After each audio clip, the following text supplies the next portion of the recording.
Good evening, class. It should sound very, very Konami Hardcore Hunter.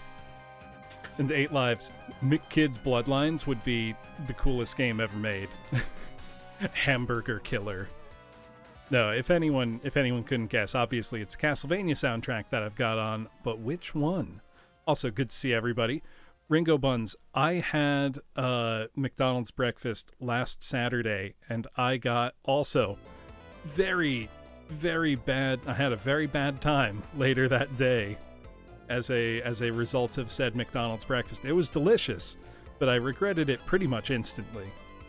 But yes, how is everybody doing tonight?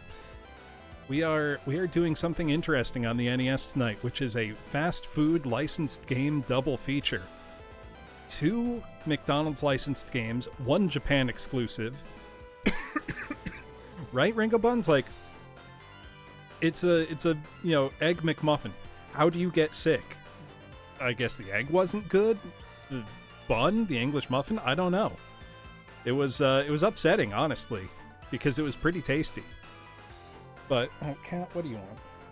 Sorry, my cat is looking for attention now, so I'm scratching him. He's getting the good butt scratches right now, isn't that right, cat? Yeah, he's doing the happy face there. Cat, can't you go lay down? Go lay down, buddy. Hello, Lyles. Not Simon's Quest Hardcore Hunter. This is arguably the last classic Castlevania game, is a way to think of it. You can no longer buy this game, too. That's a hint for you. It is, however, excellent. It's very, very good. But yes, tonight, we have the choice between 2 games. I plan to play them both. Not sure which order yet. No, sadly, Lyles, there is no McDonald's Metroidvania. There is, however, a McDonald's game that was developed in conjunction with Gunstar Heroes by Treasure on Sega Genesis. That is, what was it called again? McDonald's Treasure Land Adventure. It's developed by Treasure for Sega Genesis, and that's genuinely a very good game. Yeah, exactly. Just make your own pancakes. It really doesn't take long, and it will always be better. Nope. This came out, I think, in 2008 or 2009, Hardcore Hunter. This is Castlevania The Adventure Rebirth, which was exclusive to WiiWare, the Wii download system. It is now completely delisted. It's really good, though. And it has a killer soundtrack, as I'm sure you can tell. But yes, tonight, our 2 games, there was one that was Japan exclusive, which I've pulled up the box art here, called Donald Land, because apparently Ronald McDonald is called Donald McDonald in Japan. Unless you get worse each time. Come on, Hollow Warrior, you can do it. It's not that hard. I believe in you. You can make it work. But yes, this is Donald Land, which was developed by Data East in, I believe, 1988. It is a side-scrolling platformer where, for some reason, you as Ronald, or Donald, as he's called in Japan, are throwing bombs at stuff. Apple bombs to kill enemies. He looks like he has too many fingers. Yeah, you really have to then, Hollow Warrior. Then again, pancakes aren't a baked good. They're a stovetop thing, so you're in the clear. Yeah, but this one was Data East. It was Famicom exclusive. No idea why it didn't come out in the West, but it's a pretty cheap import. I bought a copy a while ago. I think it's like less than $10. It's not an expensive game. And I have the NES to Famicom converter, so I can play this game on my real US NES. The other game that I have is McKids, which was developed by Virgin Games in, I believe, 1992. That is a shockingly good game. Hey, Fist, welcome. How's it going tonight? What were you up to? There is no K-Guy. Ronald McDonald's Treasure Land. Severed Steel. What is Severed Steel? And thank you for the raid, Fist. Is that that sounds like it would be either a sword game or a first-person shooter. But I don't know the game. But yes, that one is also really good and okay, guy. But both of these ones on NES, both McKids here and Donald Land, are shockingly competent games. Which, I mean, you know, licensed games in the 8-bit and 16-bit era had a really bad reputation overall, which is usually warranted. There's a lot of absolute crap licensed games out there. But don't avoid all of them, because there are some that are really surprisingly fun. Yeah, it was actually developed alongside Gunstar Heroes, okay, guy. So, same people working on it at the same time. Hyper slidey, shooty, runny, wall runny, divey game. That sounds fun. That sounds like a lot of fun. But yeah, so while it doesn't have, you know, the mind-boggling visual flash of something like Gunstar Heroes, it is a very good side-scroller. Yeah, when's the Bloom licensed game coming out? When I learn how to make video games. So probably never. Chef John from foodwishes.com. Something like that, Ringo. Hey, Woozle, how's it going?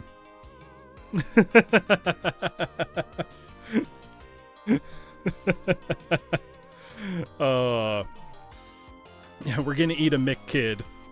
How's it going, Viral? Yep, but we've got McKids and we've got Donald Land. I kind of want to start with Donald Land because it's the weirder game of the two, other than the fact that there are two McDonald's NES games. Yeah.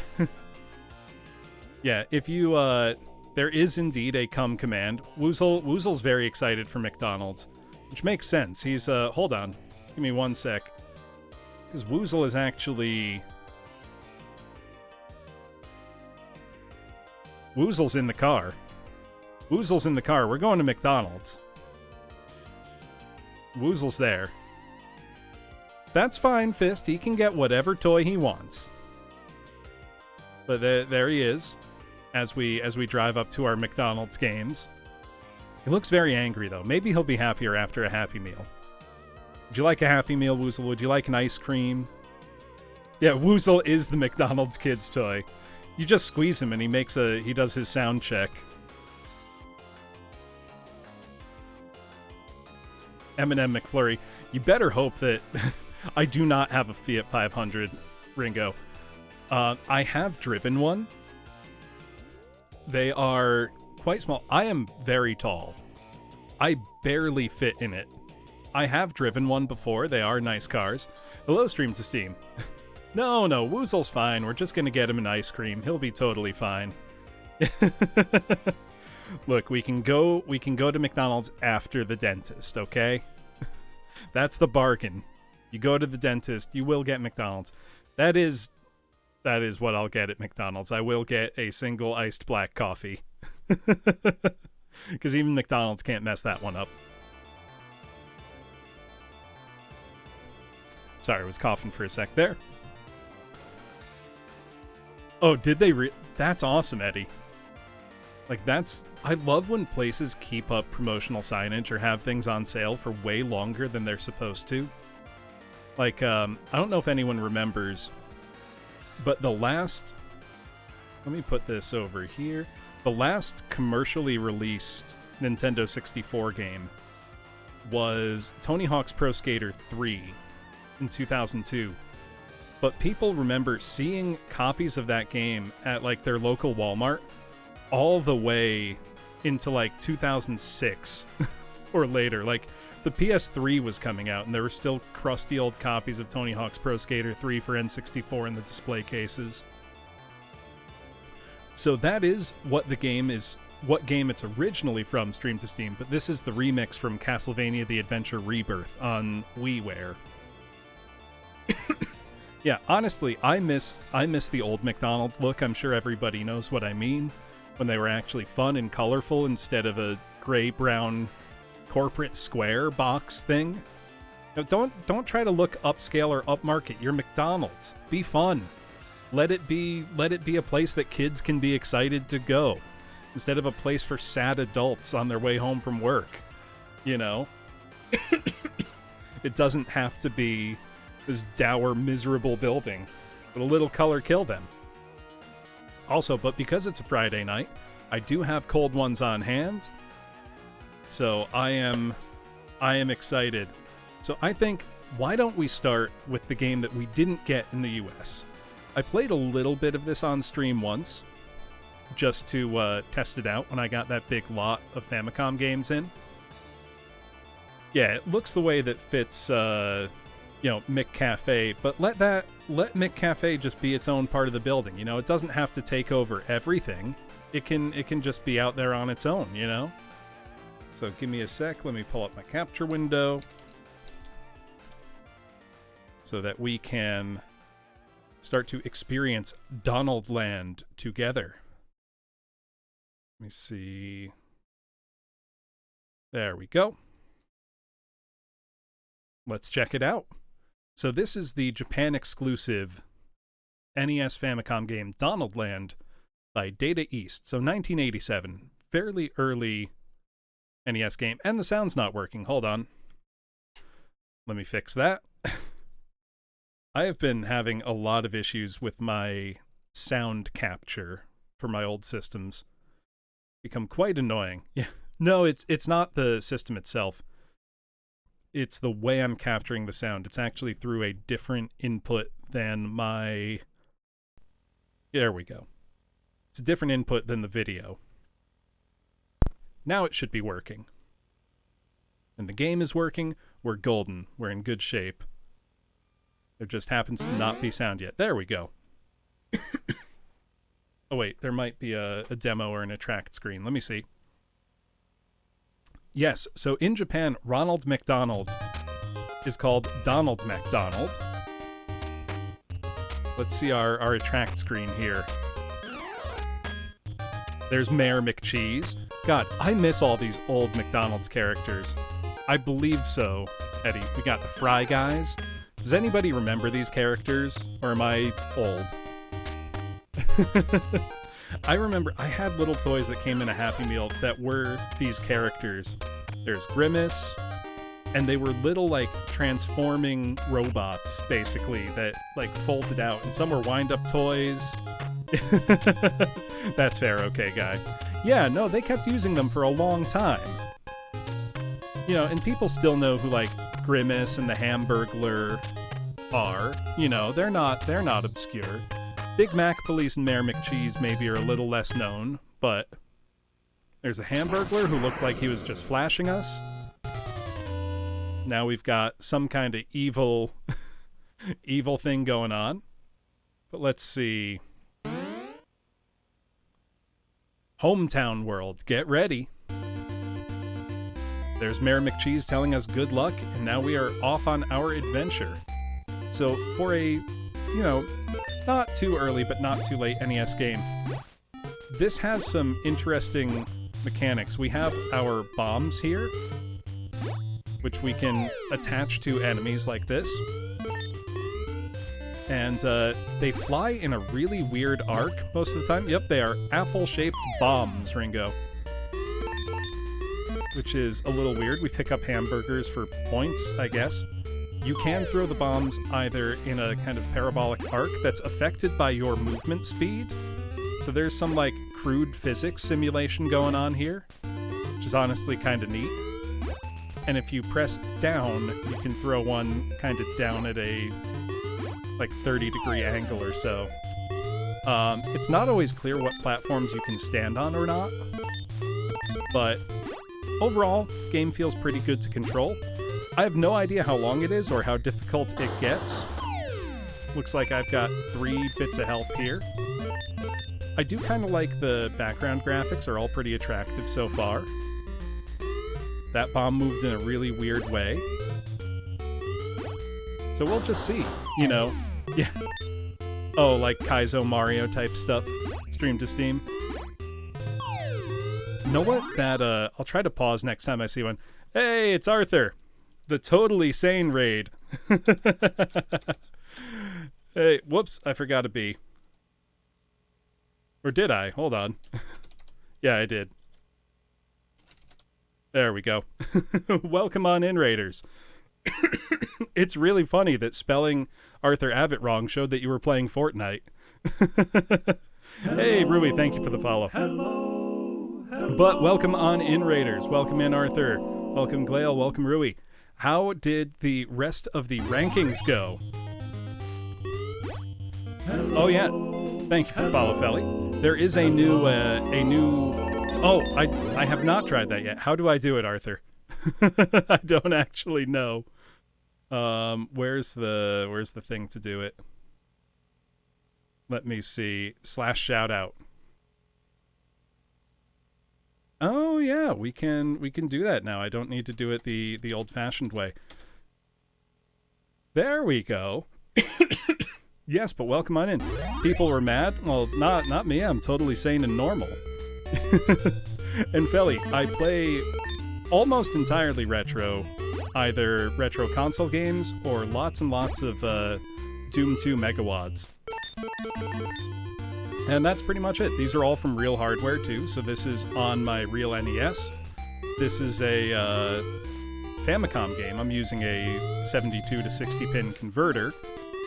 And this is, that was apparently the boss of this level. This is Donaldland, a McDonald's licensed game by Data East.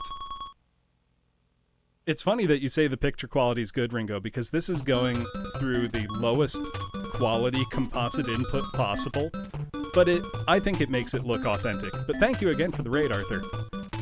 I have something I'll save it for now. Let's buy a burger. Would I like fries? I would, but I can't afford them. So between stages here, it looks like we get a... Oh, we have a little game we can play. Don't worry, you're not late, Plains Backmar. Good to see you. Oh, we got a hamburglar. We're no good. Got a coffee? Well, hopefully it wasn't served as hot as McDonald's used to serve their coffee. Because people, think of that, as an example of a frivolous lawsuit. But they think that because it was basically a, picked up in the press and completely misunderstood. Can I make McDonald's orders? I don't think so. Oh, I don't like the face that tree made. I don't like the face that tree made at all. That's disconcerting. Yeah, she got seriously hurt. McDonald's were serving their coffee at something like 180 degrees Fahrenheit, like very nearly boiling. It was way hotter than the recommended safe temperature for coffee. She got third-degree burns all over her crotch and thighs. She had to get skin grafts, and this was like an 80-year-old lady. This was... Oh, wait, I shouldn't have killed that enemy. I can't make that jump without it. Yeah, no, it was like a serious injury. Okay, I think yeah. You need to stand on this enemy to even be able to go over that gap. It's impossible otherwise. Yeah, so if you ever hear about, that, people treating that like it was some kind of frivolous lawsuit, it really wasn't. And she wasn't even asking for money. She was just asking, hey, can you cover my medical bills? Yeah, exactly. McDonald's just told her to fuck off. Ooh, it's time for a cold one. Savor this one? Will do. I have the AVGN approved beer on hand. I have some Rolling Rock here. It is going straight into my Classic Game Room mug. Classic Game Room was the best. Yeah, McDonald's spent all that money to basically get press to make her look like a greedy old lady saying that the coffee was too hot, when in reality she suffered third-degree burns all over her lower body. Ooh, it is getting to that time of year, Lyle's 4 mulled cider. But I now have a nice cold Rolling Rock. Thank you very much. The reason for that one, True LX, is because it is made by the same company as Karnov. This is a Data East game. So it was probably, and it's made at a very similar time. This was 1987 or 1988, so they very likely use a similar gameplay engine. So far, this is obviously much less difficult than Karnov, which is a crazy hard game. I like Karnov a lot, but it's weird. This is not nearly as weird. Ooh. Well, that depends. So I really like a hot toddy if I'm not feeling very well. I think a Moscow Mule is good. Just make sure to drink it quickly enough so that the copper doesn't leach. Oh, it's horrific. Absolutely horrific, Ringo. Genuinely shocking. Also, I don't know if I can make this jump or not. Okay, nice, Felly. The NES was my first console. The first console I got when it was new was the Sega Genesis. I'm kind of going from there. So these are pretty much just childhood consoles. Not necessarily all childhood games, because obviously I wasn't importing Famicom games at the time. Oh, look, we've got a big old pirate ship in the background there that has just shot at us. And those are going to come from the background to create splashes that we can platform across now. It's a very neat game. Hey, One True Lex, thank you so much for the gift sub. Yeah, exactly. Things like, you know, anytime you see a warning label on something, it was, you know, paid for in blood, essentially, is the way to think of it. Even ones that seem really obvious, you know, I've learned to not take those for granted. Yeah. I don't belong in a museum yet. I think I need to platform on this guy. Yeah, whoa! Okay, he can really launch you. I kind of like how they're introducing that you need to platform on your enemies here. Also, if you don't take your finger off the jump button, you will just keep jumping, which is kind of really, really tricky. I'm not used to that in most games. I would need to check other Data East NES games to see if any do that. So I don't think I can hurt this enemy, who appears to be just a crying child. I do need to hurt this enemy, though. There we go. Oh, that's one. Bomb physics are a little weird feeling. Not totally used to them yet. The throw straight down is definitely the most effective overall. Just got to avoid the crying child. There we go. Karnov did feature in a fighting game by Data East. They are apples, but they explode, so I'm just calling them bombs. Let's see, I can afford... Ooh, what should I get? I can afford nuggets, fries, or a drink. I have no idea what any of these do. But what should I get? What's my McDonald's order, class? I'm leaning towards the nuggets myself, but... Hello, Panis, how's it going? Yeah, Karnov's Revenge, that's what it was called. I'll have,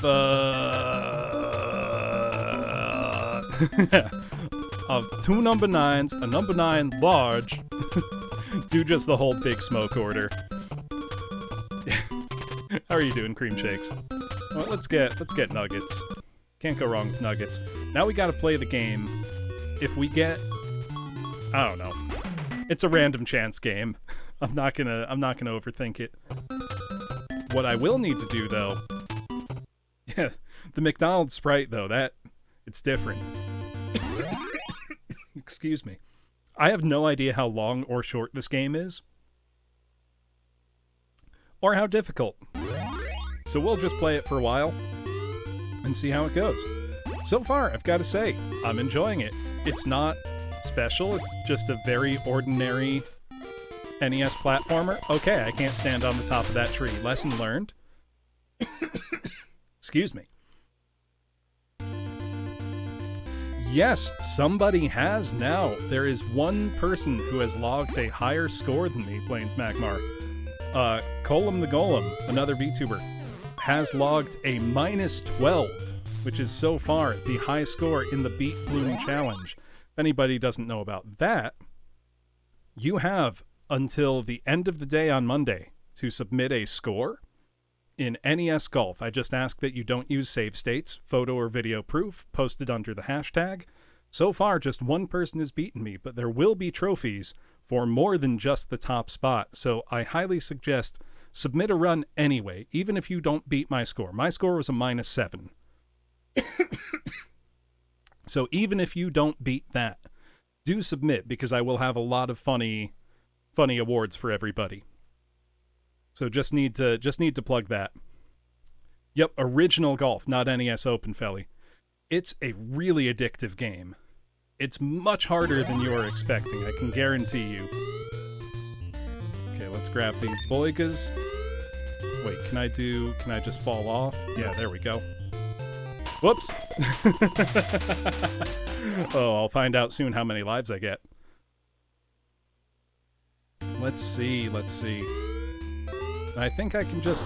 Nope, I can't just stomp on an enemy. Thought I could. Whoops! No, it is not Spurpus. This is open to everybody. That's the point. You know, I wanted something everybody could participate in, but also kind of a way to make a game that might not otherwise be great for a stream, like NES Golf. Something that would be, you know, fun for everybody to try out and participate in. Let's see, can I jump on this enemy? Yes. Okay. It's very unclear what enemies you can and cannot jump on. Just gonna avoid that thing for now. Is that a weird caveman? What is that? What is this enemy? What is this supposed to be? Look at that guy. Is he in a diaper? Like, what? I am unsettled by that. Yeah, Beat Takeshi. So, I've thought about importing a copy of the Beat Takeshi game, Glail, but it would be unplayable on my NES because that requires the microphone built into the Famicom Player 2 controller. So it would not work on a US, or it would boot up on a US NES, but it would not be playable, which is a real bummer. So that would be a fun one to try to struggle through. Yeah, some kind of dinosaur maybe. Also, what was up with the late 80s and early 90s being full of both caveman and dinosaur-related video games? Oh, you can get ones for the US NES bundle? I know you need the Famicom mic for a karaoke part of the game, but I've never seen a US NES controller that could replicate the feature. But what was up with late 80s, early 90s, there being so many, like, caveman-themed video games? You know, you had the Joe and Mac series, you had the Chuck Rock series, Bonk, Adventure Island, caveman games, BC Racers. There were so many. I wonder if that would work, because I know there's Congo's Caper, yup. I know there are workarounds for NES games that feature the expansion audio, which was disabled by default on US NESs, but can be essentially re-enabled. Yeah, might be. Can't really tell. Yeah, I don't know. It just, I can see dinosaur, I can see weird, weird-looking guy with big hair. I can't tell what that is supposed to be. Well, whoops. Yeah, it might just be one of those things that's like an easy, generic video game setting. Oh, okay. Looks like we have unlimited continues, I hope. Well, that should make this game not so hard. Watch me be immediately cursing myself. Freddie Mercury a little bit. Japan does love Queen. To the point that Queen even wrote a song half in Japanese for their Japanese fans. Also, I promise I'm not just bad at this. The controls are a little slidey and floaty. But yeah, one of my favorite underrated Queen songs is Teo Toriate, which, Let Us Cling Together, which is one of a number of Queen songs to have influenced the titles of video games. Let Us Cling Together, obviously, being the subtitle for a Tactics Ogre game. Also the game's Ogre Battle, and the one subtitled March of the Black Queen. Both Ogre Battle and March of the Black Queen are Queen songs. They really liked, they really liked Queen. Oh, yeah. Are the Switch NES controllers any good? Because I've seen the 8-bit Do... Hello, Grilson. I've seen the 8-bit Do controllers, and those look pretty solid. I don't have one myself, but... Yeah, it's true, Glail. You know, it's not any worse than plenty of other NES games I've played, but, oh man, that platform is tiny. Or Butterfly, I suppose. I'll call it a platform. I like that game over is very emphatic with 2 exclamation points like, game over, get ready. Just really, really telling you, like, hey, you messed up. Do better. You know what? I'm gonna ignore that health power up. 'Cause I have not... We're not playing Dance Dance Revolution right now. Man. That's deep memories. I like playing DDR. I'm not very good at it. The best I ever got at it, I think I could play on standard for most songs, which isn't impressive by any means, but I never had the dance pad controller. I would always be, playing that at a friend's house. Or at the arcade. Let's see. It was pretty tricky for a stage 3. Lots of tiny platforms. Ooh, comfort console for me. Oh, come on! You saw that. It, pushed me off the edge there. Oh, it was the best. When you'd see, people in their Jinko jeans, you couldn't even see their feet, but they were just destroying the track, absolutely dominating it. Yeah, I'm gonna blame the game on that one. I know it's only a poor craftsman that blames his tools, but I reserve the right to be salty over that one. Because that was pretty flagrant. I've also got to remember to take my thumb off the jump button when I don't want to jump. Because if you hold it down, you will just keep bouncing, but you have a little bit of momentum, so you slide all over. It makes it really quite tricky. So I'm trying not to take my jumps for granted here. I think I've got to play a little more tactically than I would in something that, say, controlled a little better. See. Collision detection. People are expecting you to be reliable and consistent, and when you're not, they get really disappointed in you. So I want you to think about that. Do you understand? Okay, I didn't get knocked off the same platform this time. Also very happy about that bomb toss. That was pretty solid. That was dangerous.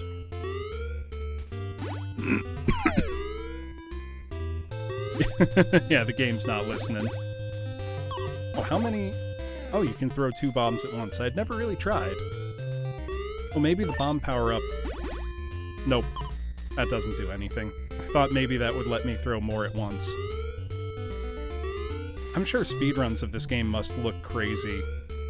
Just with the amount of, control on the jumps. They look like apples, but apples don't explode. So I'm saying they're apple bombs. I can't help but call them bombs, because, they explode! What else am I supposed to call them, Ooh, there's an extra life hiding down there. Oh, that's a fire! That's what that's supposed to be. I'm not gonna bother. That's not worth it. SpongeBob, me boy. These aren't pies! I'm just gonna move on here. Can I even make this jump?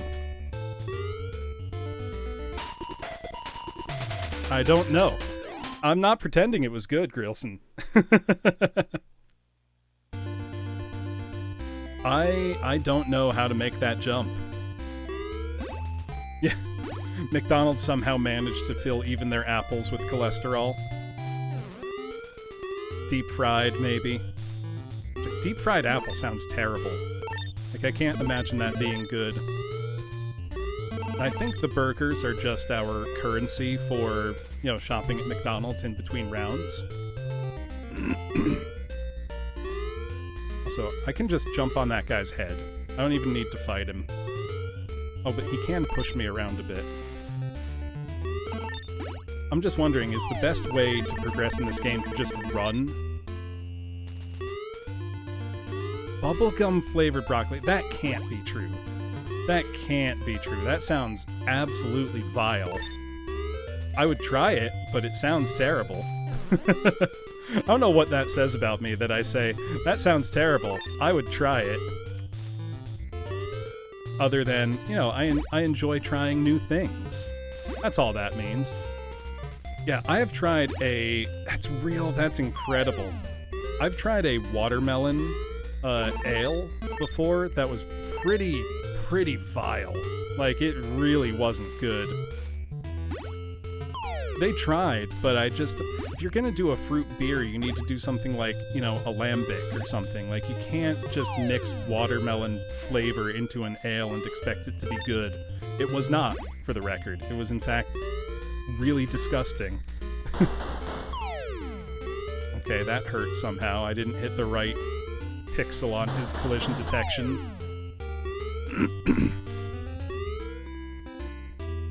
Yeah, right?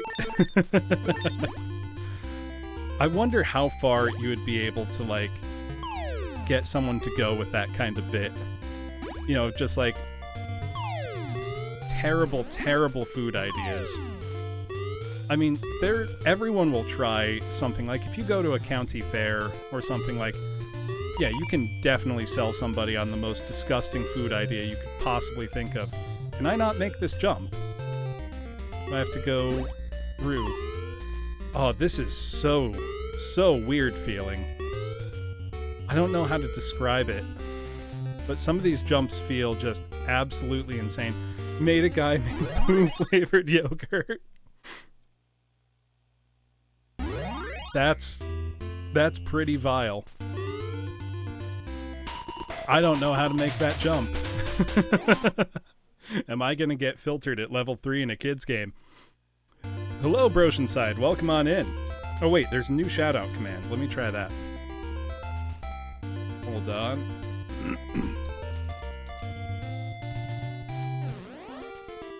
There we go. Yeah, so welcome on in, Raiders. For anybody who doesn't know, my name is Professor Bloom. I am a teacher. I do lots of music streams. I organize a VTuber choir, and I play lots of retro games. And tonight, I am looking at the 2 McDonald's licensed games on the NES. This one, Donald Land, was a Japan exclusive developed by Data East. And the other one I'll be playing is McKids, developed by Virgin Games, which did come out in the West. Both games are much better than you would expect for a fast food licensed game on the NES. And let's see. For that one jump.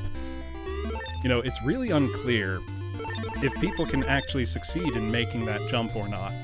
I think that's really quite unfair of you. But yeah, what were you up to, Broshenside? What were you playing? Or what were you doing? I consider it a classic play-out. I've never played all the way through it, but it's a shockingly fun game. Like, it's the kind of thing you tell somebody, like, hey, there's a McDonald's game on NES and it's really good. Donkey Kong 64. Are you going for, is it your first time playing? Like, going for the full percent? Or, because I've got to admit, I am not a fan of DK64. It is a very impressive game, technically. 101% as a kid. I always like games that offer you, like, just that little bit past 101%. Like, was it Donkey Kong Country 2 would go to, like, 102% or something? I always liked that, because it made it feel like there was more reason to, you know, play more. You know, or, like, you'd talk to your friends at school and they'd be like, yeah, I got 102%. You'd be like, no way, bullshit, you're lying. And then they'd show you the save file and it was totally legit. You had to eat your words. I miss that, like, pre-information age type of gaming, where it's like, you were never sure, like, was that legit? Was someone just making things up? Like, could you really, you know, was Mew hiding under the truck in Pokemon kind of thing? Yeah, exactly. Taking a picture to school that you took of your TV screen. Oh, yeah. Yeah, every copy of Mario 64 is personalized. That's never one I actually heard as a kid. I think that's more like a modern internet creepypasta thing. Also, I am starting to get filtered by a children's video game early on. Oh, Donkey Kong Country Returns and Tropical Freeze are my favorite games in the Donkey Kong Country series. They are so good, Grilson. It gets hard, though. I remember, I actually played through all of Donkey Kong Country Returns co-op with a friend And that was pretty miserable, because that game's co-op is very unforgiving if either person makes a mistake. Oh, I have no idea. I haven't had my Wii hooked up in a very long time, other than just to play GameCube games occasionally. Oh, I think I got him. There we go. Oh, Donkey Kong 3, like on NES, Glail? I think for the whole Donkey Kong series, my favorite is Donkey Kong 94 on the Game Boy. Oh, come on! Donkey Kong 94 is an incredible game. Like, absolute, like, top 10 Game Boy games. And it tricks you. You know, the first time you pop it in, if you don't know what it is, you know, the opening few levels make you think, okay, this is just a port of arcade Donkey Kong to Game Boy. And then you beat, you know, the stages, and then you find out, oh wait, no, the game is literally just starting, and then there's over 100 stages of puzzle platform action. So good. And that was, I believe, the first game to introduce the triple jump for Mario. Agreed, Eddie. Also, because I have just brought up Mario, I've got to ask, who has seen the trailer for the Super Mario Bros. Movie? Because boy, I got some mixed emotions about it. On the one hand, I love the casting. The Linda Belcher edit, I saw that earlier. The casting of Jack Black as Bowser is perfect, and I love that. Like, A+, don't change a thing. Hearing Chris Pratt's normal voice come out of an uncanny valley Mario dealt psychic damage to me. That was not cool. Like, the problem is that we've known what Mario sounds like for 30 years now. You know, Charles Martinet has been Mario's voice actor since, like, 1994 or something. Like, we know what Mario sounds like, and it's not Chris Pratt. Honestly, either have Mario be an almost completely silent protagonist for your movie.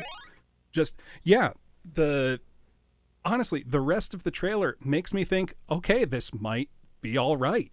Because Jack Black was great. I love the little penguin guys. A lot of personality there. Mario's face just looks weird. Like, yep, it's me, Chris Pratt. Like, he didn't even try, and I don't even want him to do, like, you know, a stereotypical, you know, like, it's me, Mario. You know, you don't have to do that. You don't have to be, you know, a Brooklyn Mario either. You just need something that's not just your normal speaking voice. Do some voice acting. Like, please, anything. Like, put in some effort, man. Like, Jack Black is out there going all out as Bowser, and it's great, because, I mean, Jack Black doesn't do anything halfway, like, not a single thing. That's why he's great. That's why he's been a tremendous entertainer for so long now. And that's the thing, Jack Black is a great voice actor in addition to actor. He knows how to use his voice to do a scene. Alright, I'm looking up a YouTube video of this part. Yeah, exactly. Jack Black doesn't know the meaning of phoning it in. I'm looking up this part to see if there's something I'm doing wrong. Oh yeah, Jack Black has always been a musician.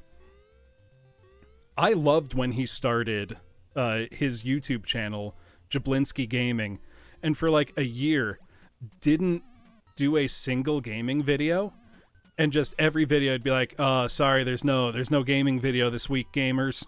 And it's like, this is great. This is the best channel on YouTube right now. When he was doing that.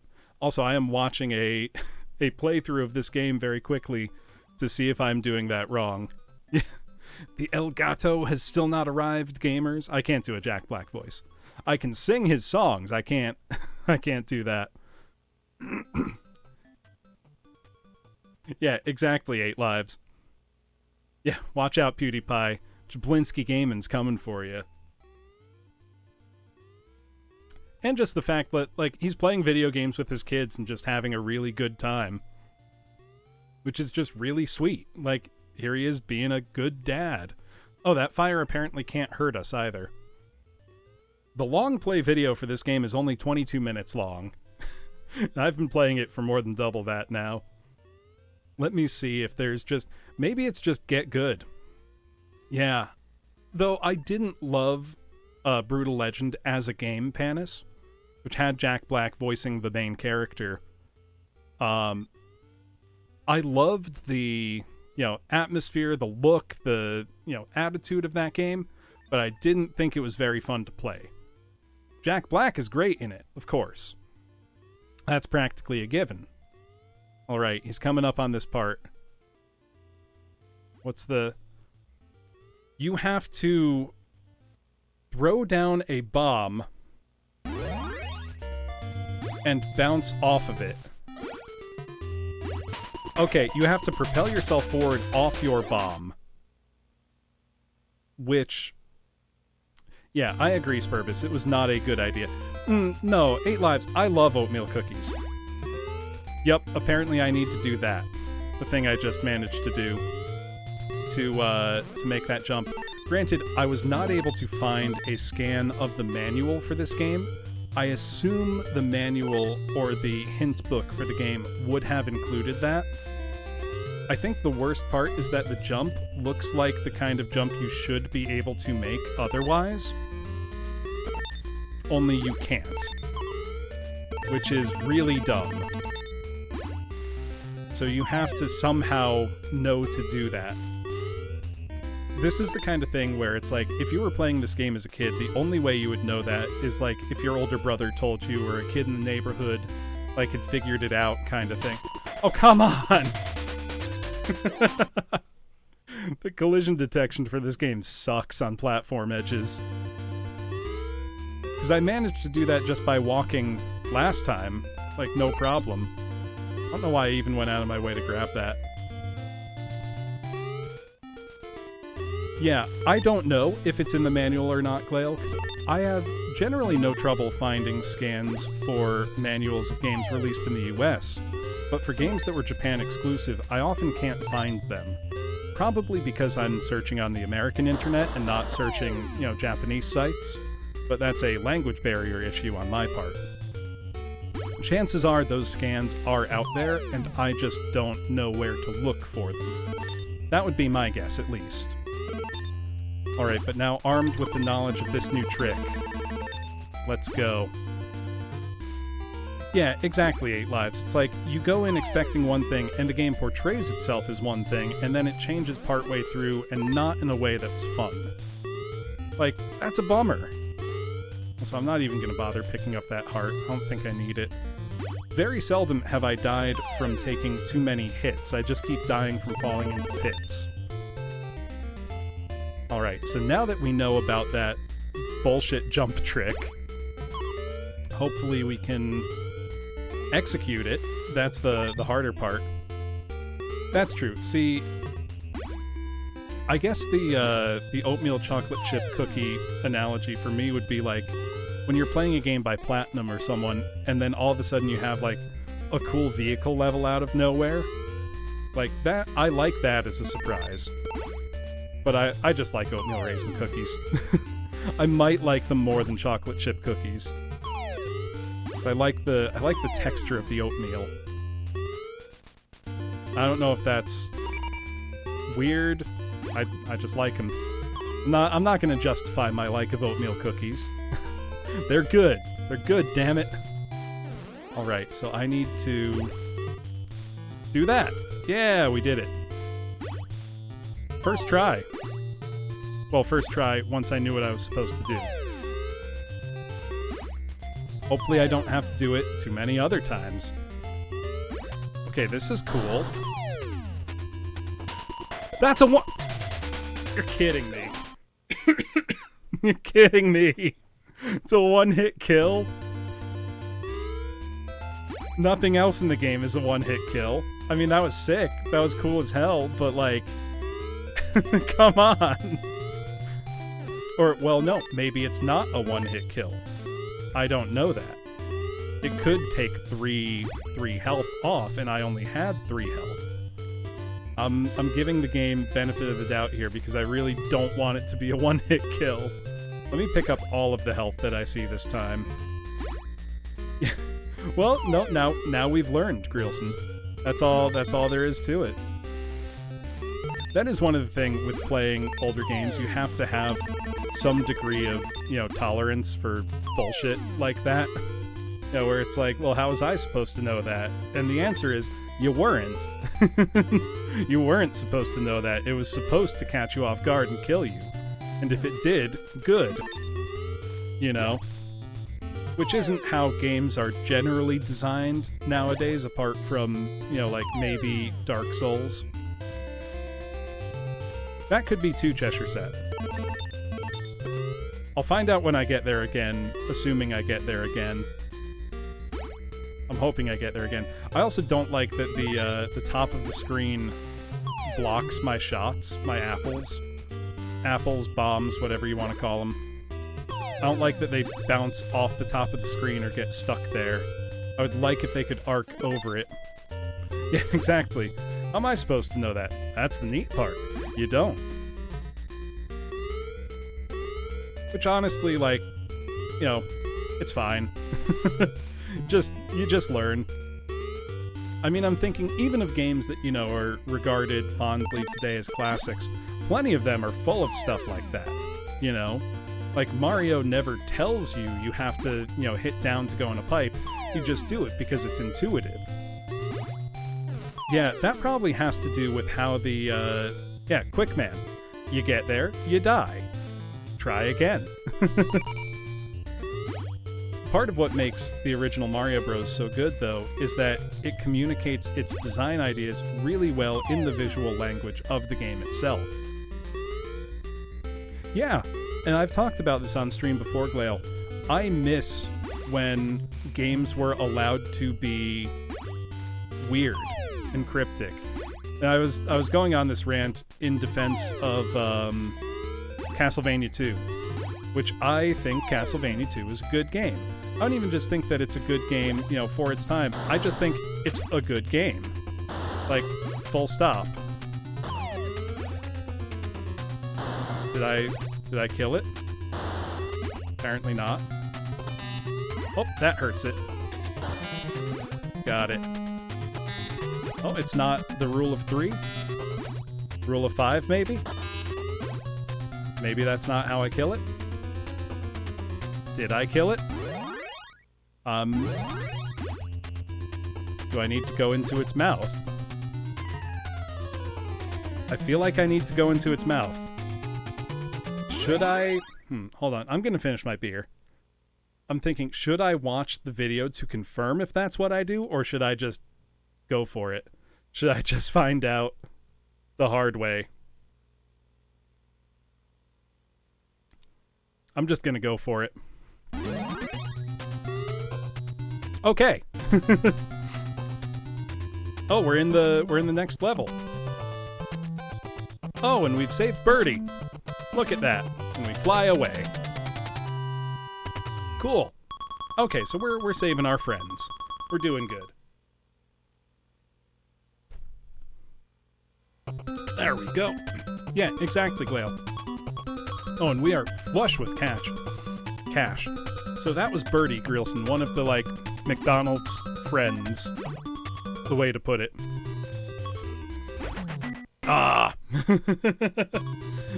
Oh, I can play again. Oh! Okay, so we get a heart for that. There's no way to know what that's gonna be, I assume. Alright, we can exit.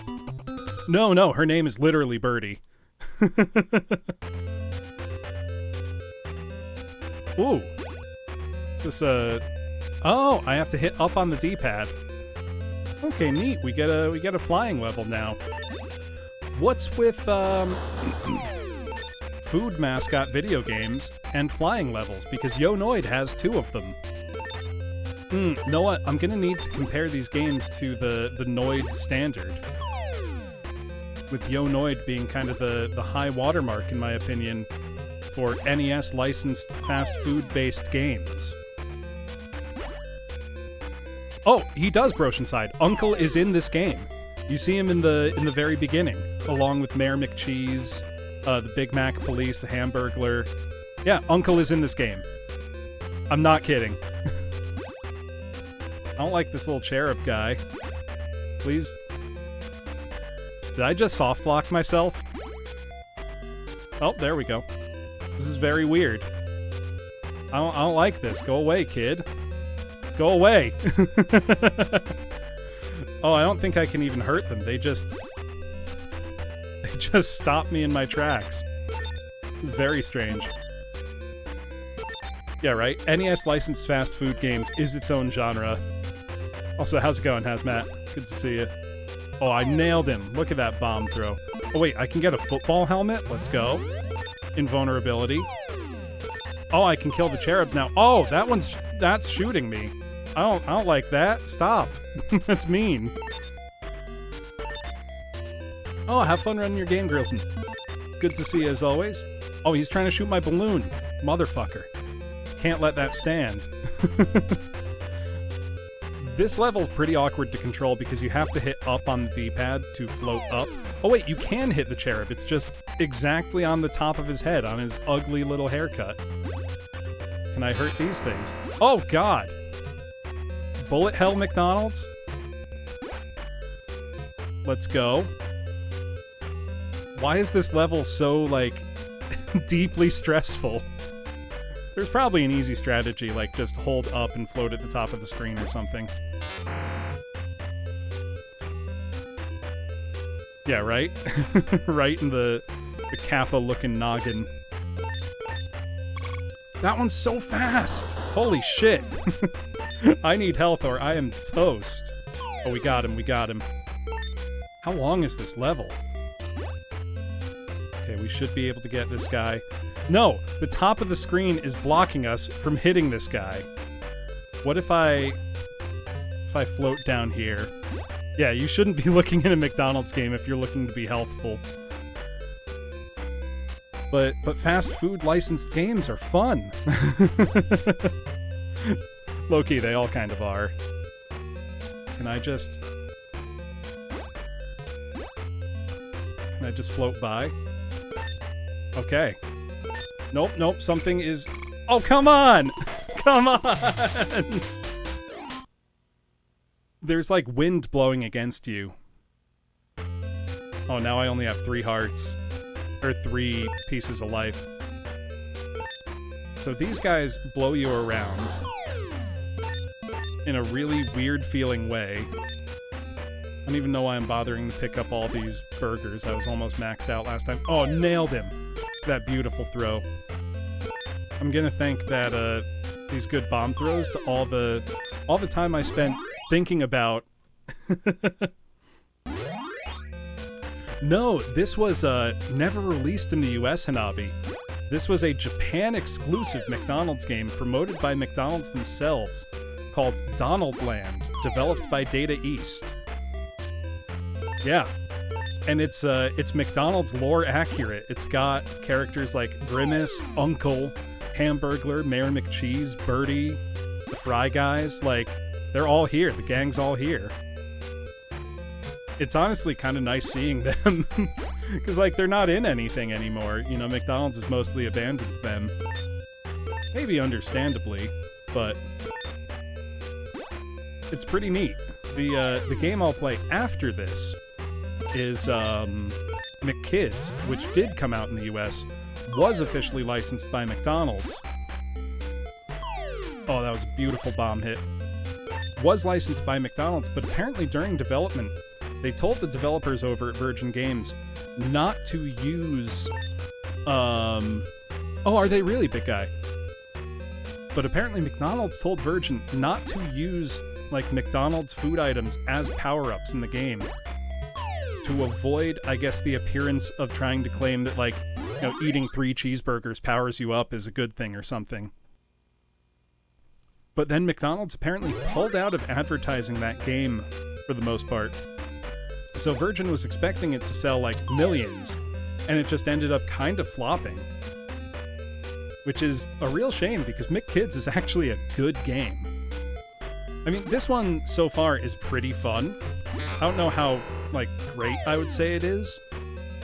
It feels like a pretty average... I did not know there was an adult Happy Meal thing going on. What does that consist of? Does it mean I get, like, a beer with my McDonald's?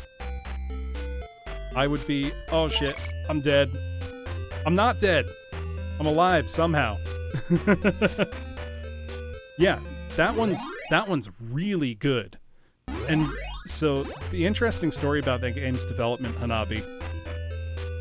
Apparently, Treasure didn't yet have a license to independently develop games for the Genesis, for the Mega Drive.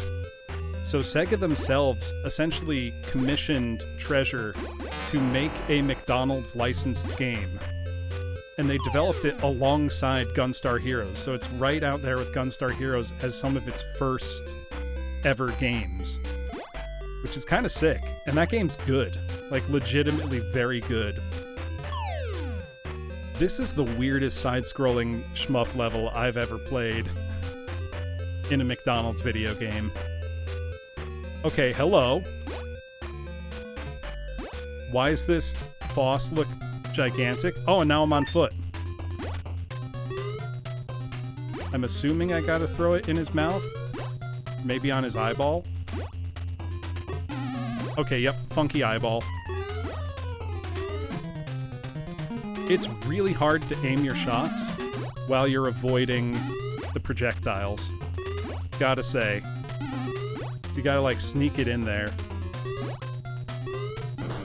First try, let's go! Hell yeah.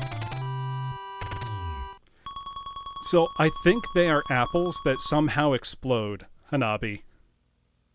Yeah, I'm gonna need to look into that adult Happy Meal. Even though I got McDonald's last weekend. I got McDonald's breakfast after dropping a friend off at the airport. And I got pretty stomach sick later that day. But it was very tasty.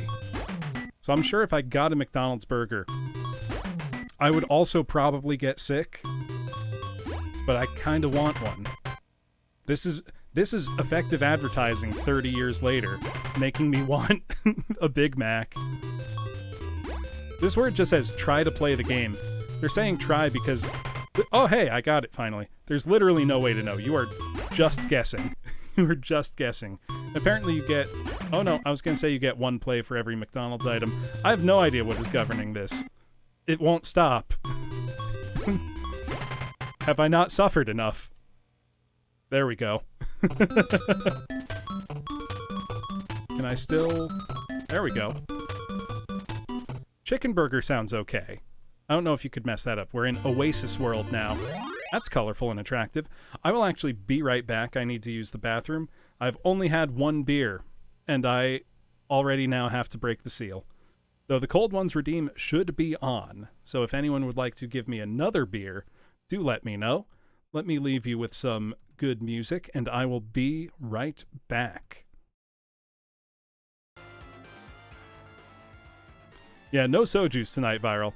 I'll have that when I get back, Snorlax Bud.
quite Bloodlines viral.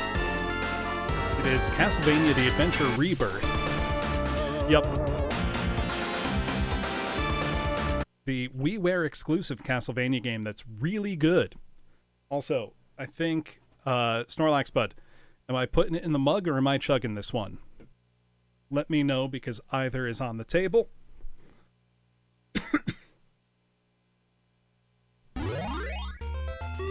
Also, I've got to say, for these Jawas, dealer's choice, all right. I'm going to be charitable towards the game and say that these are Jawas and not some kind of racist caricature of desert people, which, come to think of, Jawas kind of are, but we are in Oasis land, and there's, yeah, that's not great. I'm gonna go with this as an unexpected Star Wars crossover. I will put it in the mug, Snorlax Bud. Thank you very much for the drink. Yeah, you know what? With the way Castlevania went out, Glail, I'll take nothing over an attempt at a new game that doesn't have any of the talent there. And it's not even that I'm opposed to 3D Castlevania games. I'm not. I think Lament of Innocence is fine. I actually really like Castlevania 64. Curse of Darkness is okay. Lords of Shadow was just bad. It was not a good game. Not only was it not a good game, it was not even remotely Castlevania. Which matters, you know? If it had been a fine, 3D action-adventure game, that would be one thing, but it wasn't. It was both... Oh, that was weird. It was both a bad 3D action-adventure game and even worse Castlevania. Yeah, that's the thing. And it was never even intended to be a Castlevania. It was going to be its kind of own thing. It was one of several competing proposals that I guess won out. Because, Konami basically didn't know what to do. They had their own in-house 3D Castlevania that they very briefly teased, I think, Tokyo Game Show one year. I don't even know if I needed to do it as that kind of jump, but I wasn't going to mess around and find out. Gotta kill this guy. There we go. I would love that health. Thank you. I think level 3 in this game was just really unusually hard. Yeah, this game literally requires rocket jumping.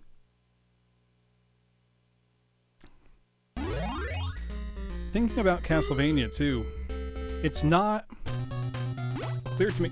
Okay, thinking of Castlevania, oh, look at this thing. That's a Castlevania boss if ever I've seen one. What the hell? I can ride... Oh, no, I can't ride on its head for long. Literally, Bone Dragon. I mean, that was sick. I was gonna say, this game has cool bosses. Like, for real. Oh, look at that bomb toss. That was nice. I think the problem with Castlevania, as we're left with it now, is that the Igavania formula, the Symphony of the Night style game, is pretty played out. It feels like every other indie game that comes out is aping that format, and not very well either. The Castlevania game I most wanted, 8 Lives, was the Castlevania 1999 story. Just Belmont's story. The one referred to in, Aria of Sorrow. I would have loved to have seen that game. But sadly, that was never to be. At this point, don't even give it to me. Yeah, exactly. We get games to satisfy that craving. But the style that I most want to see is the one that we are least likely to get for a number of reasons, which is a classic Vania style game. I want to get a game give me a game with the level of polish of Castlevania 3. Give me a game like Castlevania Bloodlines.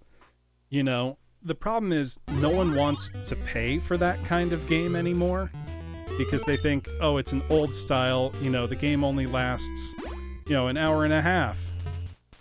But then if you made the game as hard as, you know, Castlevania 3 or Castlevania Bloodlines, people would complain that, oh, you made this game way too hard, it's impossible, it's not fun.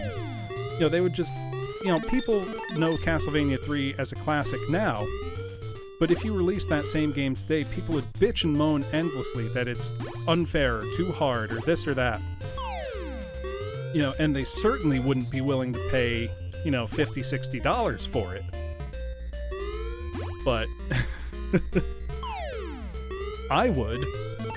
You know, if someone came out with a new game with that level of polish, as, you know, your Castlevania 3 or Castlevania Bloodlines, I would be super happy to pay that. I mean, I know there was the, you know, Bloodstained, Curse of the Moon, you know, 8-bit style game. Oh, yeah. I mean, a lot of people bitched about the art style in that game, but I thought it looked cool. Like, it looked original, it looked, like, exciting. You know, it was a different look. You know, people complain that they want something new until they get something new, and then they complain they want the old thing. Yeah, exactly, Eddie. And it's like, I literally can't count the number of hours I've played something like Super Mario Bros. 3 in my life. It's a ton. I adore that game. You know? Anyone who said, oh, that's not worth, you know, the $40 or $50 that it cost when it was new is out of their mind. Yeah, that's true too, Hanabi. Like, you know, release it as a budget title, but please, make it. You know, people still want to play those games. Or at least I do. Okay, so direct contact is not instant death. May as well be. Oh, nope. Yeah, give me Sonic Mania. The fact that Sega doesn't understand why Sonic Mania was so popular is, I mean, extremely depressing. Yeah, I mean, if you're complaining controls are archaic, I mean, I might just say get good. Yeah, exactly, Woozle. Give me Super Mario Land 3. Technically, yes. You know what? The fact that Nintendo still hasn't, Oh, I know! Eddie, that's a shame, because that game's incredible.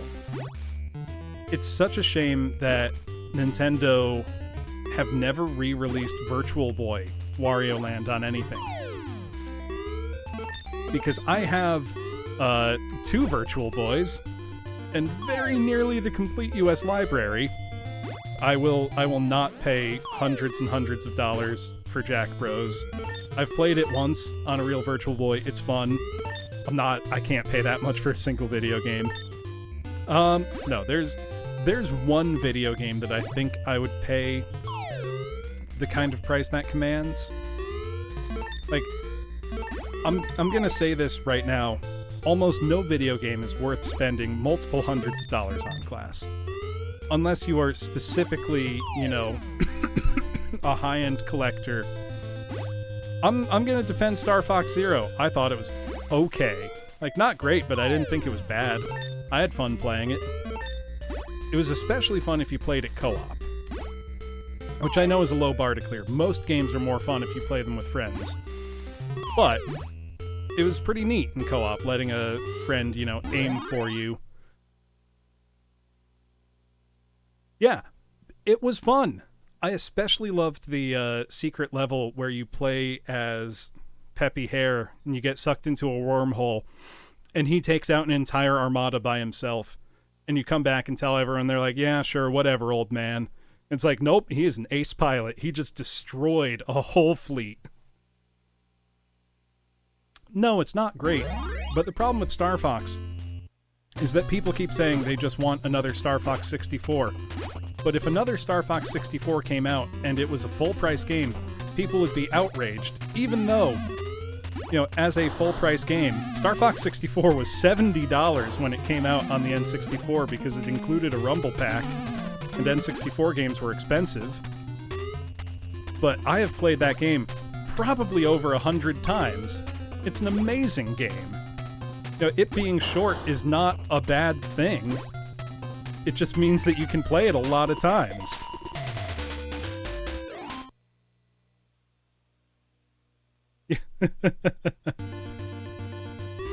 I mean, I understand why Nintendo first-party titles hold their value, Hardcore Hunter. It's because people don't stop buying them, so they have no incentive to ever lower the price. You know, look at Mario Kart DS. That game sold, what, like 50 million copies, and Nintendo never, ever changed the price on it. Same with, like, New Super Mario Bros. Why would they change the price? People bought it. But yeah, it's like, people complain, oh, we want, you know, Star Fox 64 again. You give it to them again, and they're like, oh, it's too short, we didn't like it, this, that, the other thing.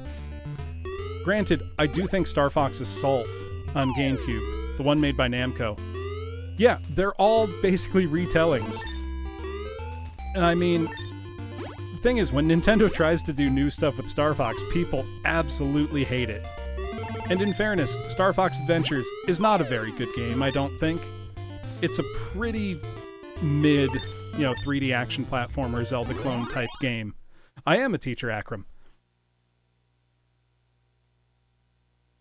But yeah, exactly, Hanabi. It's like, you know, when you see a game like, you know, Destiny cost practically nothing, and was a $60 game that they wanted you to, you know, subscribe to and all of this. And it's like, why? What's the point? You know?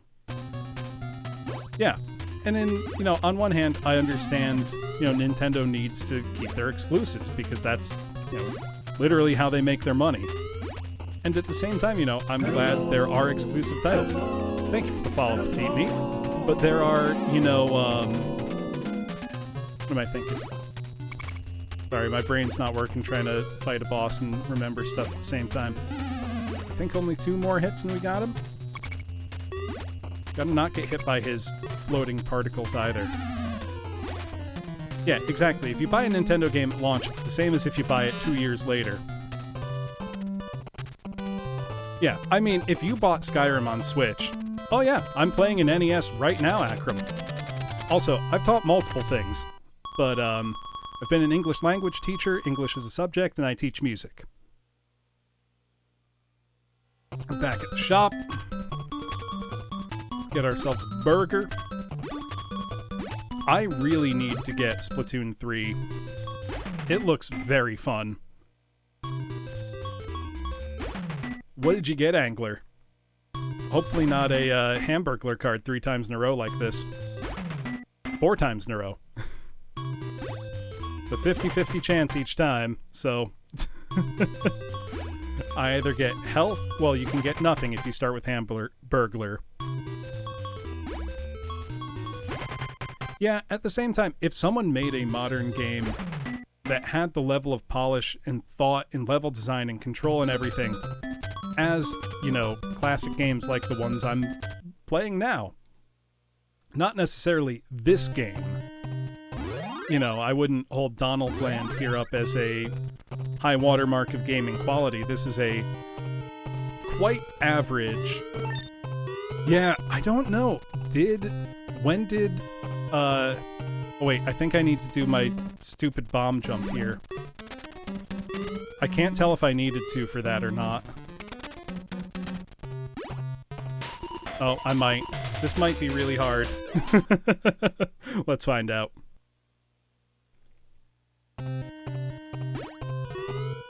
I can't get over the fact that you have to rocket jump in this game. I really can't tell if I need to do this or not.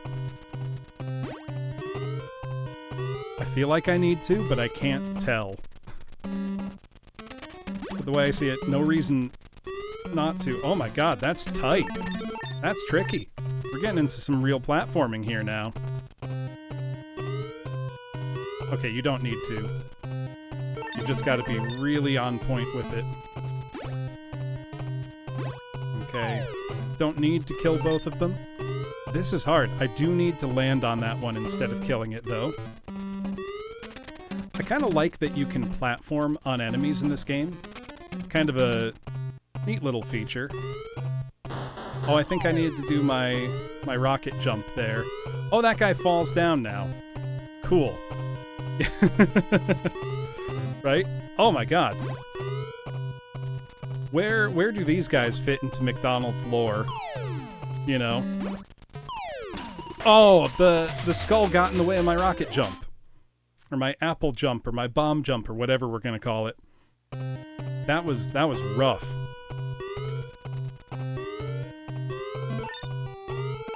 They're dead Fry Guys. We didn't save them in time, and now the Fry Guys are fucking dead. The Fry Guys are in this game, though. Along with all the other, you know, McDonald's town inhabitants. Which, honestly, it's just nice to see them referenced and stuff. Oh, come on!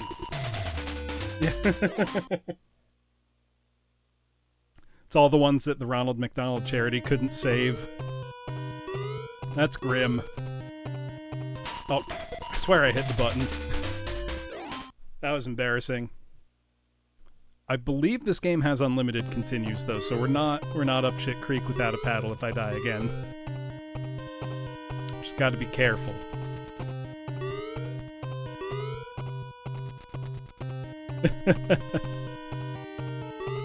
That's kind of funny, Hardcore Hunter. If you made a clear argument and backed it up, then I think it doesn't matter whether someone agrees or not. That's not the point of an essay. You know, the point of a research paper like that is, can you, you know, come up with a thesis and successfully defend it? Well, that's good that they changed it. They were able to admit that they messed up. Or maybe they didn't admit that they messed up. They were just forced to apologize. Let's see. I still can't tell if I need to do my... Oh, the bomb jump is really tricky to do. I still can't tell if I need to do it, when I need to do it or not. The distance change is very minor. Oh no, that was a full game over. I was not out of... Well, let's watch the intro screen again. How far into the game was I? I'm curious.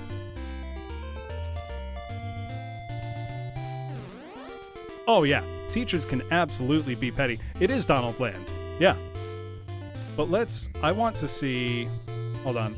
I want to get the attract screen back up so we can see all the characters.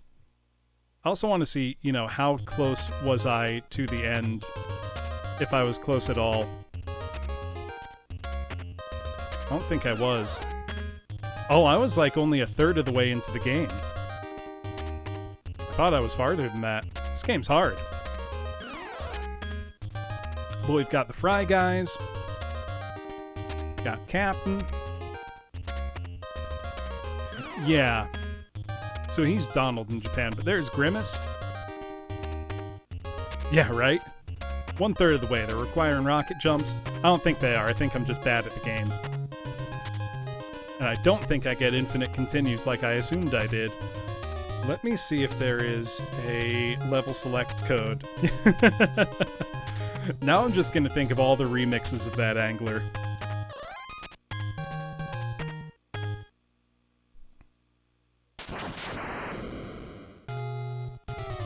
Let's see, are there cheats? There are.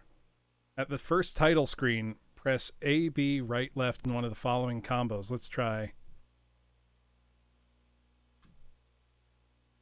I don't know if that was it. A, B, right, left, up, right, B.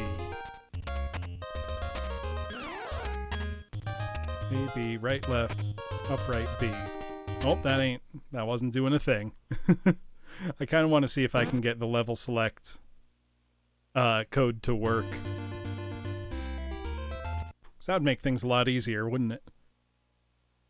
Let's see, at the first tile screen, A, B, right, left, up, right. I don't know what you have to do after that point, though.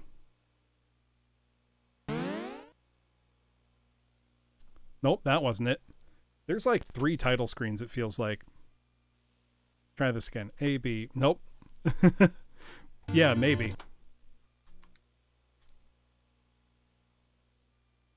Did that do it?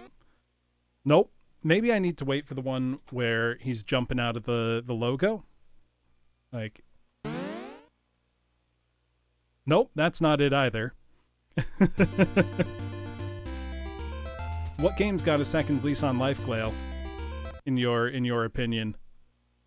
Let's see. So that level select code doesn't seem to work. Unless you have to hold all of those. No, that's not it.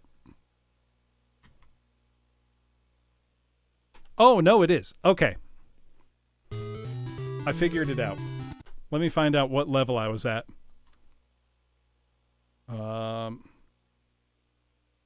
Okay, so that's for Oasis World. I think we were on the one past Oasis World.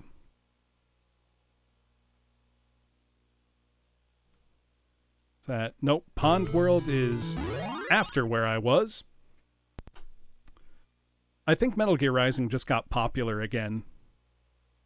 Yeah, no, I'm still not going to play Cyberpunk.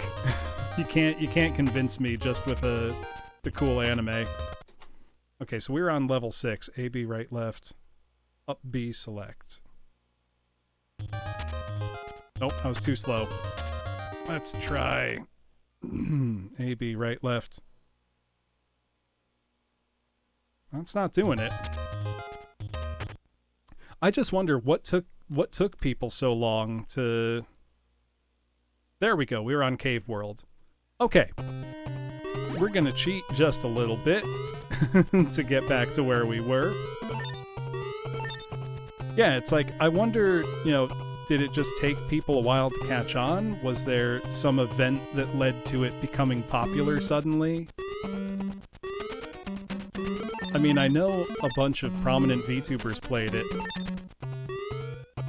Was it just the memes, Jack? Is that what did it? Also good to see you, Mike Sounders.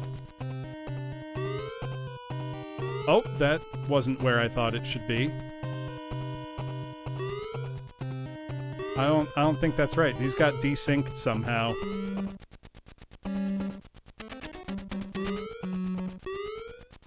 I really like the Bayonetta games, but I can understand that those got desynced somehow. That's not how it's supposed to be. Anti-cheat kicking in. Well, then why put the cheats in the game? I know, the cheats are really just for developers to debug stuff. That's why most, like the Konami code, was first used in Gradius on the NES. Up, up, down, down, left, right, BA, start. And you can use it both before the game and during gameplay to fully power up your ship. But it was really just there as a way for the developers to check the levels without having to, be godlike all the time at their own game. Which seems fair to me, You shouldn't have to be the world's best gamer. Okay, let's use those iframes. Okay, I did not need to rocket jump there. These skeletons are, however, very annoying. Okay. Just gotta wait for this to come down.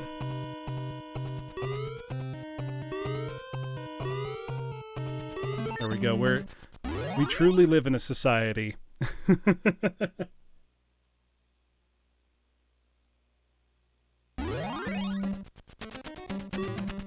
Let's go into the clown's mouth here.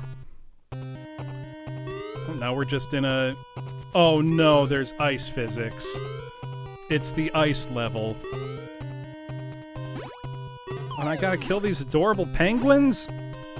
This is evil. This is fucked up. They may be cute, but they are my enemies now. Oh, this is... Oh god, this is awful. This is terrible. These ice physics are worse than Yonoid. Yonoid's ice physics... Oh, and I'm back at the start of the cave? Are you kidding me? Truly. Right? Man, for as much as I'm not looking forward to hearing more of Chris Pratt's Mario voice, I'm really looking forward to seeing more of Jack Black Bowser. Oh my god. Platforms don't always sync up. This is rough. I don't know how many continues I get, but I don't think it's going to be enough. I'll probably start McKids around like 8 or 8:30 or so. So no guarantees on beating this. There's so many games that I wish Seth Rogen Donkey Kong, he's just gonna do the weed laugh. He's gonna do the Seth Rogen like I can't do a Seth Rogen laugh, if you couldn't tell. But you know what I mean. Oh my god. This level's terrible. Yeah, I need to know, who's Charles Martinet playing? I'm very much looking forward to Charlie Day Luigi. Honestly, when they revealed the cast, I thought everybody was a good choice, except Chris Pratt. So you gotta wonder, did somebody at the studio call up John Leguizamo and be like, hey, do you want to be Luigi again? Only to get the phone hung up on them. I mean, Charlie Day Luigi just makes sense. I don't know how to explain it. These platforms getting desynced is really terrible. It literally means you can't pass that. This isn't just me malding. This is actually unwinnable. I don't know if it's because I cheated or what, but shut up, Woozle.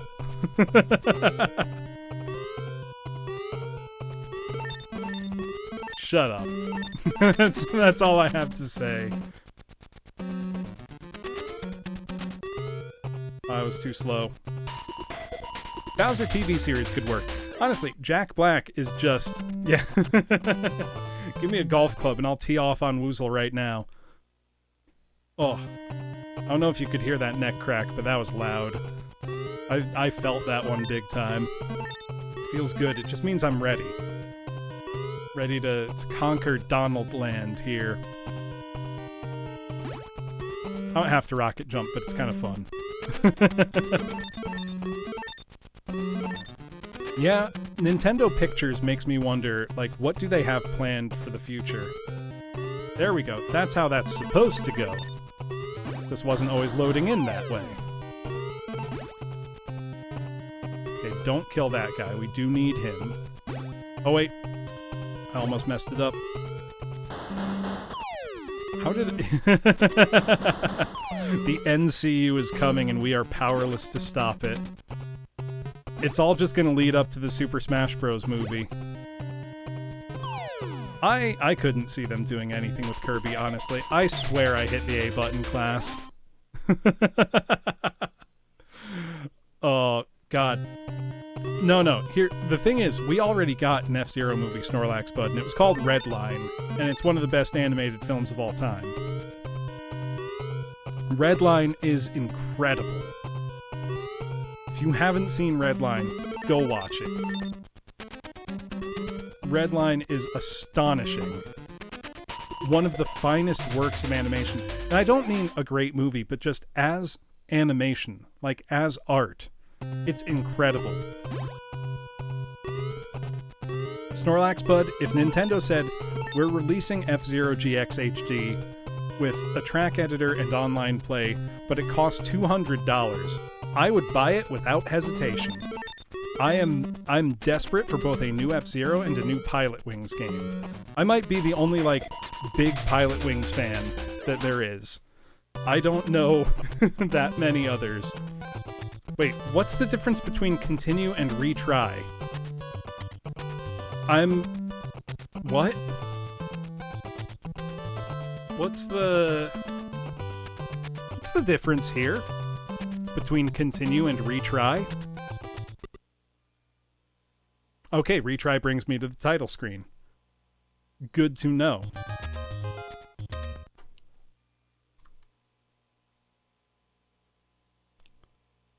Let's get back to that stage. A, B, right, left. Up, B, select. It's not working. Come on. Nope, the level select code doesn't want to work now. Try that again. A, B, right, left. There we go. Back to Cave World. Hopefully it's not desynced somehow. Well, I was worried I jumped too soon there. Wait for the next one. There we go. Honestly, with Nintendo Pictures, I can't think of any other games of theirs that I particularly want to see as movies. I dread the day they decide to do a Legend of Zelda Hollywood movie. Like, I can't imagine any scenario in which that is good. Do you know what I mean?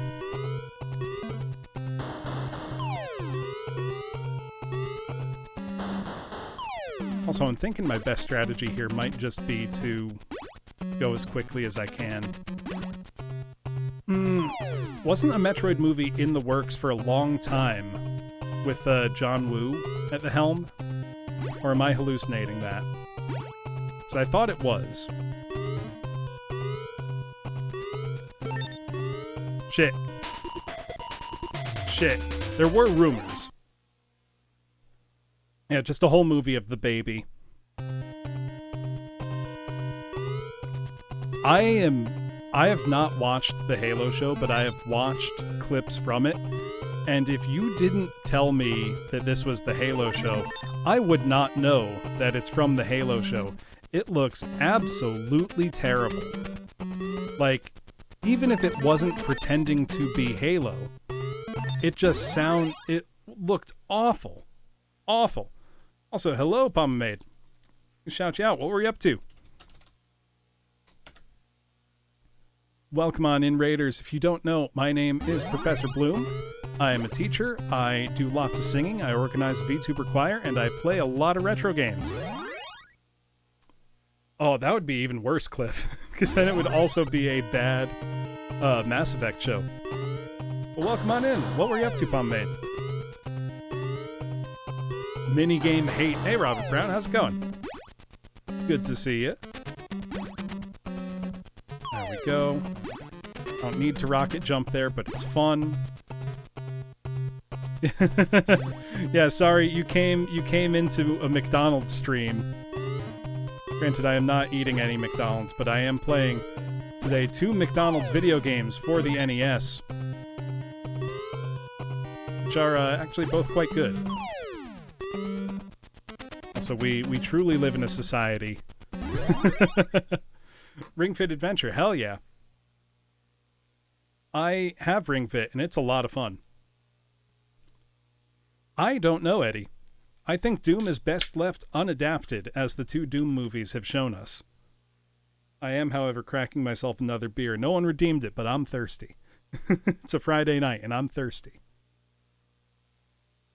Yeah, it's pretty nightmarish, Broshenside.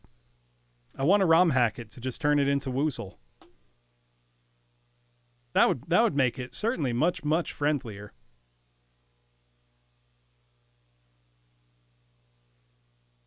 I don't know about ROM hacking, but thank you, Hanabi.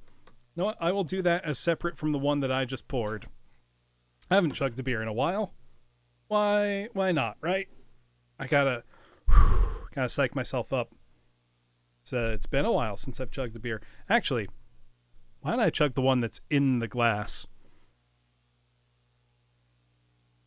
You know what? No, we're chugging the can. Yeah, do hydrate with water, not with beer. Beer doesn't hydrate you. It will dehydrate you, in fact. But it tastes good.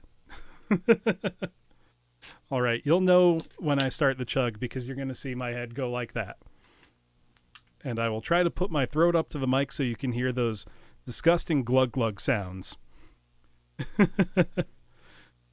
I mean, not every option at McDonald's is terrible.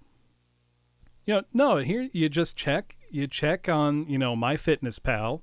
You see, okay, the McDouble the McChicken is 400 calories. You can easily fit that into a day. That could be your lunch. You can work that. I also do think when the McChicken was $1, that was the perfect fast food sandwich. Nothing came close. Nothing touched it. They've increased the price. Now it's not as worth it anymore. Long time ago, I did a bowling league with some friends. This was, we were all just out of undergrad. All of us were working either bad jobs or we were way underpaid. So we did a bowling league and we would play Monday nights. It was $1 games. Yeah. It's not Hanabi. But, bowling league, $1 games on a Monday. Helonia's off. But so $1 games, what we would do is we would bet each other McChickens. Like, oh, you can't pick up that split. I'll give you a McChicken if you do. Then we'd finish bowling and just go pay our McChicken debts because they were $1 each. And we all had our own bowling balls. We all had our own shoes. So we didn't have to rent those things. So it was just, spend a couple bucks for a few games of bowling, split a pitcher of beer, which is just a couple bucks from the bar, and then you go settle your McChicken debts. It was a comfy time, Hazmat. I look back on that time with nostalgia, even though it was an objectively bad time in my life. Like, I had just finished college, was working at Domino's. There were no good jobs to be had. It was a rough time, like really rough time. But, you forget about the parts that were bad and you remember that, I would spend maybe between $5 to $10 on that Monday night for what turned into, several hours with friends and laughter and a good time. So you look back on that really fondly. You forget all the other stuff that sucked. Like, when I worked for Domino's, there was a Chinese place next door, and they would often sell me just a huge thing of white rice for like $2. And very often that would be like my dinner for the day, and I would just steal like hot sauce packets from Domino's and put it on it because I didn't have enough money to get better food, which is really depressing to say. It was a long time ago at this point, but you know what I mean. You forget those parts and you look back on the parts that were good and you're like, man, wasn't it simpler when I would go bowling Monday nights with the boys? And then you forget the rest of it. All right, I'm gonna chug this beer though. Give me a sec.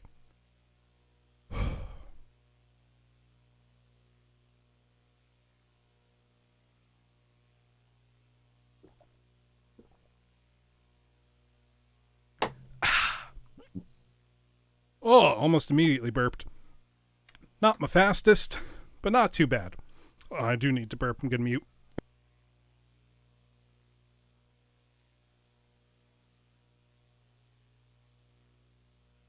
There we go. You don't need to hear that. Got to pay extra for that. That's on the Only Burps account. All right, let's deal with these ice physics now. Oh god, the ice physics are terrible. They're so twitchy. They're so twitchy. That's the new business idea. Get some partners to go in on a VTuber burps only burps account. Hold on. I have one brewing. You'll get one for free. I was a little weak. Oh, I should have turned reverb on. That's what they want. Oh god. It's what the audience want. Burps with reverb. I have to go back to the start of this fucking cave, don't I? I might cheat and skip the cave level. This sucks. Ooh, what's the temperature like for you, Hazmat? Like, how's the weather? That'll determine what I say. There you go. The barbershop burps. Oh man. I should. That'd be intense. Tad chilly, not cold. I'm gonna say still go with the ale then. Preferably. So one thing that was really nice when I was in England recently was they serve their ales, cask ale, the proper way, which are not very cold. They're a lot closer to room temperature. Oh, Mozart was a very literal shitposter. I mean, I've gone on this rant before about his song called Lick Me in the Ass, Leck mich im Arsch. Which, it's a very pretty motet, so, around, but he wrote it as a drinking song with his buddies, basically, because Mozart partied like nobody's fucking business. Oh yeah, lots of spicy stuff in Korea, Hardcore Hunter. It doesn't stand out to me as particularly spicy. These are desynced. I can't make this fucking jump again. I hate this. That's the worst. The fact that that can happen in this game is awful.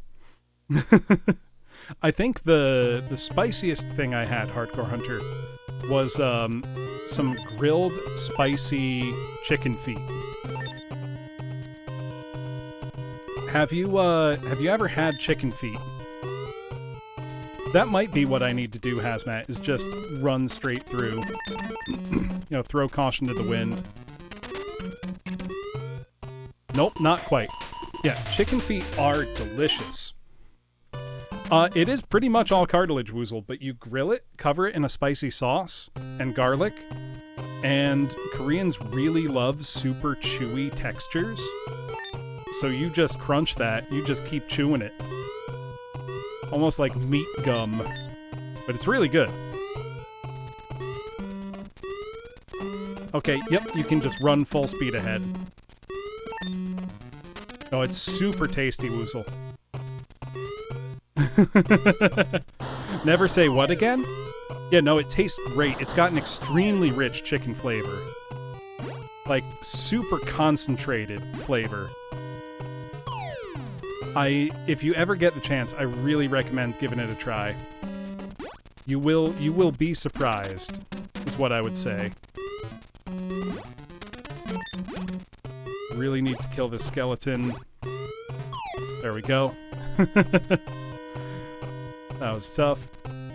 Yeah, it's funny though, I was talking to a Korean friend of mine here in the US and said, oh yeah, I was, this was in a countryside place. It's like, I made sure to go have, some like dakbal, chicken feet. She was like basically was like, oh, you're a hick. I'm like, what do you mean? It's not popular in big cities. Except for Daegu, which is rural, still. Yeah, no, you chew on that part, though, still, Hardcore Hunter, because it's got tons of flavor. Oh my god. Stage is terrible. The ice physics here are absolutely ridiculous. Also, I hate that I'm required to kill these penguins, essentially. That means you're just in for a good night, Hazmat. That's a good sign. Oh, I swear I was hitting the A button. Now I have to go back into that stupid cave. At least I know, just run. Just run the whole time. They look a lot like Chanseys, yeah. But I was saying, in England, they do their, ales at closer to room temperature. They're not so cold. And it really, really works nicely for the flavor of them. Oh my god. The hit detection for these platforms really sucks. Like, really bad. Okay, at my next game over, I'm gonna chug the beer I have left and then go use the bathroom. And then consider skipping this level entirely with a cheat code. And I will take an asterisk next to this game in my list of games I have played. I was not in London almost at all, Hardcore Hunter. I swear, Hollow Warrior. Okay, I said I'd finish my beer. I will. I would like to try that someday, Hardcore Hunter. I actually think it looks pretty good. Though, I think I know, there's that YouTube video that went pretty viral with one of the oldest fast food shops in London, in East London, and it's the jellied eels and the mashed potato and the meat pies. Very cheap, very traditional. Hello. Hey, Yusha, thank you. Remember when Ronald McDonald sent a bunch of kids to the gladiator times to fight lions in visceral gladiatorial combat? I sure do. Yeah, he does seem like a nice guy, Cream Shakes. But the only reason I was in London at all was just passing through to get further to the north of England to visit friends of mine. But, I would like to try that someday.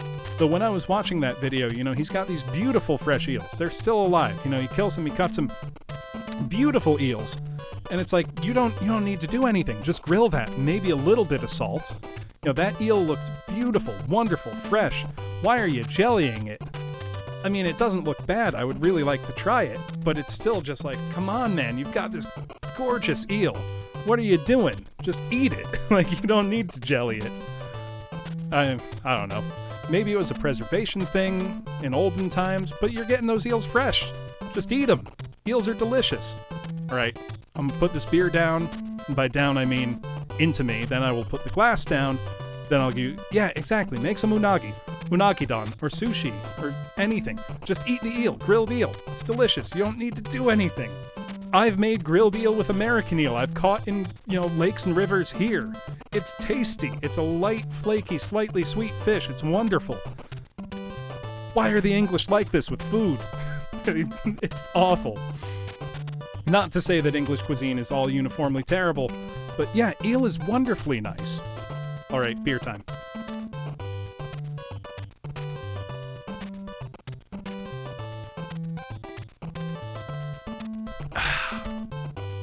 That was faster than the can.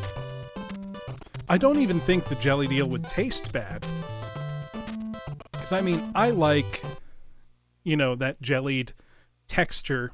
Natural jellies, like, the kind of gelatin you get from, boiling a meat is full of flavor.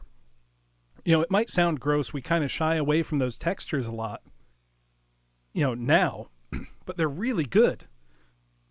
Yeah, that's true. I do like mushy peas. Mushy peas are good. I will say that right now. They are good. I also need to pee super bad. I will be back in a minute. Let me leave you with some different music. Let me find something good. Ooh, I've got a good one. And then I will be right back. There we go. Yeah, presentation matters. Be back in a minute.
You can backseat all you want, Woozle. I don't have a no backseating sign on.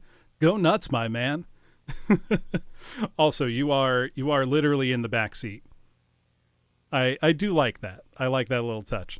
Jump better. Fuck you. I'll jump how I want, damn it. Also, Woozle, try this game. It's... fuck.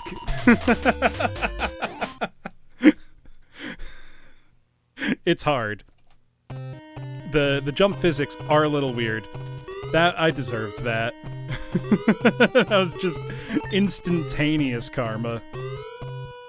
I can't even say anything. Like, it was richly deserved. Okay, that one wasn't. I promise you, it's awkward. I'm getting filtered by a children's video game. There we go. I do wonder why this game was Japan exclusive, though. Like, did McDonald's Japan not want to share their video game with the West? Like, the filthy gaijin can't get our, you know, our McVideo game? Oh, I saw that, Glail. I was in there for a while. I was ranked sane and normal, I believe. Which I think is fair. Folded 1,000 times video game. Yep. Which I think is where I belong. in all fairness. Okay, so I need to input the code A, B, right, left. Up, B, select. Come on. A, B, right, left. Up, B, select. Come on. The level select code feels very inconsistent. There we go. Back to Cave World, which sucks. I hate it. Also, how you doing, Trano? I mean, they could have just called it Ronald Land. It didn't have to stay Donald. It is very funny to me that he's called Donald McDonald in Japan. I will have to ask a Japanese friend about that. Alright, we're just gonna keep running. That's clearly what I need to do here to have any hope of success. Not sure how to make that jump in general. Oh, I'm not dead. I thought I was toast.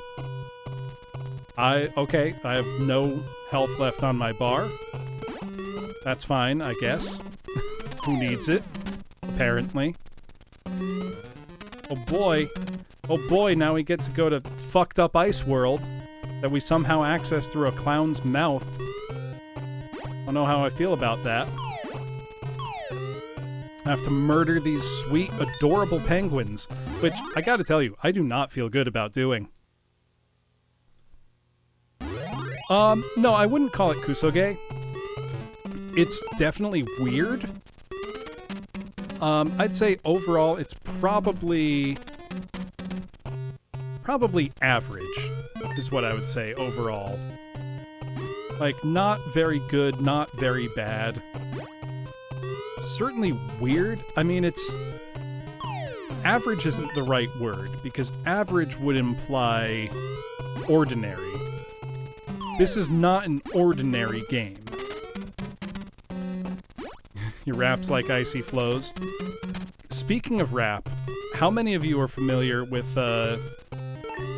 British hip-hop sensation Pete and Bass? Because, oh, I gotta help Grimace. How do I help Grimace? Oh no! There's an evil Grimace.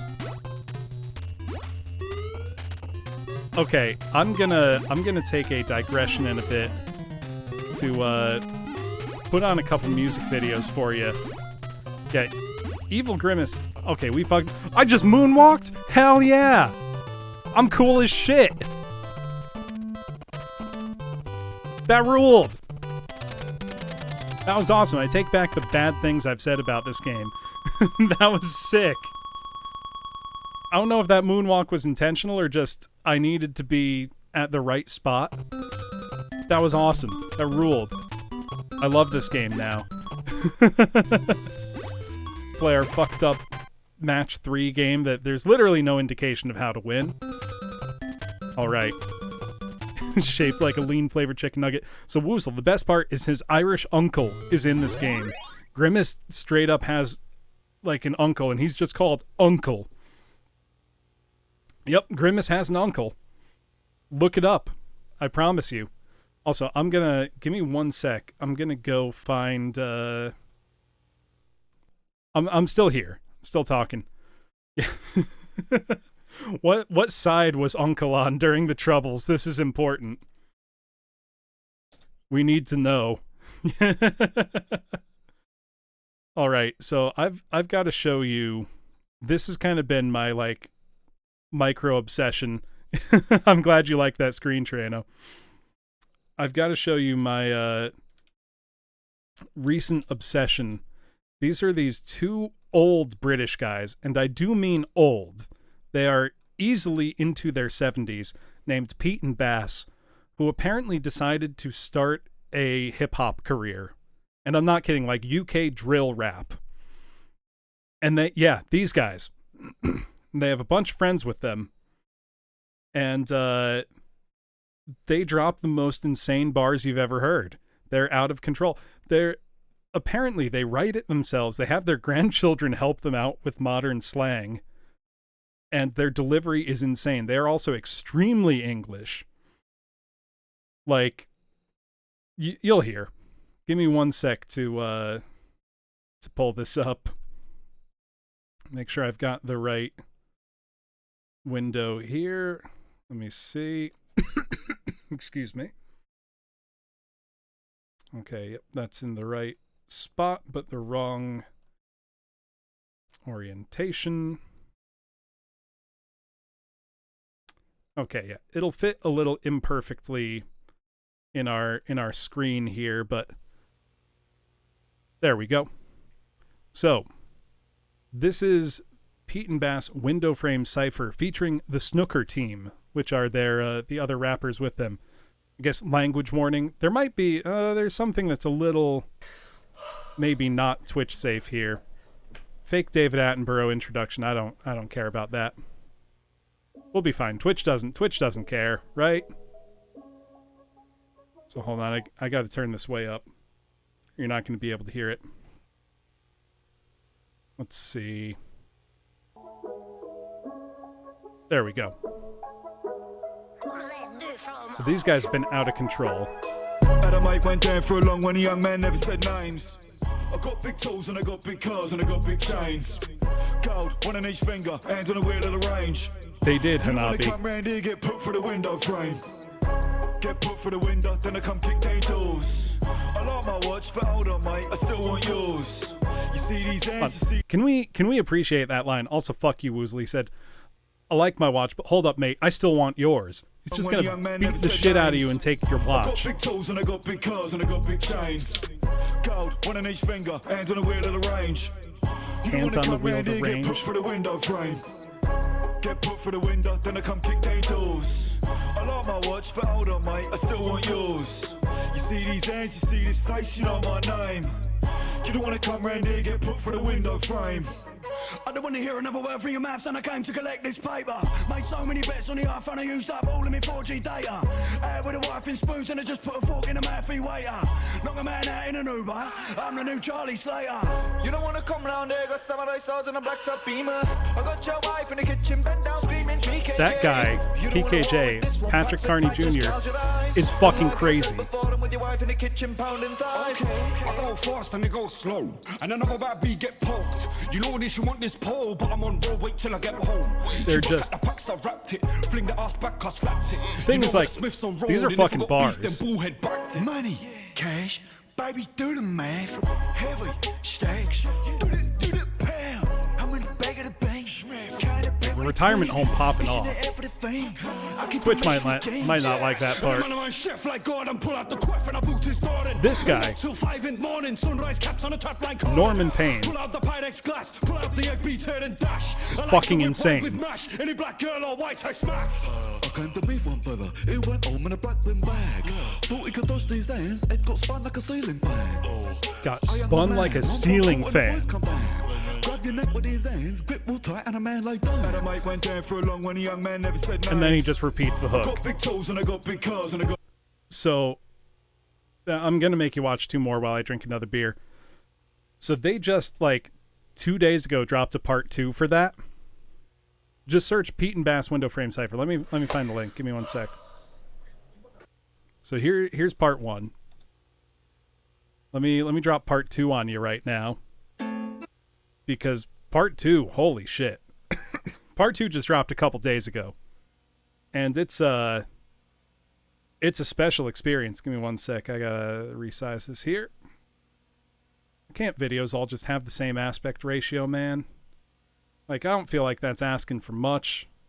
Just a little standardization in our day, you know? Maybe just a little. Let's see. There we go. Yeah, this is not a widescreen TV, obviously. We're doing our best out here. This is a lot of the same guys. Same 2 main guys. And they go stupid hard on this. Hello girl, hello love. Come and have a drink with the boys in the pub. Get lit, get touched with a biscuit crunch. I'll end this fun when I pull that plug. It's internet P, my connection's plush and I'm feeling lush. Make a lady blush when I lift the sound of his voice is so good for this. That's one of the producers, I think, Hanabi. That money in the bag and split that whip back round in a stolen mower. This deagle comes with a kickback, knick-knack, paddy whack, bird of a big back. Throw that bone, got chrome in a rucksack, stepped on a Birkenstocks and he got knocked over. The car doors off, suit that home with the windows down when I shout and scream. Blood like a Volvo, escort, bog man. fry mash with a bowl of grains and beans. That guy's insane. Wrapped up tight in my Nike trousers. Windmill fist to another man's face and he won't wake up for the next 6 hours. Shuriken stars in the blow gun dab. When I find that man, I'ma take his soul. Take his neck with a lightning bolt. Top on my mountain biking. I want to be this cool when I'm that old. You get jabbed in the eyes with the viper's blow. Took your wife out for Greg's and vodkas. We made love on the bus ride home. All in the heart of a raging rhino, it's my time to go. He really Just does like the girl whistle. that I met on the internet quite some time ago. Looking nice, smelling fresh, dressed to impress in my 3-piece, yes. Took his queen These like a lines game are of all chess, so very white, fucking and I wind good. up time to have sex. Grabbed his face and I pulled his tongue out. What, took his wife like a game of chess. It's like, holy shit. Or took his queen like a game of chess. Go. Looking nice, smelling fresh, dressed to impress in my 3-piece, yes. Took his queen like a game of chess, very white, and I wind up time to have sex. Grabbed his Fucking face and I crazy. pulled his tongue out.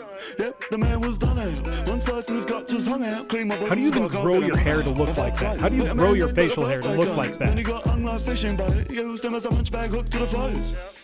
Barry says ladies do. Usual please make that two. Pop a pill, colour blue. Took her back, Sonic Boom. Pop a pill, There's a colour bender. blue. Boonder. Took her back. Banger. Sonic Last Boom. called like December. Fucking Flipping a Land Rover amazing. Defender. Hey girl, do you feel me? So what? You wanna come wheel me?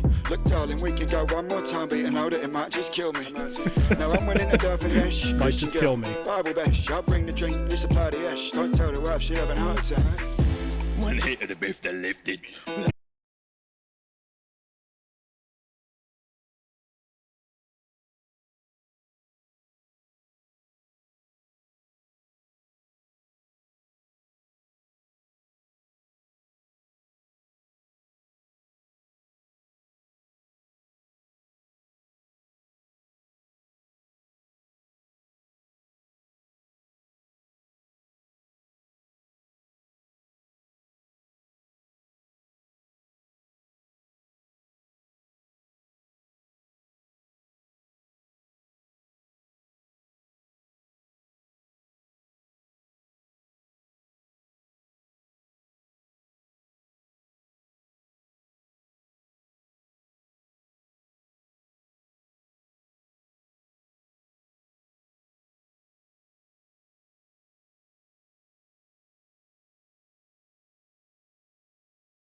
Get ready for this one, it's gonna fucking blow your brains out. I just killed a man, that's another body for the crit. Cover it in shit. I just killed a man, that's another life to my list. Fuck it, I'm sick. The accent just also really makes it for me. That's another body for the crit. Cover it in shit. I just killed a man. Oh, you came in on something, Yakini. I'm sick. I eat cigarettes and smoke fucking bird seeds. Swinging samurai swords in me Berkeys. Birkenstocks and socks full of dead mice. I whip them out to swing them in the street fight. I gotta repeat that. So, Battlerek, he's from Northern England. So I think Leeds, like around there. That opening line, I eat cigarettes and smoke fucking bird seeds. Swinging samurai swords in my Berkeys. Birkenstocks, wearing socks full of dead mice. I take them off and swing them in a street fight. What the fuck, dude? That's another body for the crit. Cover it in shit. Listen to him just going fucking insane. It's I eat cigarettes and smoke fucking bird seeds. like Swinging samurai swords in me Berkeys. Birkenstocks and socks full of dead mice. it's insane. I whip them out to swing them in the street fight. Lay the sandpaper out for me to sleep in. I love the sound of little baby birds screaming. Find me munching on glass in the evening. I'm out with my twin brother and we're thieving. Also, his delivery is insane. He's just fucking yelling. No, it's not bad at all, Mobius. That's the thing. So the other guy you saw in that video, the bald one, Norman Payne, is like a real artist. I'll pull up one of his videos because it's unbelievable. Like, Yakini, these really fucking slap. The grave, the burn, the days, the churn, the pain, the chime of the church bells, the drain, the worms, the vermin. He's fucking going. The murderoid, the colonel's on the turn again. Woke up, body impaled on the turnpike. My first word was die, that's my birthright. My first word was die, that's my birthright. Backflipping acrobatics in the afterlife. Like, what the fuck, man? My first word was die, that's my birthright. He's fucking out of control.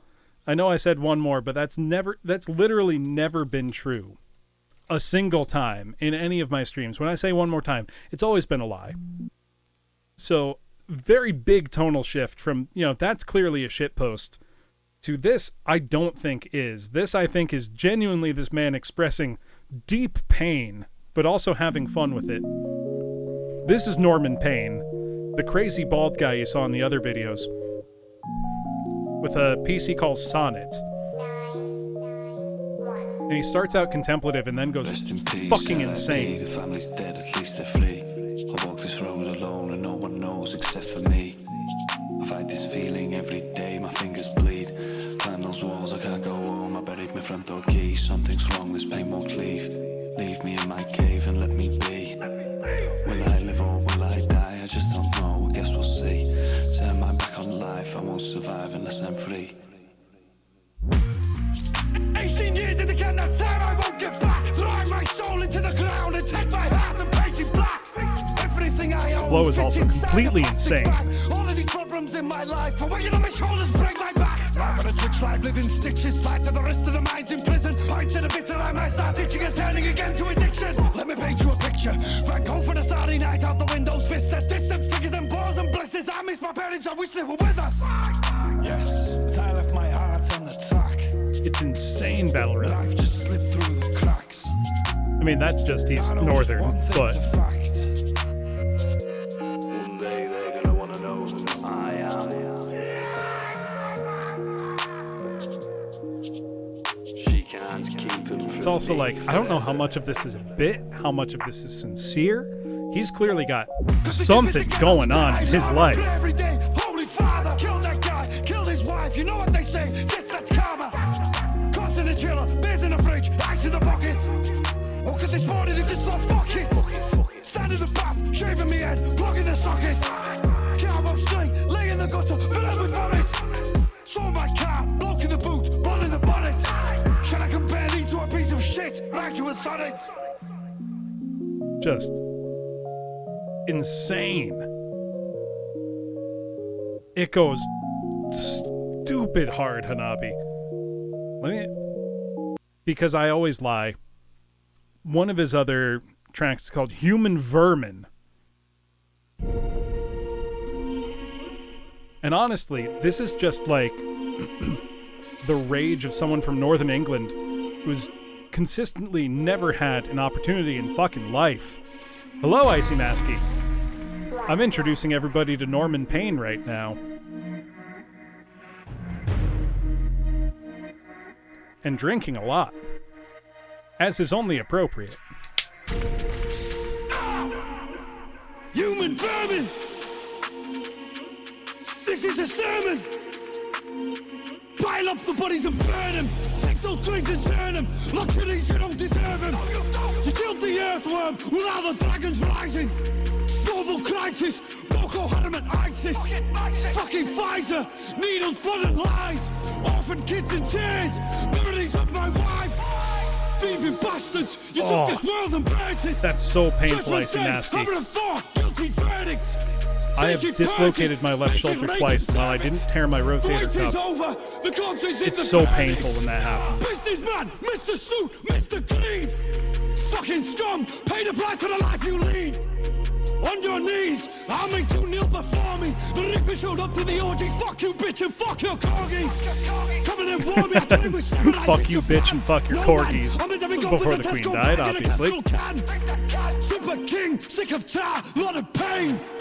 Give me that neck, snap and crackle, pop that chain. Chop that change, count it up. It's like he's clearly having fun, but he's really getting in there. Exactly, Battle Red. Not even worth my time, you bunch of fucking cowards. Simon Cowell, Alistair Crowley's bowels. Kamikaze, Pearl Harbor, Nagasaki, and Twin Towers. Rocket attack and the bullets are raining on kids while you're shoveling powder. It's also just insane to me how fucking good his flow and delivery is. Yeah, Crowley's bowels. The worst is yet to come. We should all come together and set aside our differences. Like, this guy is legitimately really good. That's the weird part of it. Obviously, he has fun being just an over-the-top character, but he's also got insane flow as a rapper and delivery. It's crazy. Also, we got to the next level of Donald Land. Let's go back to the game. He does not battle wreck. He should. Especially as a northerner, he should. Not that I'm any kind of expert on English politics, but it doesn't take an expert to know that the North has been consistently neglected and underfunded compared to the rest of the country. In fact, all it takes for that is to know a single person from the north of England. Hold on, what is my brother texting me? My phone is exploding right now. There we go. Oh, do you know him, Whale? Are you familiar with the works of a Mr. Norman Payne? No, he does not have a Margaret Thatcher song yet. Well, I didn't mean to do that, but it worked. Somehow. Oh, I shouldn't have killed that one. I think I need that to cross that ravine there. Unless... Oh, I almost made the rocket jump work. Yeah, sorry for the big kind of aside there.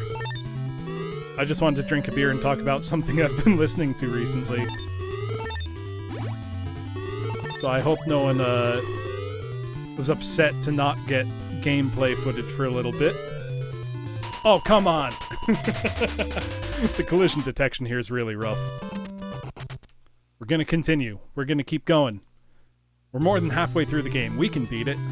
We can beat it tonight, right, class? Surely we can beat it. Actually, I'm thinking about making a mistake right now. I have listened to Death Grips. Yes, Glale. Oh, shit. I keep messing that up. I mean, I kind of like that its output is ugly viral, if that makes any sense. because honestly, this looks more or less exactly how I saw it on TV as a kid. Oh shit. I just did terribly. But, you know, I was playing, granted, we were, you know, playing on composite in my household when I was a kid. My dad always made sure we had, you know, he's a nerd. He likes things like, you know, knowing what kind of cables give better video signal. And obviously, RF sucks. So we always had, you know, a TV with a composite in so that we could, you know, watch, at that time, you know, VHS over composite. But, oh no, the NES does not have a very clean output signal, even compared to its contemporaries. Like, the Sega Master System has a cleaner output than the NES, but I'm gonna come in with a hot take here. Despite having technically superior specs in a lot of ways, I don't think Master System games look particularly better than NES ones. Oh, did I need that enemy to be there? You know, there were some Master System games that obviously were doing things that weren't possible on the NES. There's a lot of NES games doing stuff that the Master System could never do, particularly with sound. I think the Master System was quite anemic when it came to audio capabilities. I might have fucked up. I might have needed to leave that enemy alive. I soft-locked myself. Very cool. Or wait, are these platformable? No, they are not. They're just colored differently for some reason. Oh, that's a pain in the ass. Let's keep going, though.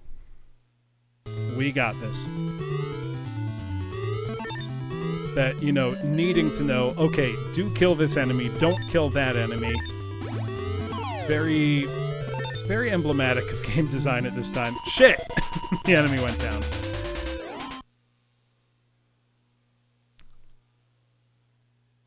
We got this, though. We are learning. Hey, Elliot, 15 months. Holy shit. Yes, it is indeed McDonald's time. Actually, know what that makes me think of? Know what I should find a karaoke track for? I need to find a karaoke track for the Wesley Willis classic Rock and Roll McDonald's. So how you doing tonight, Elliot? 15 months. Holy shit. Thank you, man. I really appreciate it. I can't believe that I've been doing this that long, honestly. Every now and then I still in my brain think like, oh yeah, I'm still pretty new at this. And it's like, no, I've been doing this since July of last year. Which I still think is fairly recent, all things considered. Now, there's plenty of people who have been doing this for years and years and years. Not just VTubing, but streaming in general. When I started VTubing, that was my first time ever streaming anything. Total novice, and it definitely showed. I think it still shows. I still don't have a lot of the things that I think people kind of expect as standard, like, you know, well-made, like, starting and ending screens and all that. Oh, there we go. You can jump off that guy. Also, Elliot, if you didn't know, this game that I'm playing here is called Donald Land. Yeah, that stupid frog. It's pretty fun, Mobius, I gotta say. Look at that cat. Look at that cat. He's got, like... He's not even grinning, but he's got, like, a shit-eating grin right there. Also, the reason you can see my mouse cursor is because this is just a capture window, so you can see whatever goes over it.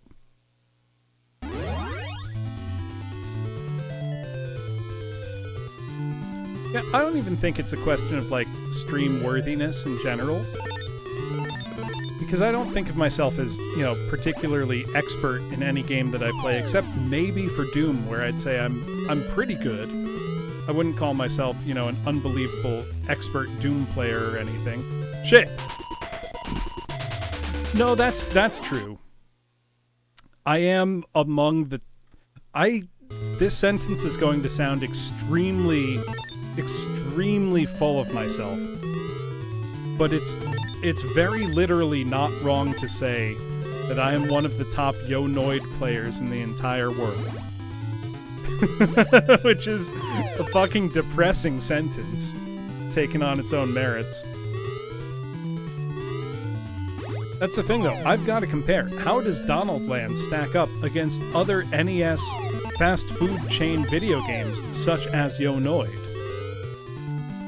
I don't understand how to jump off that guy at all.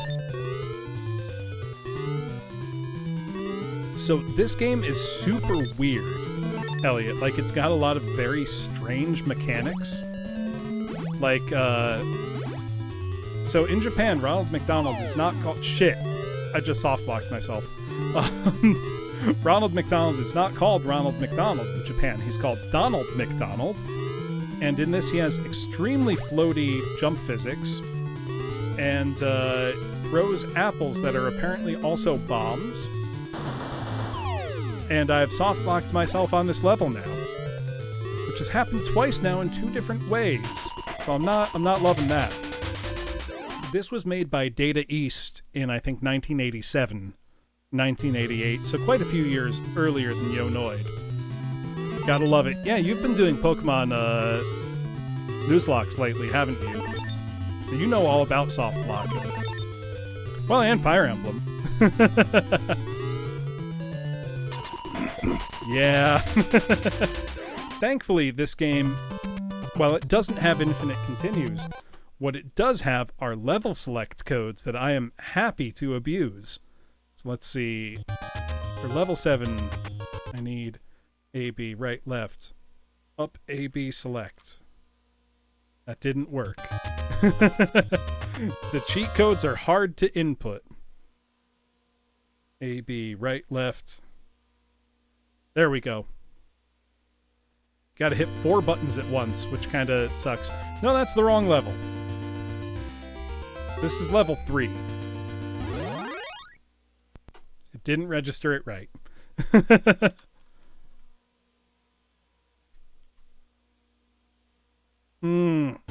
This isn't going good.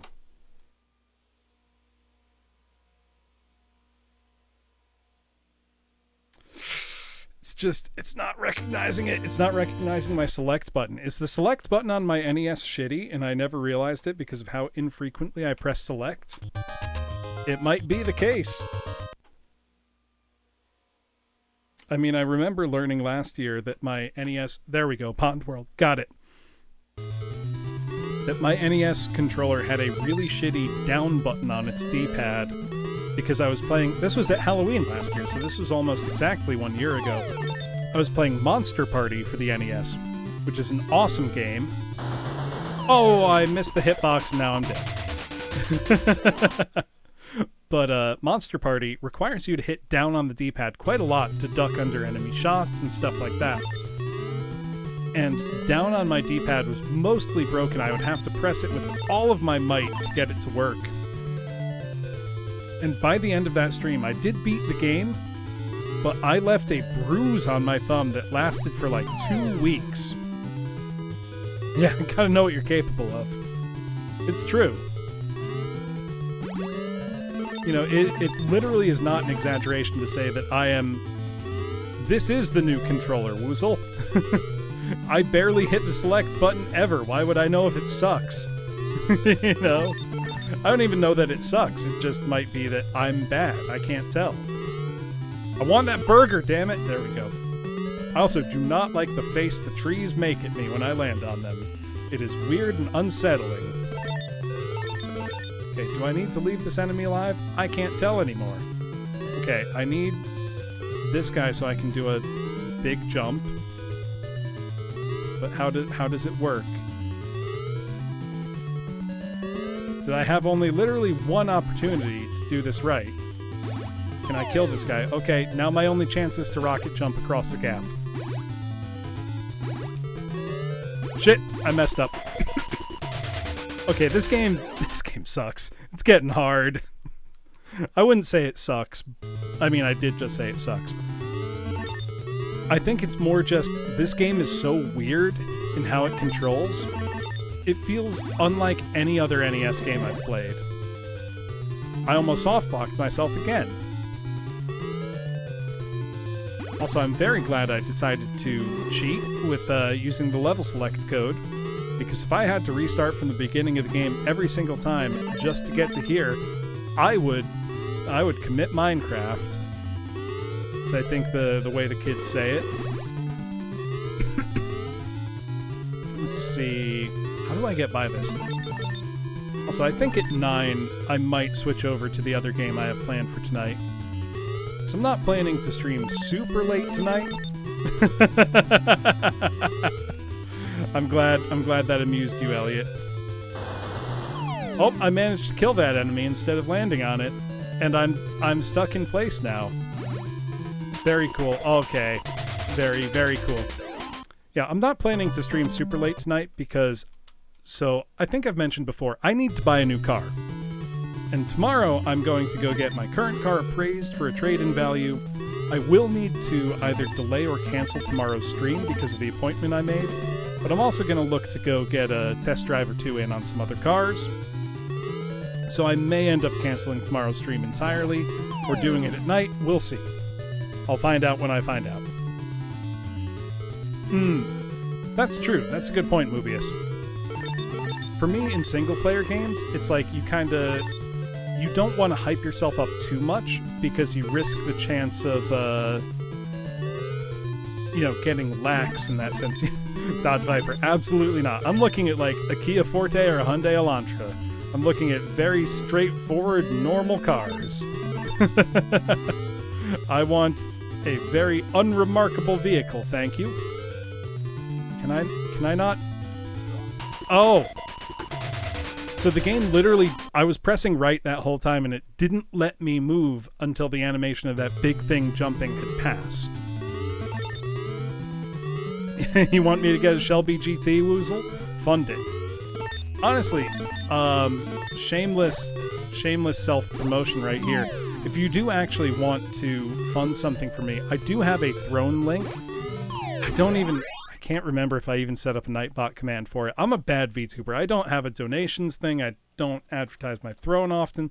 I don't think I have a command for it. No, I don't. Thank you for saving me the embarrassment, Woozle.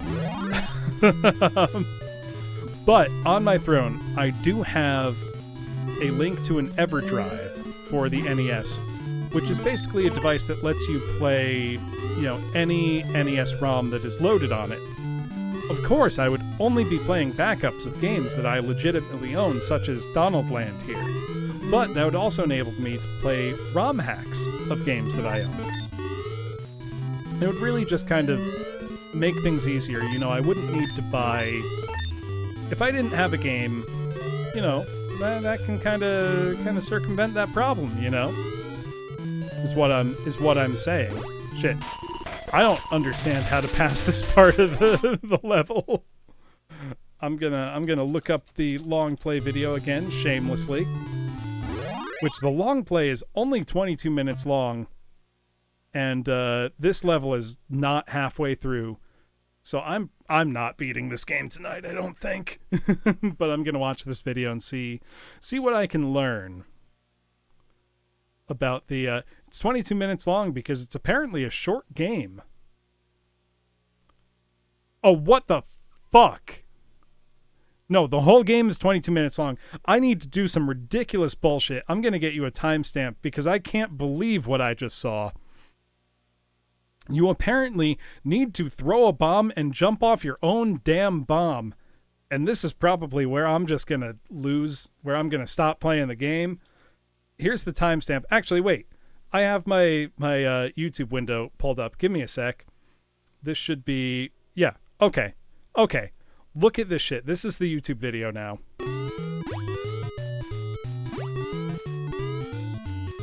So, I was thinking that jump looks really long. He throws a bomb and then jumps off of it, and I don't understand that. This some horse shit. Like, what the fuck? Yeah, no, you were right, Eddie. I didn't know. What is he doing? This game went from, like, friendly, enjoyable platformer to physics-based Kaizo Mario in a fucking heartbeat. I am beside myself. I am speechless right now. He was just doing some crazy fucking backwards jumps. He's gonna do it again, isn't he? What the fuck? What the fuck? Data East was on some shit if they thought this was acceptable game design. Data East were on something. I disagree with that. I don't appreciate this. I am gonna fail at this immediately. You go from that gameplay to mine and you're like, who is this scrub that does not understand the fast movement mechanics of Donald Land? Fucking hell. I don't understand this game. That is... So there's games with high skill ceilings, and then there's this shit, where it's expecting you to do this fucking crazy tech just to beat the level normally. That's a bit much. I don't mind hard games. You all know that I don't mind hard games. This is a high skill floor. This is ridiculous. Literally how? Like, okay, let me try this shit, I guess. I don't have a fucking choice now, do I? So I go over here, I wait for this cool little cutscene to play out, I guess. And then I need to jump, throw the thing. Hey, I did it, somehow. Okay. Okay. I'm nervous now. I didn't think I'd do it. I'm cracked? Question mark? I don't know. I'm scared. Like I'm really scared. Why was I able to do that? I hate this. This sucks. I guess. I thought I couldn't beat the game, and then the game said I could. I'm confused. I'm gonna finish my beer. I don't like this. I don't like that I succeeded. That means I have to keep playing. He wants to die. He cannot. I'm just imagining that Woozle is like the Robert Downey Jr. meme format. I just love Ronald McDonald standing there with his fucking hands on his hips and his fucking overalls and his striped stockings with a big shit-eating grin on his face. Fuck.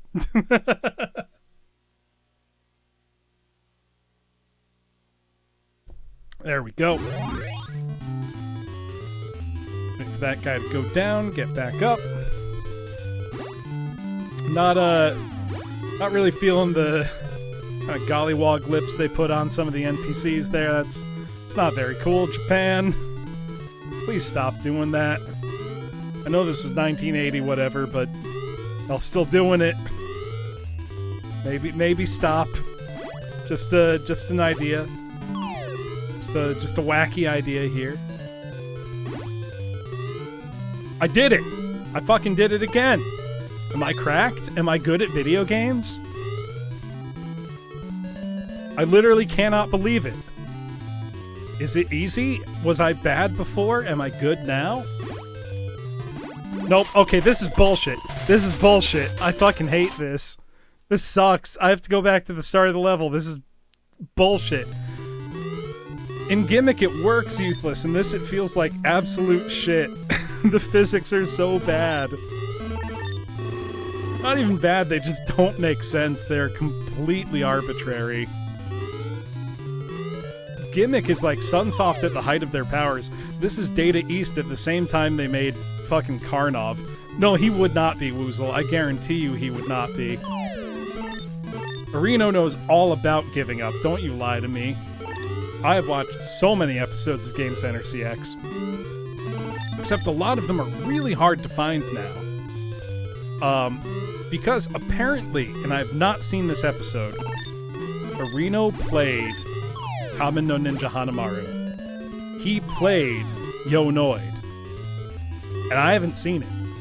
Apparently he cleared it. Which makes me a little upset. Because of how long it took me to beat that fucking game. Nope, I'm not cracked. This shit sucks. We'll try again. God. Honestly, I think 50% of my difficulty with Yonoid was the mental block of having truly lost to the Noid in every single way. Okay, Areno has the weirdest skill set of any gamer I've ever seen. He is weirdly quite good at some games, and terrible at others. Like, he did a few Ninja Gaiden episodes. He had almost no trouble whatsoever clearing Ninja Gaiden. Granted, I don't think Ninja Gaiden's a super hard game. I think it's very, very beatable. Because it's really generous with continues and whatnot. You know, it's not like, you know, fucking Yonoid, where you gotta restart the whole fucking game. Yeah, he's got a really inconsistent skill level, Cleo. Like, there's some games where he suddenly exhibits, like, god-tier play. Shit! I jumped too far. I was too cracked. I was too good at this fucking dumb game. I'm gonna continue. I gotta piss so bad. The beer has really caught up to me. Not in gaming skill level, but in piss-making capacity. I will be right back.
Congratulations, Viral. You successfully identified the music as Bucky O'Hare.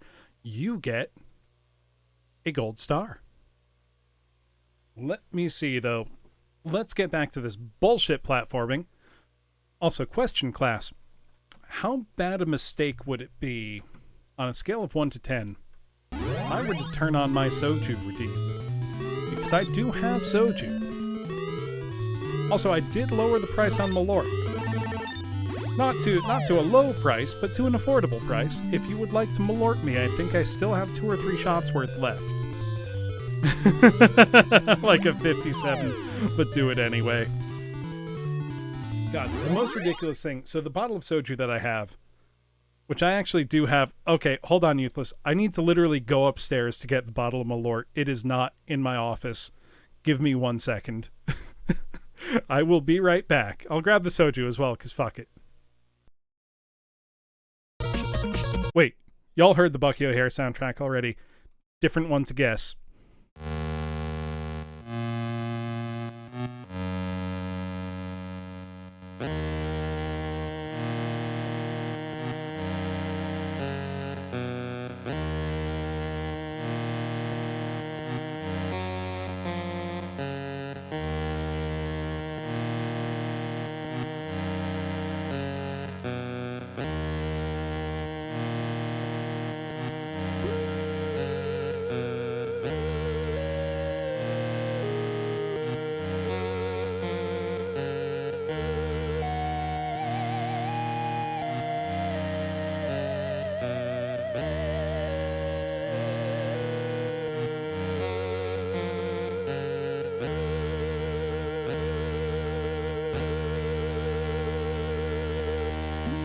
Welcome in, Kendra. Thank you for the raid. Sorry, give me 1 sec to shout you out. I was just going to grab a bottle of Chicago's finest Malort. How are you tonight? What were you up to? There we go. I'm starting to get used to the new shout-out command. You have descended. Welcome on in. Also, anybody know what soundtrack this is? Because I would be surprised if no one could guess this. But, Youthless, you redeemed Malort. So, it's Malort time. Here's the bottle and the shot glass. Let's pour ourselves a good old Malort. For anyone who doesn't know, Malort. Nice, doing some art. Malort is a Swedish liqueur made in Chicago in the U.S. It's based on, I think, Besk. It's called. It's the Swedish liqueur. And by its own advertising, Jeppson's Malort has the aroma and full-bodied flavor of an unusual botanical. Its bitter taste is savored by two-fisted drinkers. Which is to say, it's vile. It's extraordinarily strong tasting. It's not that strong. Oh, you didn't know that, Music Boy? Yes, no, Malort is based on a real type of liqueur called a Besk. So B-A with umlaut over it, S-K, Bisk. It is, I have no idea how a Besk should taste. You got it, Viral. You're getting another star. There you go. Journey to Silius is an amazing game. Yeah, oh, you've had it, Youthless. Yup, you got it. You got it by Sunsoft on NES. Fun fact, this was originally supposed to be a Terminator licensed game, but they were unable to get the license. Same composer and same sound driver engine, Viral. I've played through Batman on stream, which I had never beaten before. I had the game as a kid, and it just always got too hard for me around level 3. But sitting down and deciding to play it, as a 35-year-old man, I had no trouble beating it. The last boss was hard, but I beat it in, I think, about 4 hours. And that was with someone using channel points to force me to reset the game at the final boss battle. So it really wasn't too bad. I think Batman is one of those games that gets hyped up as super difficult, but it's really not once you, learn the patterns and play it a little bit. It's one of the best games on the NES, in my opinion. The graphics, the sound, the control, all amazing. Right, time for this Malort shot. What am I toasting, Youthless? Because it does taste like Denton and cigarette butts. I kind of like it. So Malort doesn't taste good, but I like the way it tastes bad, if that makes any sense. And I don't think it's a low-quality liquor. I think it tastes exactly how it's supposed to taste. Cheers for fucked up physics. I'll drink to that, bro. Eric Andre style. I'm raising the bottle of ranch. Fuck it. Boy, that tastes bad. Oh my god. The worst part of Malort is the aftertaste lasts for fucking ever. Man, that track slaps so hard, but we gotta stop it and go back to Donald Land. It's fine, Glail. Don't worry about it. I'm buzzed. I'm not gonna be fall over drunk. Don't worry. I have things I need to do tomorrow, so I'm not allowing myself to go totally overboard. Trust me, don't worry. Malort is also not that strong. It's 35% alcohol, so it's shit. I soft blocked myself unless I can, like, God Gamer my way to a crazy jump here. Drunk streamers can be very funny, but I've gotten embarrassingly drunk on stream before, and I'm not trying to repeat that right now.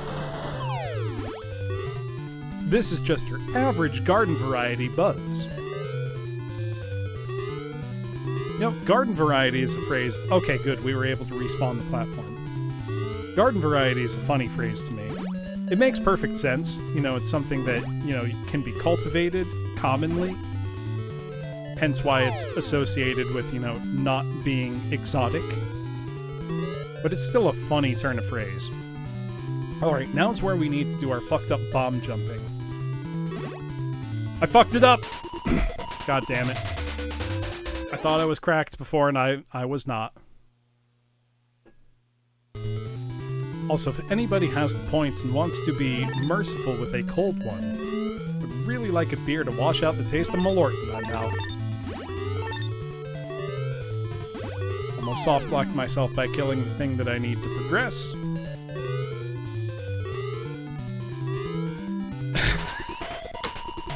Fuck you, Woozle. Alright.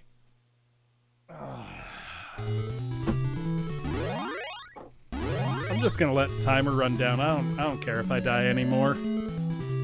Life has lost meaning. There's your clinking glass ASMR. Also, for any interested parties, thank you, Elliot. Am I putting it in my mug or am I chugging it?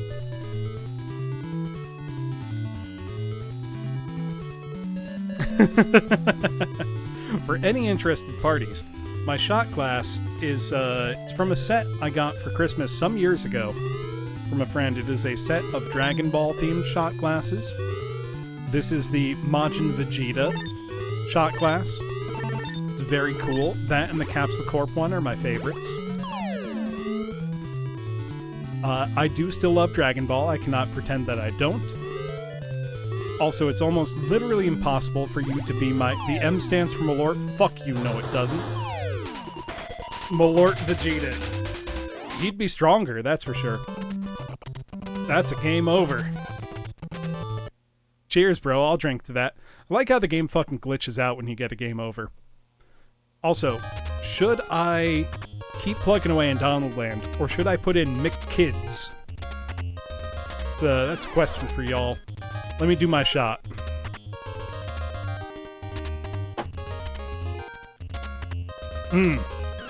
Malort. Everybody's favorite. Let me see, Man, it really doesn't get better. So there's an excellent YouTube channel, everybody, called Unemployed Wine Guy. He is a sommelier who... I just won't do that, Youthless. Or you could redeem a beer and you could redeem a Malort and I'll do it. But, yeah. But this YouTube channel, Unemployed Wine Guy, began making videos around when the pandemic started, ostensibly as a sommelier out of work because of the pandemic. And he was reviewing, you know, low-quality alcohols, more or less. So having done something almost exactly like that, Youthless, I can confirm it's terrible. But this guy, on his YouTube channel, has begun doing a series he calls Malort Mixology, where he makes classic cocktails but replaces the key alcohol with Malort. Let me pull one up. He makes a Manhattan, but he replaces it with Malort, and he called it the Sad Hatton. Let me find it. Give me 1 sec. I'm going to switch screens while I just make sure that I've got the video pulled up. Give me a sec. Prescott Van Meyer. I have it framed correctly. There we go. Okay. Wrong screen. There we go. His name is Prescott Van Meyer III, sommeliering from home. Prescott Van Meyer III, sommelier from home. Another episode in our series of Malort mixology. We are today making a Manhattan. Instead of using rye, we're using Malort. Instead of rye whiskey, Malort. As usual. That's what we do in this series. So Just Manhattan, look at normally how is rye whiskey with unhappy he looks about what he's doing. Bitters, I can tell you, usually that's some how I garnish, feel about Malort. your orange. You know, have that ready to go. Instead of the rye whiskey, we're doing Malort. And we got all these other flavors to put in there to hopefully maybe mask the smell of that very large animal that died in the drywall. And you need to get it out, but you're not sure where it is. So you just got to smell it for weeks. None of that will help. We're going to put that I can tell him right now. in a glass. And I'm going to drink it. Ugh. I normally say this at the end of the episode. I empathize but with I'm this man. Not always in the right state of mind after this series. So make sure to like, comment, and subscribe, and turn on notifications so that you know when a new video pops up. Man. You want to see me. Hey, Woozle. I think I have one shot of Malort left in the bottle. That's what you get. Either one or two. You want to kill me? Manhattan. You want to polish it off? Malort, so it's a sad Hatton. A clinically depressed Hatton. Clinically depressed Hatton. Manhattan, but I'm going to do it on ice before I strain. All right. 2 ounces of rye. Sure something. Of course, instead we'll be using Malort. 1 ounce of sweet vermouth. It says Thank you, 2 Hazmat. dashes of bitters. Just 2. I already know there's extreme bitters from the Malort, so maybe the Angostura will cancel it out. You know, like amplified. I like how he's sound making waves. it like a really proper, Canceling each fancy other out. Manhattan. Which, if you've never had a Manhattan, they're a wonderful cocktail. And these are quite literally. Yeah, the best cherries I on lowered the planet, price. And I am so sorry for what I'm about. However, I have to say, class, once this bottle of Malort is empty, if I want more, this is my last bottle of Malort. The last time I ordered some months ago, I ordered 3 Mary. bottles. So let me pause this. let's give it a sip. Oh, wait, is it telling you there's a limit or a what's it saying, Hazmat? Time limit, maybe? Quantity limit? It might be a timer. I have it on a 5-minute timer. No error message at all. Just won't let you. That's very strange. Well, let me try this. See if you can now. But basically, once I am through with this bottle of Malort, I will probably need to put up a fundraiser to fund my next order, because the thing that's killer with Malort is I cannot buy it locally. I have checked, I've tried. I live in New England. I do not live in Chicago or the Chicago metro area. So Malort is a get shipped to me by mail kind of thing. And because it's bottles of alcohol, it's quite heavy. You know, it's not, the Malort shipping costs about as much as the Malort itself. So if you're going to get some, you may as well get, 2, 3, 4 bottles. But because I am about to buy a new car, probably in the next 2 weeks or so, that means I'm about to, make a very large down payment and then be committed to an extra, $400 a month or so of monthly expenses, which I can afford, but it means that things I would normally spend on streaming, I will have to forego. So things like buying Malort or buying extra retro video games that I didn't have before, things like that, I will need to wait to do. So I might make a fund my Malort addiction fundraiser where, if we can get $100 of donations, I'll buy 4 bottles of Malort and get them shipped to me, kind of thing. But that might mean these next 2 Malort redeems are the final ones. The car market is fucking terrible right now, Cream Shakes, let me tell you.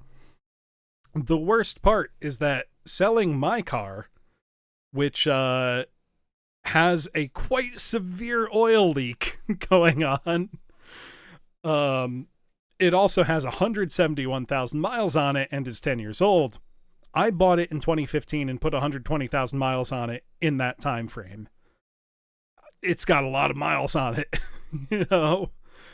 But that car will probably only yield for me at trade-in about $1,000 to $2,000. Not very much. I would still like to make a down payment of about $7,000 to $8,000, and I'm trying to limit myself to a car budget total of like maybe 25 grand at the higher end. So that means my selection's a little limited because prices are very inflated right now, but the used car market is so insane that I'm just going to buy a new one, you know? At this point, it's like, I may as well buy a new one. So I'm down to things like, you know, a Corolla, a Kia Forte, Hyundai Elantra, you know, stuff like that. Very good, reliable cars. Not exciting. They don't need to be exciting. You know, I have a short commute daily, and that's it. You know, I don't drive a ton unless, you know, I take a road trip to see friends every now and then. But, you know, it's not too bad right now. I live fairly close to where I work. It's not too bad. 8,000 kilometers 5 years ago. I believe that. Skodas will run for a long time, Mobius. We don't have Skodas in the US. So my current car is a 2012 Volkswagen Golf, which I've loved it for a long time. It's not a Golf GTI. It's not a Golf R.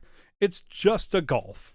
You know, it's the platonic form of a car. It's the most basic car you can possibly get, but the Golf is a quite nice vehicle. It served me very well since 2015, but it is at the point now where the amount of money it will cost to keep it running well and keep it on the road probably exceeds its trade-in value.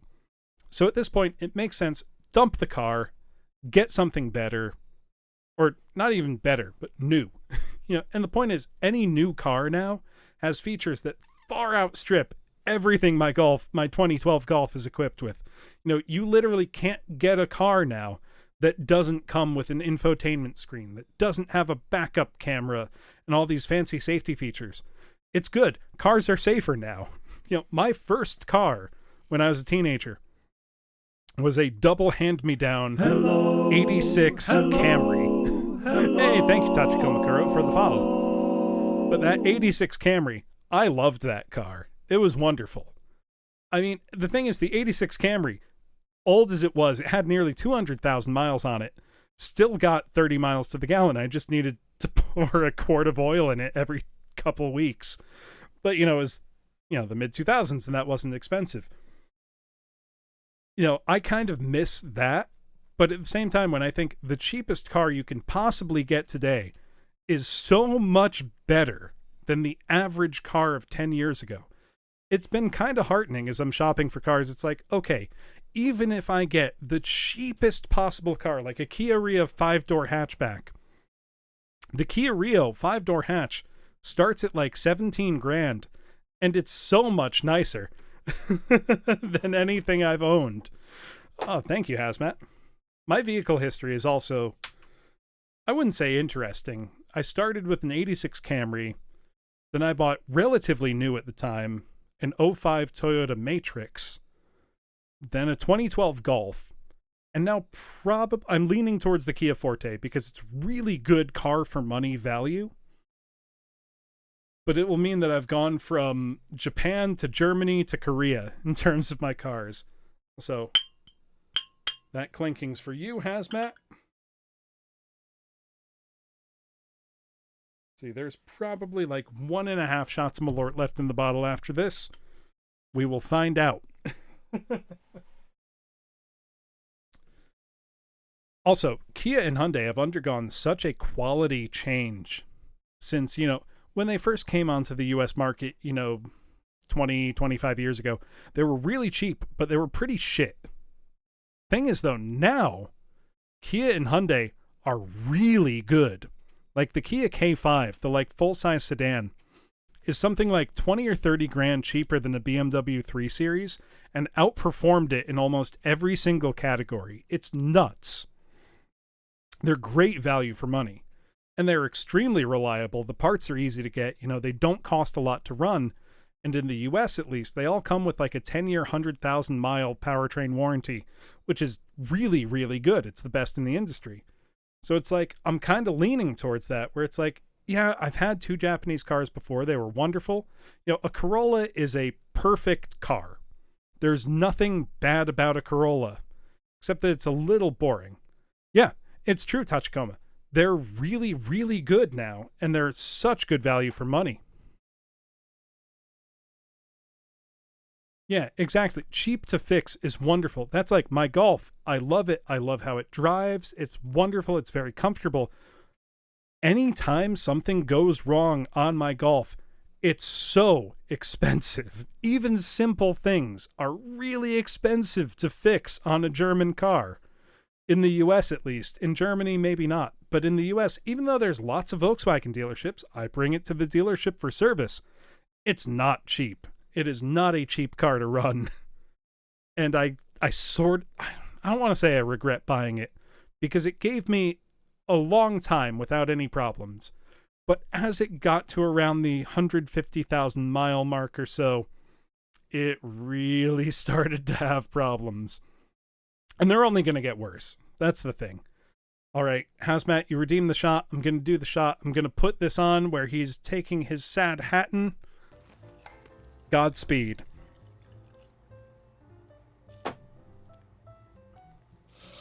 Oh, it's so bad. Kind of looking like a Bloody Mary. So, oh, it's unpleasant.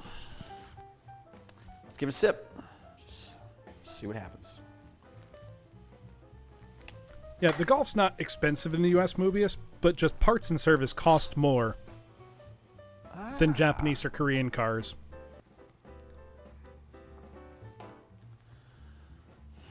Because the Japanese and Korean cars all have plants here in the U.S. where they build their cars. That was the right choice. They really are duking it out. And you can tell how much he's not enjoying this. A little bit, which I appreciate. Yeah, yeah. This is not the worst thing ever.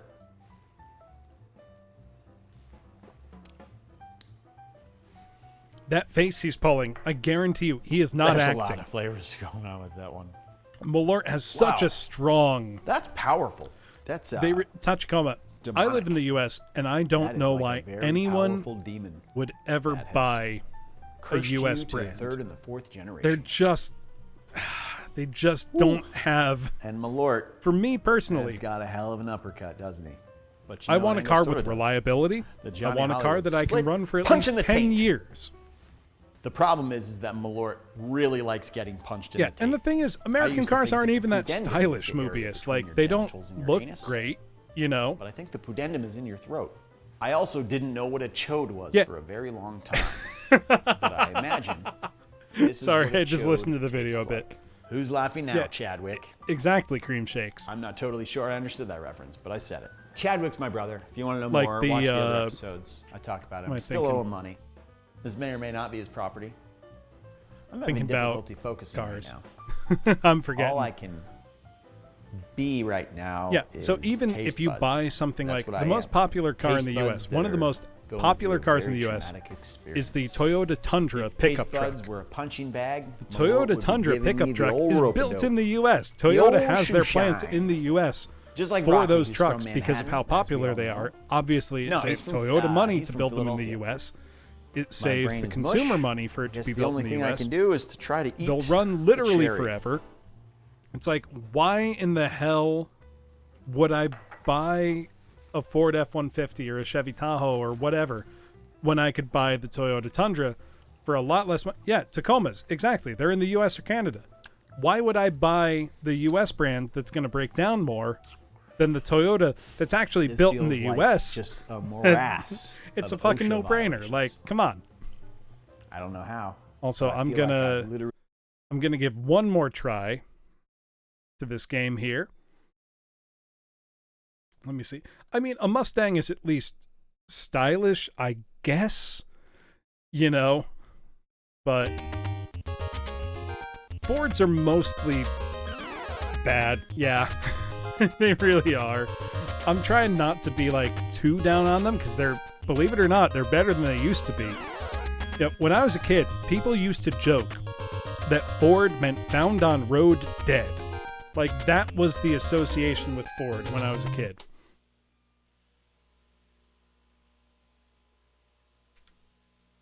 Also, I'm trying to do the code input for the level we were at. Got it. Okay. Let's see if I can do that absolutely cracked jump that I need to do with you jumping off your own bomb. It's off to a bad start here, class. I'm doing bad. Also, I realized the volume was cranked up. Let me turn that down a little bit. So it should hopefully not be quite so loud now. There we go. Alright, what we're trying to do here, fix or repair daily. That's another one, Dr. Mustache. Found on Road Dead was the one I heard most.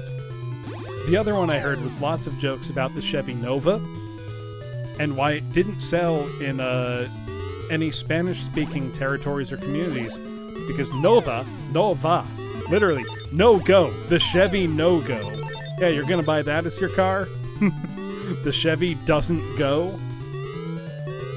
It's pretty funny to me. I don't know if that ever had a statistically significant impact on their sales, but it's very funny. Okay, so we gotta make this go up this ramp. Actually, when it comes to car repairs, that's always something I've wondered.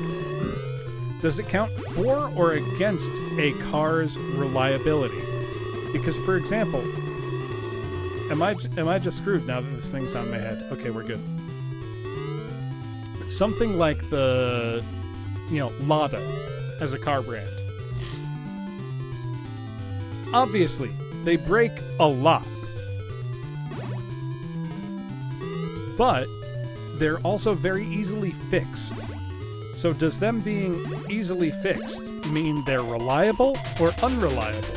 Because you can keep one driving forever with a screwdriver and a piece of string and some oil, but they break a lot. So are they reliable or unreliable? That's always something I wonder about. You did hear Lada, Mobius. So, like a Lada Riva, will break down all the time, but you can fix it really cheaply and easily. So then does that mean the car is reliable or unreliable? Because you can keep it going pretty easily, but you will have to fix it a lot. Versus, for example, my Volkswagen never broke down until it started getting too old, and now it breaks down all the time.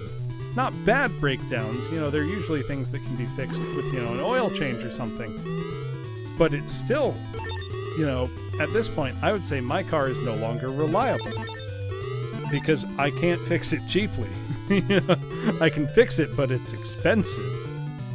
And that's a big difference if you ask me. Yeah, exactly. I fully believe that the 86 Camry that I drove as a teenager, I fully believe that particular vehicle, it's probably been off the road for more than a decade now, but I fully believe that it would still drive if it was still around. Also, I can't fucking do this crazy bomb jump thing it wants me to do. I'm going to start the other NES game I had planned for the night, but I'm going to take a bathroom break. I'll be right back. I apologize that I need to pee so much now. That's just, killing a Toyota is almost impossible. If anyone watched Top Gear back in the day, you saw them trying to kill the Toyota Hilux. And they just couldn't. They did everything to it. They let it get swept out to sea. They hit it with a wrecking ball. They set it on fire. It wouldn't die.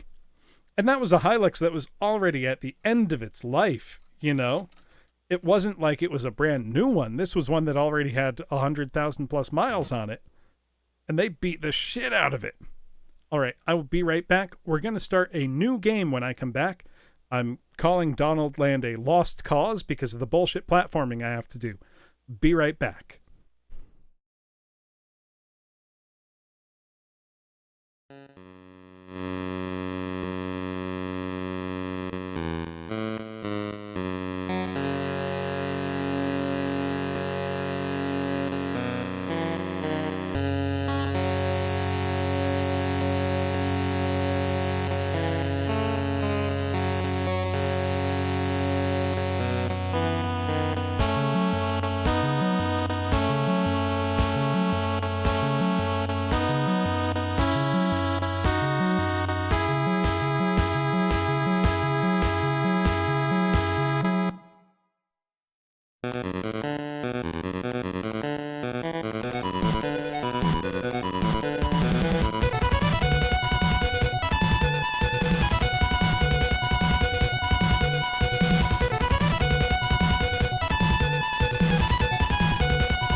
You've got it, Eddie. That's Batman. There are already gold stars out, so just think of one of those as yours. What I'm going to do now, I'm going to put in McKids for the NES. So give me a second while I change games over. Also going to make a tweet about how I have changed games over. And then we'll be all set. Sleep well, Glail. Thank you for coming by. Really appreciate it.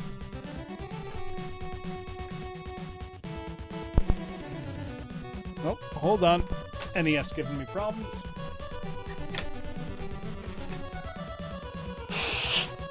Here's your cartridge blow ASMR.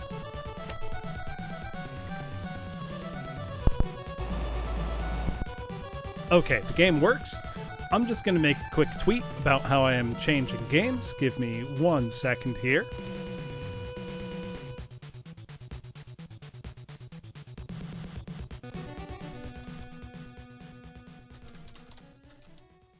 Let's see, I lost terribly at Donald Land. But will I do any better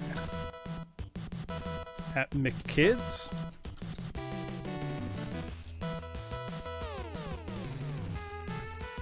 Give me 1 second while I make this tweet class. And attach an image. Give me 1 second.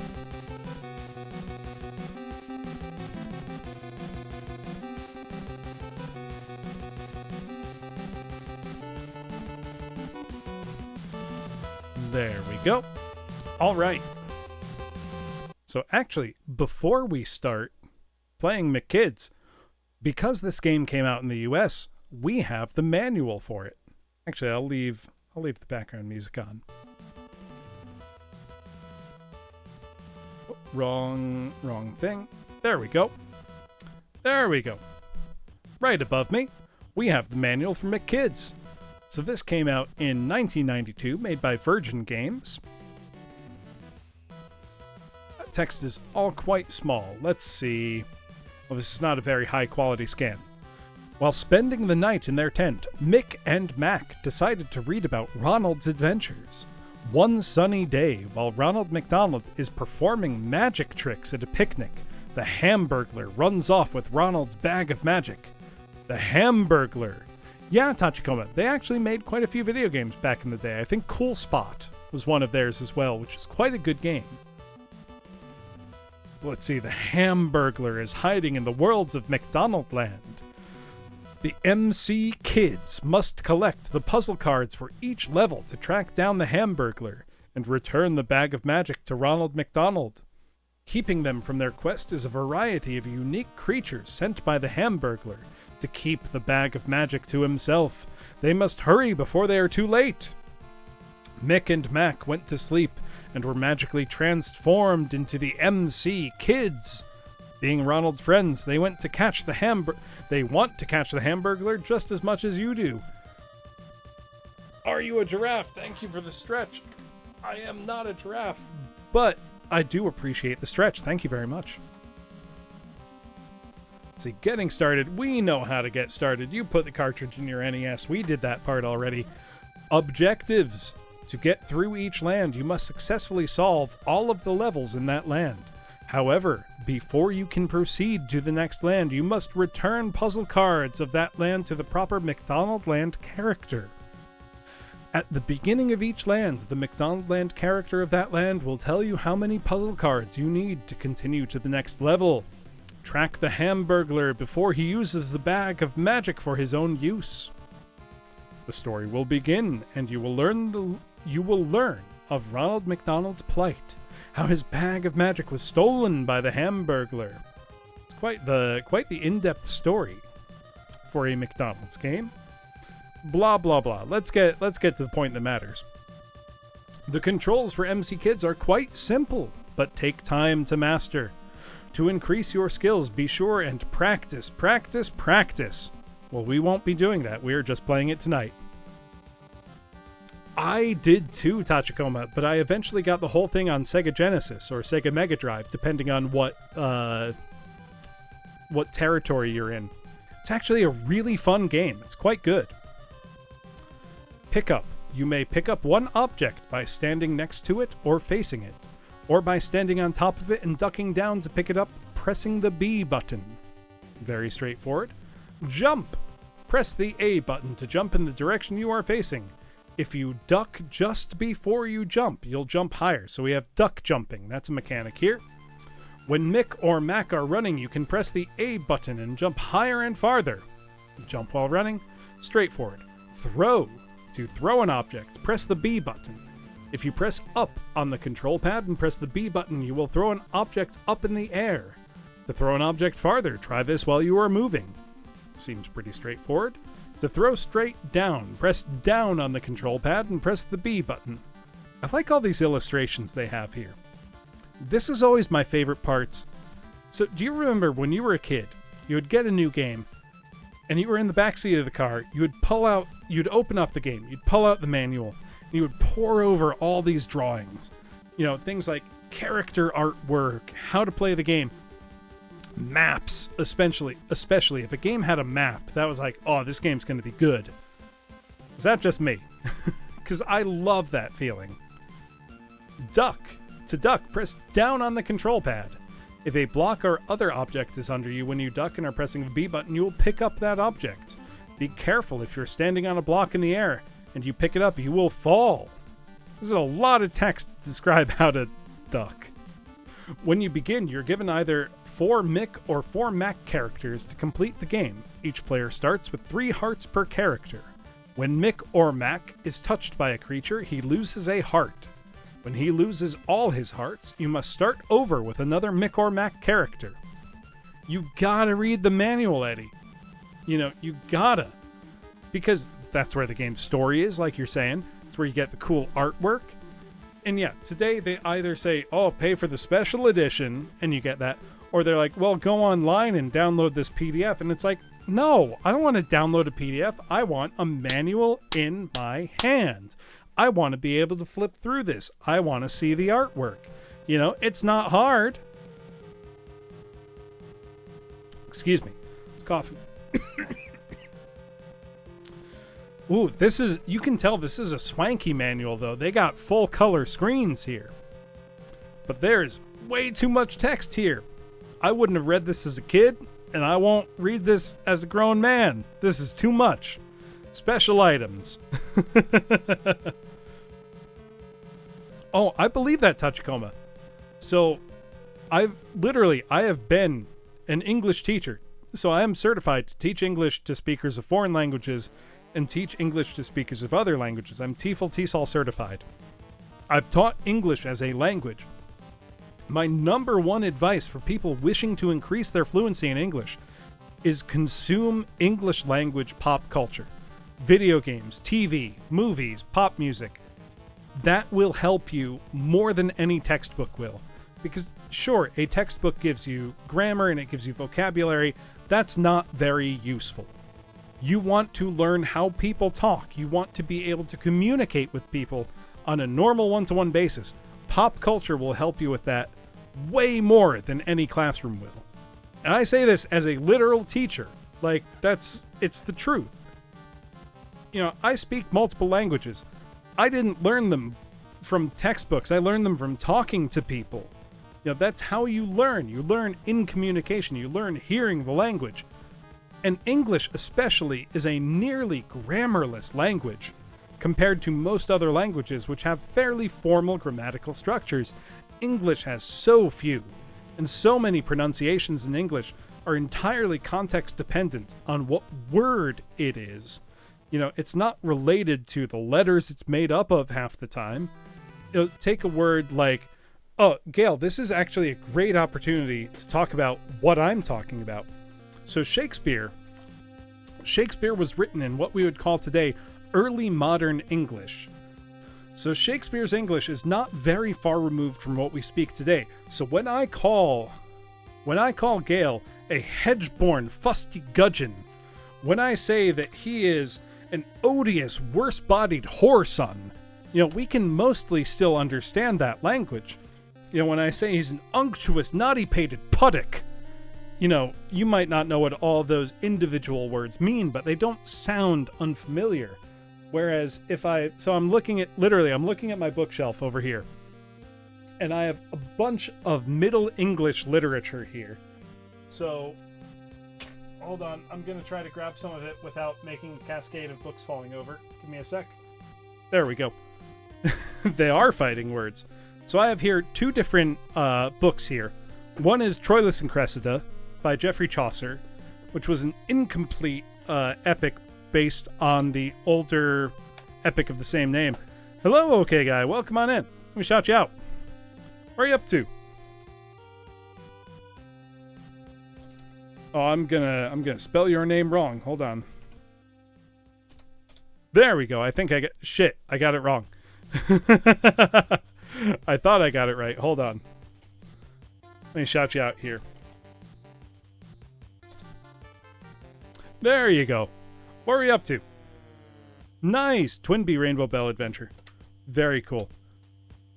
But so you came in as I was just in the middle of a rant about Middle English versus Early Modern English. Early Modern English would be like the Shakespearean insults I just gave. Middle English would be more like something like Geoffrey Chaucer or the Gawain poet, the Pearl poet, etc. So that would be more like, if I was reading Troilus and Cressida by Chaucer, that would be more like, let me find the start of a stanza instead of the middle. So the start of book 2 would be more like, out of this bleak waves for the sailor, O wind, the weather gwinneth clara, for in the sea the boat hath sweat travail of my coming, that runneth I steer, that say cleppy ere this temperest matera of despair that Troilus was inne, but now of hope the calendars beginne. O lady man that art called Cleo, thou be my speed fro this forth and my muse, to rem well this book I have do, for needeth here none other art to use. Forthwith to every lover I excuse, that of no sentiment I thee indeed, but out of Latin in my tongue it read. Oh, hold on, what? Why do I have a cooking video coming? Oh, because it's Townsend's. Those come up all the time. But so that Middle English is a distinct language from Early Modern English. It sounds different. I have this book here of the Breton lays in Middle English, which Bretonnie in France. Yeah, Old English is a completely different language, Tachikoma. That would be something like Beowulf, where it's like, "What were good König?" Like, that was a good king. It's closer to German and Latin than it is to modern English. Going even a little further back, like this book here of the Breton lays in Middle English. So Brittany, part of France, obviously. Huge cultural influence on England. So no, Shakespeare is early modern English. Shakespeare is very comprehensible to us today, with no translation. This is older than that, which is much harder for us to understand. So let me find a good one here that might even be a story you might know, like the Earl of Toulouse or Aimare. Well, I wish I had Bisclavre. I have Bisclavre in the Les Marie de France, but hold on. Oh no, here it is. Here's the book. Give me one sec. I don't know if this is in translation or not. Hold on. I'm extracting books from my bookshelf here.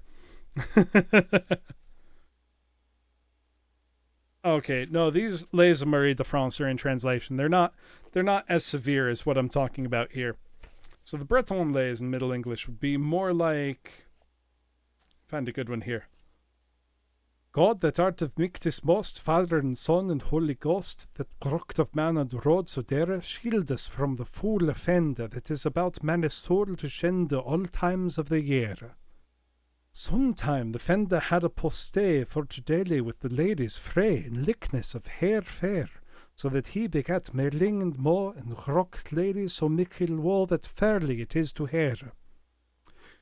A silk thing that is to hair, fend on neck, wombs on air, to make hair with child, and man is kind of hair to ten, for of himself hath he known, be Marie made a milde. So that's Middle English. It's distinctly a different language than the early modern English we associate with Shakespeare. I do have a Riverside Shakespeare volume, but is propping up something that is propping up my webcam, so I'm not going to move that. My monitor is on top of it. But you understand what it hits real different, Tachikoma. And hold on, do I have a Beowulf not in translation Hold on, I'm looking at my bookshelf here. It's desperately unorganized. I apologize. Not all teachers are organized. Well, no, I'm organized where it matters. I'm organized at work. In my personal life, shit's all over the place sometimes. Because I'll just put books wherever I feel like. Like, I just pulled 3 books out of 3 different places here. This is the Les Moris de France, Troilus and Cressida, and the Breton Lays in Middle English. All totally different spots. I don't know One True LX because, well, Middle English sounds closer to Scots than Modern English does, but Scots is also its own distinct dialect. Arguably its own language, depending on how big a difference you place between dialect and language. I'm not qualified to make that distinction. I'm also not at all qualified to do a Scots accent. I will fuck it up. Let me put these books away. Give me 1 sec. And I will see if I have a Beowulf on hand.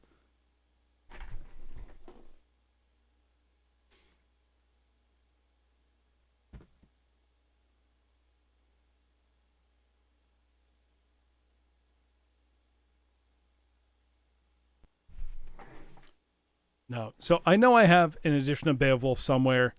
I'm not going to bother digging it out. I don't know where it is. Let's learn how to play McKids.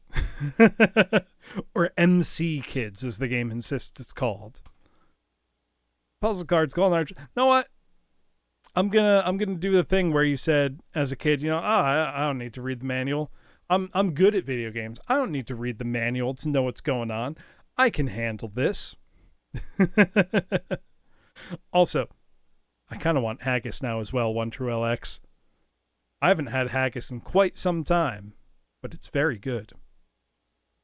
Let's see, is there anything important in this manual? That's the real thing. MC, where's the wrapper? That's the thing. Hold on, I'm gonna play for you an all-time classic track. Now, it's not a rap song.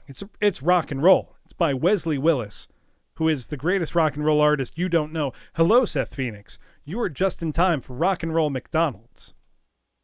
The greatest song you have never heard. McDonald's is a place to rock.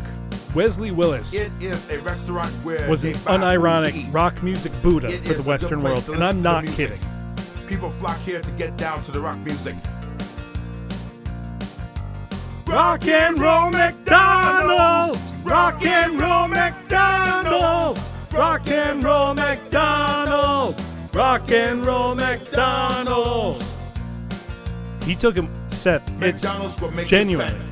They serve Big Macs. Everyone that ever met him said he was the most positive influence they ever met in their life. Rock and roll McDonald's! Also, these enemies look fun, so I'm going to turn this down. We can appreciate Wesley in the background here. We got Mac, half of the dynamic team that is the MC Kids. Max loves to adventure through McDonald Land. Mick, the other half of this lovable pair. Mick can't wait to return Ronald's bag of magic. Creatures Mick and Mac should avoid. Albert. Avoid Albert. This creature filters. Is that... I can't... What does that say? Hold on. I can't... The scan is too low. What does this say? The scan is too low quality. I can't tell what this says. Flitters. This creature flitters, trying to fly, but all he ends up doing is getting in your way. Go for it. A creature that spends his time chasing you around wherever you go. Jack Rabbit. Look, Woosel, I legitimately need new glasses.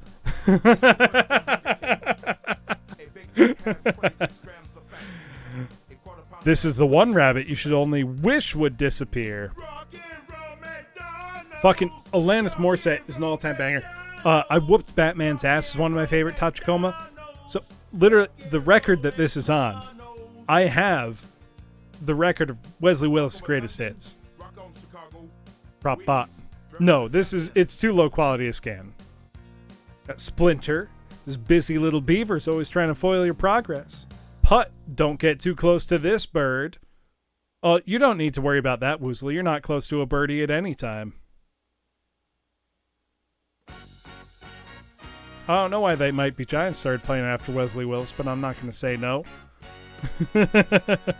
McMoose, when he starts charging, you'd better get out of his way. Because it's easy. It's easy, Woozle. Hanging Harry. Hanging from trees, Harry will catch you by surprise. Phineas, identifiable by his, I can't tell, something thin in the clouds. You better keep your eyes open for this sharp creature. Yeah, shooting fish in a barrel. Piece of cake. Fitch, while it might appear to be harmless, appearances can be deceiving. Frogo, distant to the relative, go for it. This creature is able to withstand the freezing cold. I do love these enemies. This is too much to read. This is the point where as a kid I would have been like, I'm not reading all this shit. Not that I even knew to say those words as a kid. But now is the time for us to play McKids. I am plastered, Woozle. I'm not pretending I'm not. I'm probably going to play for 1 hour at most and then call it a night. Because I need to be useful in the morning. So I will need to go to bed. Also, I just want to play the video game. Let's be honest. I got to turn off They Might Be Giants, though, much as that grieves me.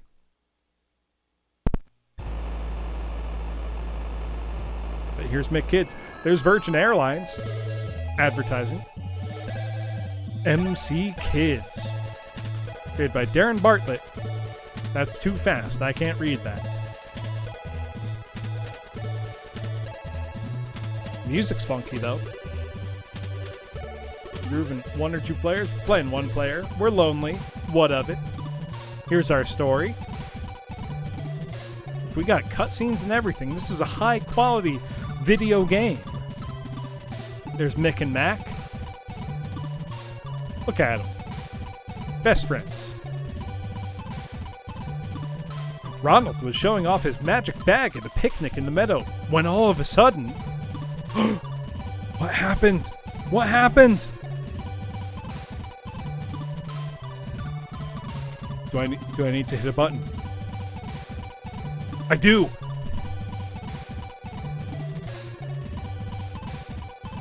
Maybe I didn't. That happened too quickly. I can't tell. You want to find out how different I hit Woozle? Let's go. Man to man. Combat. Let's fucking go. I do hit different. Thank you for the pun. Thank you for the setup, Woozle. I appreciate it. I appreciate you. Even if I don't always say it, I appreciate you. Let's see, is that the next screen? Do I have to wait or do I hit the button? I couldn't tell. Let's wait. Let's enjoy this funky music. I'm going to finish my beer. I have... Let me see.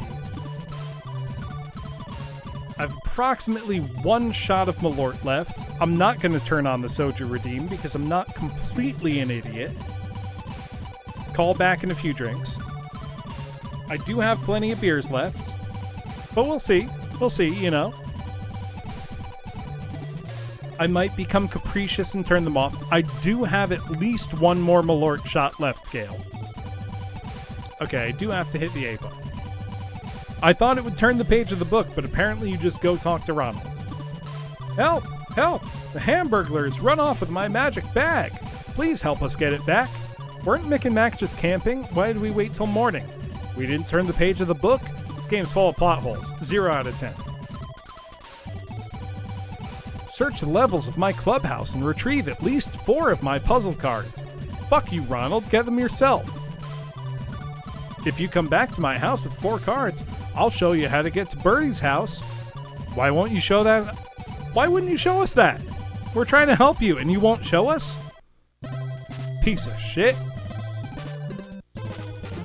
Got a very Super Mario Bros. 3 style overworld though. But if you're going to copy things, shamelessly copy the best. Also, if you can't tell, this game's got super smooth animation, feels nice to play, controls are good. And I can throw that up into that gap there and then ride this platform. So I've played a little of this game before. I've never played it all the way through. Right, Seth? Like, It's like, hey, Ronald, that's not cool, man. You can't just say that. You can't just do that. I am indeed drunk, Chieftain. If you would like me to drink more Malort, you can make me do so. Or another beer. It is up to you. Whatever you would like. Everything's possible right now. I have had quite a bit to drink. And I am trying to play McKids on the NES. I've only just started, in fairness. Literally, this is the first level. Wait, what do those do? Whoa, those send me all the way back. No, Mark, I only have literally like maybe 1.5 shots of Malort left in the bottle. You're not doing any grievous harm by making me drink more Malort. It will not make a difference, I promise you. The only thing it will do is liberate me from the tyranny of having Malort on hand sooner. Also, I do need to point out just how smoothly and nice this game plays. Like, this is genuinely quite good for NES. I will crack a cold one with you. Would you prefer that I crack it... There's the end of the level. Would you prefer that I chug it or put it in the mug? Because that's at your discretion, Mark.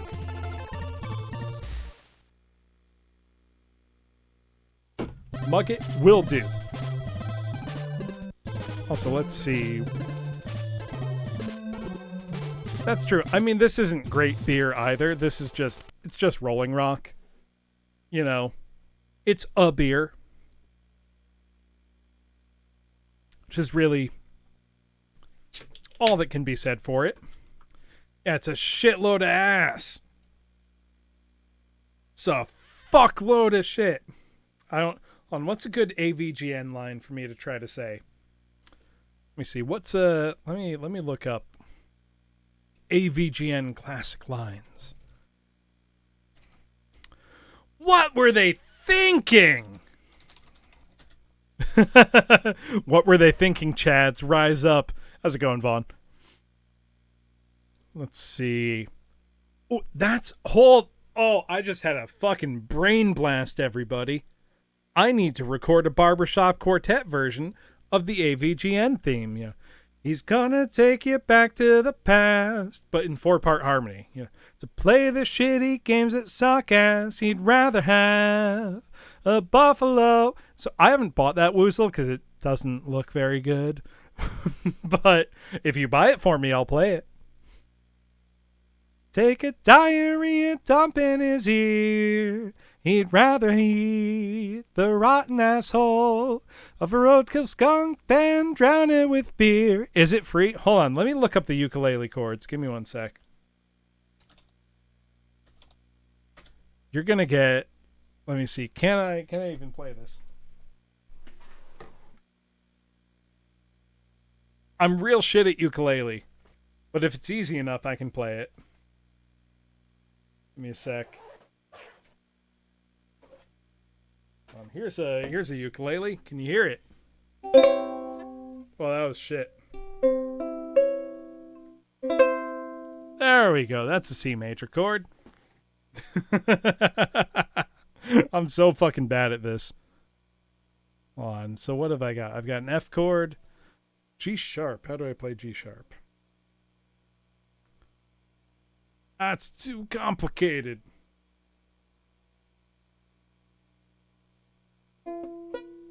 That's too hard. Nope. Let's find an easier one.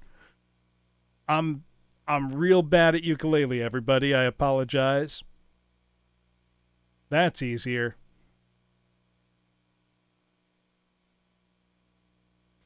Let's see. He's gonna take you back to the... Nope, that's not right at all. Someone wrote those, but they're not right. G sus2, that's... No, that ain't right. People wrote it, but that ain't it. Sorry, I'm trying to look up ukulele tablature, and it's not going great. I am bullying a tablature live on stream. Look, Woozle, I don't read tabs normally. I read sheet music like a human being. I'm being very rude about it. See, okay, so G sharp is just a G chord, but with...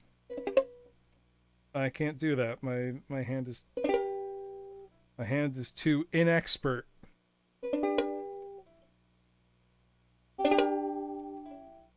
This is our G chord.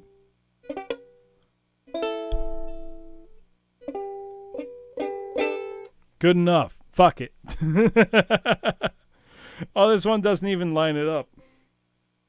He's gonna take you back to the... That's not right.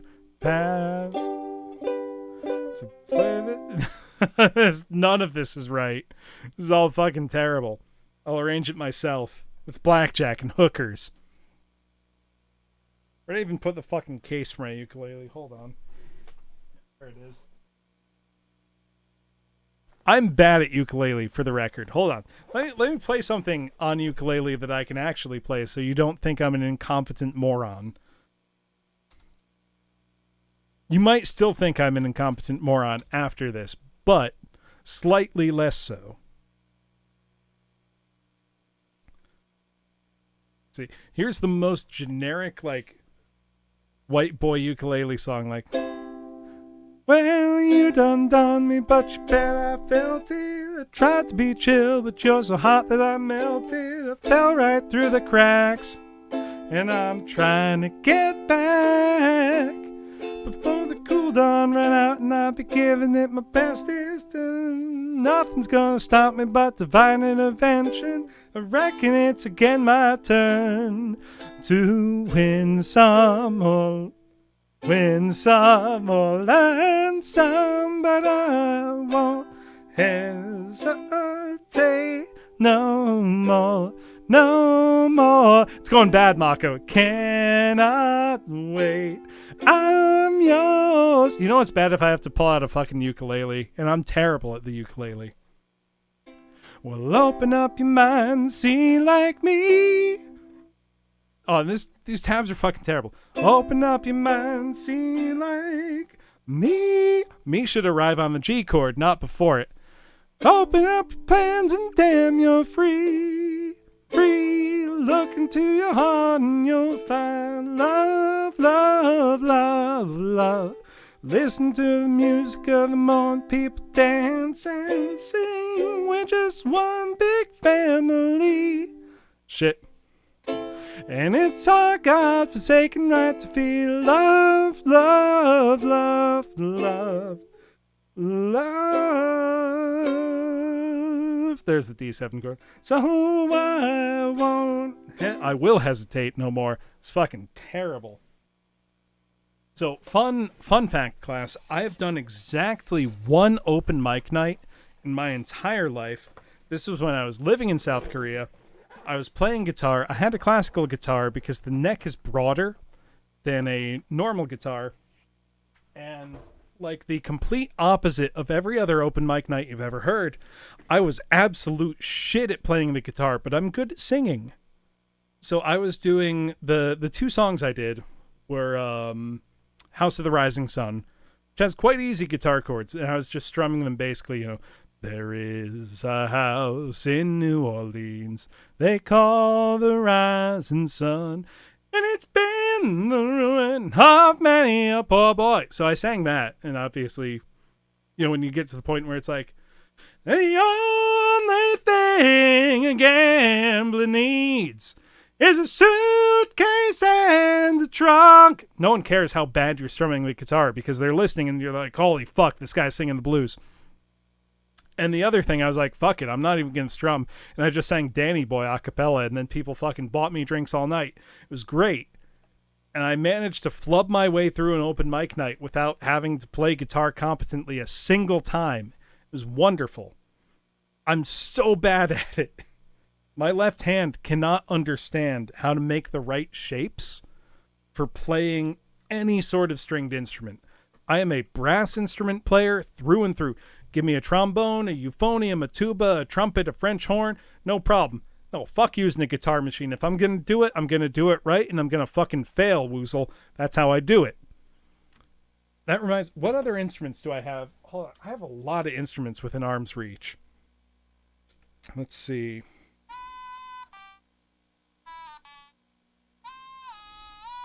We got a... whatever you call those. The automaton right there. Which I need to learn how... So, Gail, I watched Hippie Euphonium when it came out, and I got so fucking mad at that show. I've been playing trombone for 25 years now. I need you to understand this. I deeply, deeply love the trombone. I will forego video games for the rest of the night and go on a trombone rant all night if you let me. I adore the trombone as an instrument. I have a deep love for it. I won't woozle because I would rather prepare an exhaustively in-depth trombone zatsudan that nobody comes to. That would be fucking a trombone zatsudan is like my undergrad like research paper for Music Theory 5. I'm not fucking no, that was music history. The trombone's history as an instrument is extremely interesting. Yes, Battlerek, we're on another McDonald's game. MC Kids for the NES, published in 1992 by Virgin Games. Sorry, I'm putting my automaton away. Woozle, you know how provocative that question is. Do you know what the trombone was called before it was called the trombone? If you do, I will pat you on the head, Woozle. No, I've told you before. I've told you what it's called. And it's derived from the Middle French or Old French terms for push-pull, which is sack-butt. Literally, it was called the sack-butt. I'll spell it out so you know that I'm not making a joke. It was the sack-butt, from sac-and-butte, for push and pull in French, because it was the only brass instrument that was tuned that way. Trumpets at the time didn't have valves. Valves hadn't been invented yet. They were just holes that were covered by your fingers. The trombone, the sackbut, is very, very similar to the modern trombone. It's the same exact principle. Well, too bad, no cake guy. You're gonna fucking blow that sack or you're not gonna play the trombone. Get out of here. Those are the rules. Yeah, Gaben hadn't been born yet. Let me play you what the sackbut sounds like, because they sound wonderful. They sound very much like modern trombone, but a little brighter. They have a narrower bell. They have a slighter embouchure, much tighter for the player. So God. Let me find a great example here. So the trombone can be a massive classical instrument, and it's one of the oldest instruments in the modern orchestra, and I'm not kidding about that. You're getting it now. Woozle, you said I wouldn't, and you knew I would. And I knew you would say that and that I would rise to the taunt. So these are all excerpts of Christian Lindbergh, one of the greatest trombone players in the world. He was the one who pioneered the modern concept of playing the trombone as a solo instrument. Granted, okay, really funny thing. So the trombone has concerti by Mozart and by Haydn. And you'd think, oh yeah, Wolfgang Amadeus Mozart and, Haydn. And it's like, no, it's not Joseph Haydn. It's Michael Haydn, his brother, and Leopold Mozart, Mozart's father. Leopold Mozart was a very highly renowned composer in his own right. His son has eclipsed him since, obviously. But Leopold Mozart was a major figure in Viennese music in the, mid-18th century. And Michael Haydn was as or more popular than Franz Joseph Haydn. But obviously we remember Franz Joseph more today than we remember Michael. Michael destroyed himself very early in life with alcoholism. But the Leopold Mozart trombone concerto remains a major piece of literature. And listen to how wonderful this sounds. This is for alto trombone. Beautifully expressive timbre. Not at all loud or warlike, but wonderfully sweet and expressive.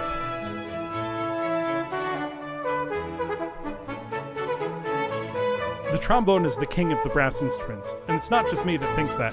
Hector Berlioz, the famous French composer, Romantic era, wrote in his treatise on wind instruments, on orchestration, which is a very influential work, that the trombone is the king. And he's right. Listen to this.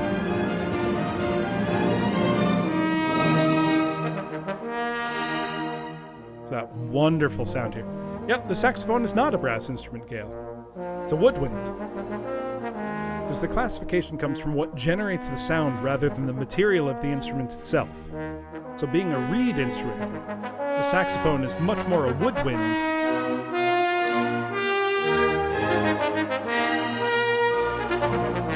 What a wonderful sound that is. No, you cannot lose it. It would not sound proper. Wood does not have the proper material properties to create the correct overtones. So this is him. Hear that difference in the sound, and look at how different that instrument is now. He is playing a sackbut now. This is a genuine early 17th century, 1676 alto sackbut. So this instrument's 350 years old. The sound is much more direct. So it's funny you say that, Woozle. Do you know what the sackbut's primary function was in music? The sackbut, and later the trombone, were used primarily to double voices in choral ensembles in a church setting, specifically in sacred music. So, the trombone was not used in secular music. The trombone was exclusively used in sacred music for a very long time. Hello, Kitsura, please. Welcome on in. I am going on a rant about the trombone right now. I would apologize, but I am not sad. Give me 1 second here to shout you out properly. I am doing it wrong. Give me a second. I'm getting your name wrong. Hold on. Oh, I would disagree, Woozle, but I can't. Welcome on in, Raiders. For anybody who doesn't know, my name is Professor Bloom. I am a teacher. I do lots of singing. I organize a VTuber choir, and I play lots of retro games. And right now, I am going on a very long, detailed tangent about the history of the trombone and sackbut, my favorite brass instrument. I've been playing the sackbut. Well, I haven't been playing the sackbut.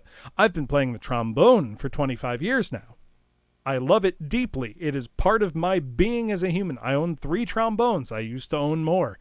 I don't know how I feel about that.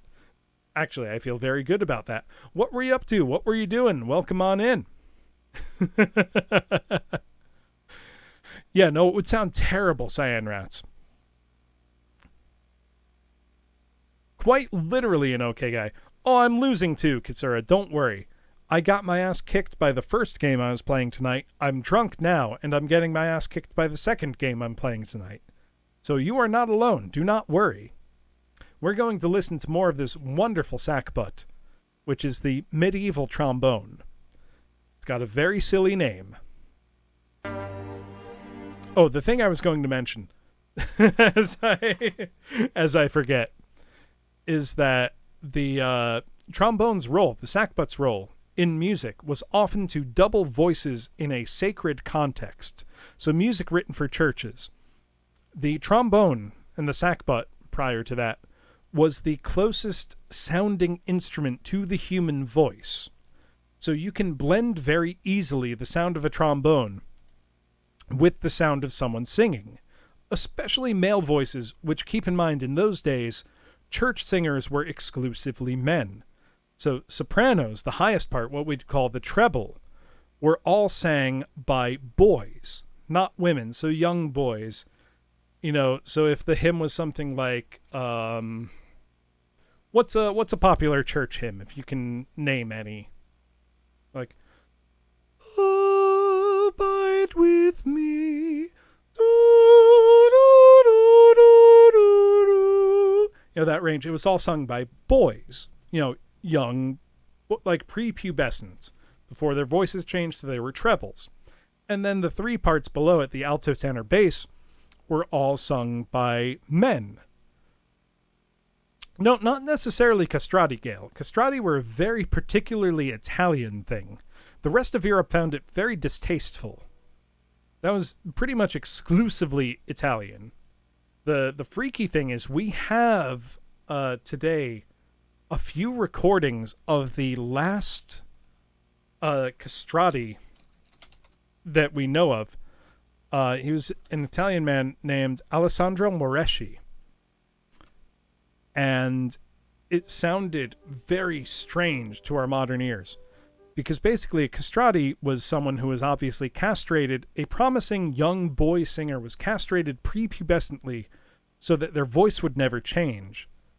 Yes, it was an okay guy. But basically what would happen was that they would still go through puberty normally. So this man, Alessandro Moreschi, was a castrati. He still grew up into a normal-looking man, but his larynx never changed. His voice never changed, but he still had the chest cavity. He still had the vocal power of a man, which was the point of castrati. So it's a very foreign sound. It's very different than a modern countertenor, which is a man who sings in the soprano or alto range, either through falsetto or through a very trained mixed voice. So this here is him singing the Gounod Ave Maria, but you'll hear it doesn't sound like a woman, but it doesn't sound like how you think it should sound.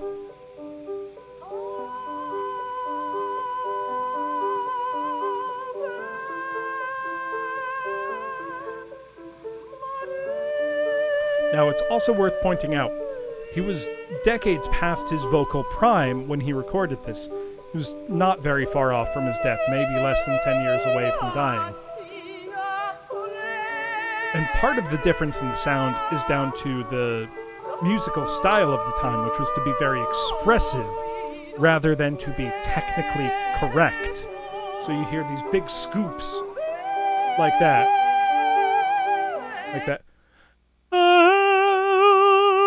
Into a note. That's not because he couldn't just start on no. It's because it was stylistically, you wanted the philosophy was you wanted a teardrop in every note, was the music philosophy at the time. I'll stop interrupting. It sounds like Woozle. Woozle wishes he was this beautiful.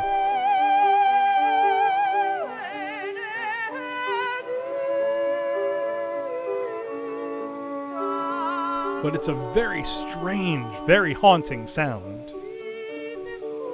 Because obviously, we do not have anyone that sounds like this today. For good reason. We no longer mutilate small boys for our singing pleasure. Nor should we. We never should have, but...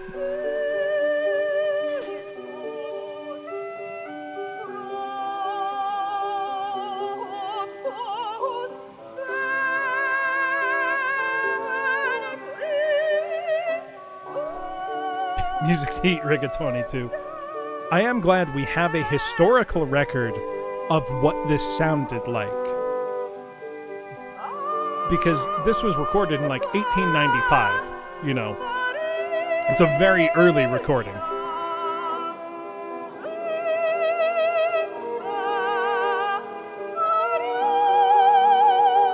Wonderfully powerful voice. So, unfortunately, okay, guy, even if you were to rip Woozle's nuts off right now, his voice would not raise because he's already had his voice change and his voice box has changed shape. Whereas this man's voice box never changed shape, but he gained all the physical characteristics of a man. Listen to him belt out this high note. It's gorgeous and haunting.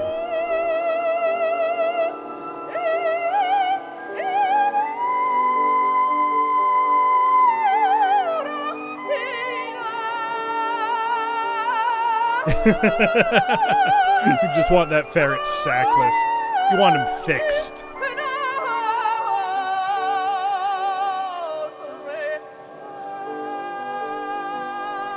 So as kind of a point of comparison, what I could bring up is something like a modern day countertenor. So one of my favorite vocal groups, you might all know the King Singers. Right, Seth Phoenix? So the King Singers are a male vocal group from England. They've been around for 50, 60 years now. Obviously a changing lineup. But they are a professional choral vocal group, 6 members. And here's a great example of how different a modern male countertenor sounds.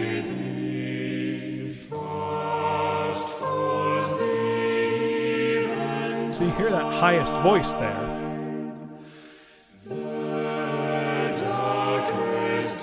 It's very high. Sounds very different. Those VTuber models look really realistic.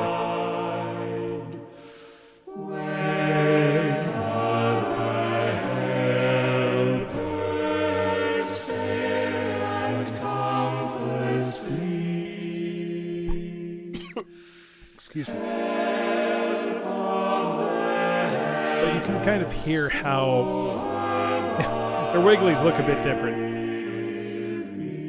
Do you hear what I mean, though, in the difference between the timbre of their highest voice, the one going like...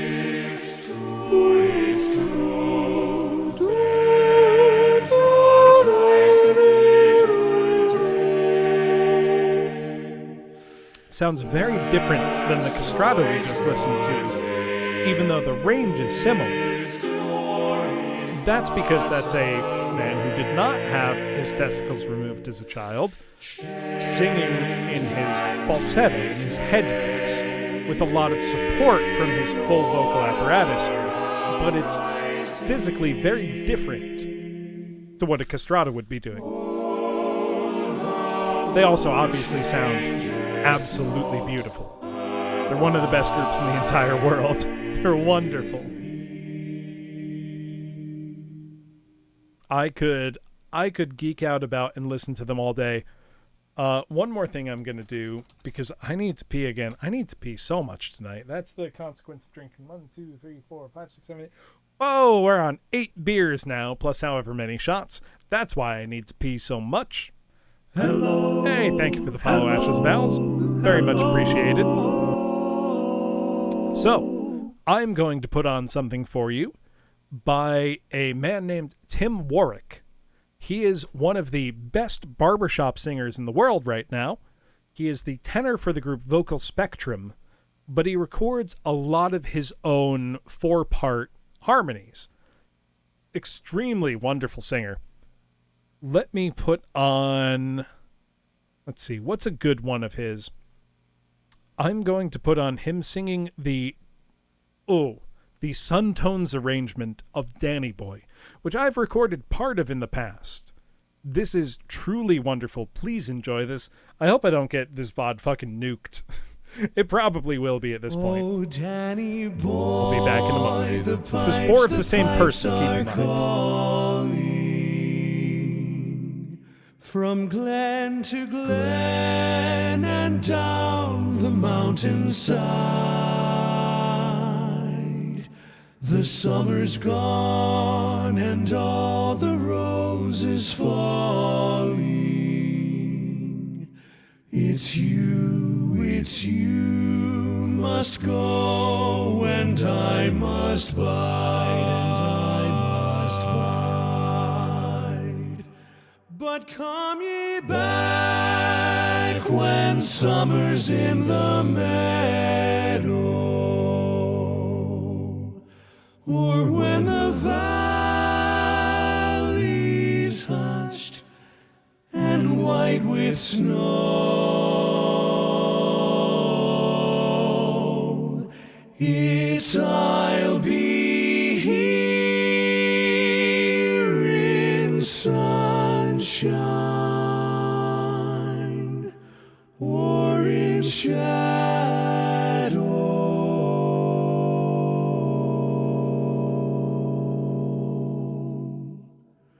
Oh, Danny boy, oh, Danny boy, I love you so.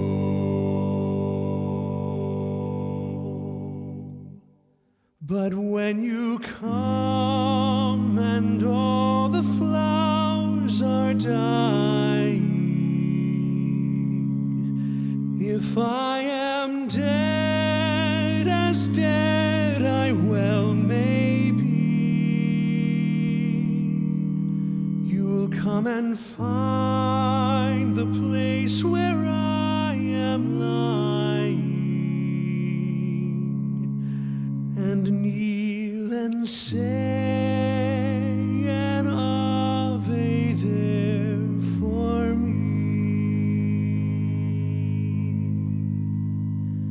and I shall hear though soft you tread above me, and oh my grace. All right, I am alive. You should, Cyan Rats. It's worth it, trust me. Because just listen to this. For you will bend and tell me. Tell me that's not worth listening to on your own time. It's amazing. Please do. All right, I'm thinking I'll probably end at 11. Should I keep playing the game I am ostensibly playing, which is MC Kids here, McKids? Or should I do some karaoke instead? Whoa, whoa, whoa. I would leave that up to you all, but you know, doesn't matter one way or the other. This game is pretty fun. I have only just started playing it. I'm not gonna pretend like I know what's best or smart to do here. May also just call it a night and try to prevent myself from getting too drunk.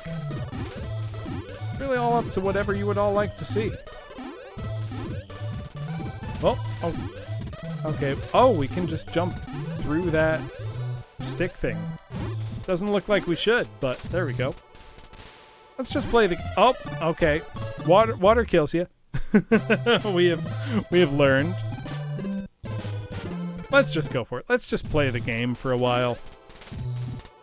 What happens if I just jump on the enemy?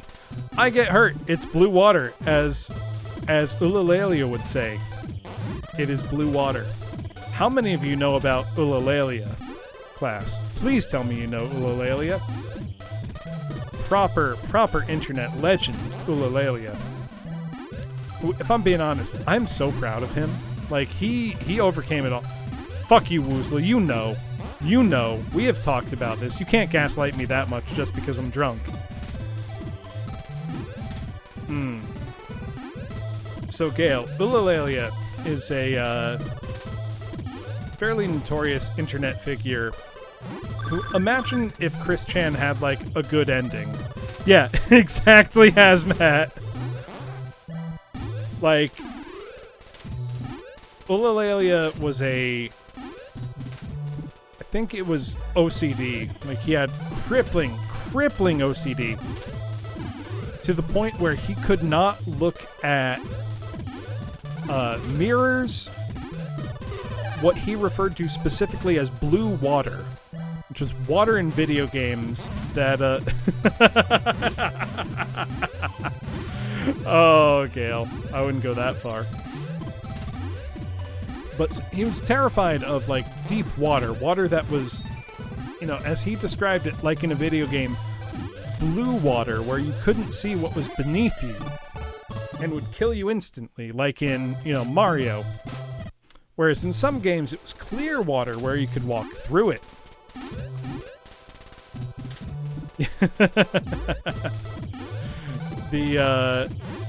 And he was also developing a video game called Platform Masters, which has the most impressive parallax scrolling ever achieved in a 2D video game. And very literally, I am not joking. Like, that is a 100% true statement.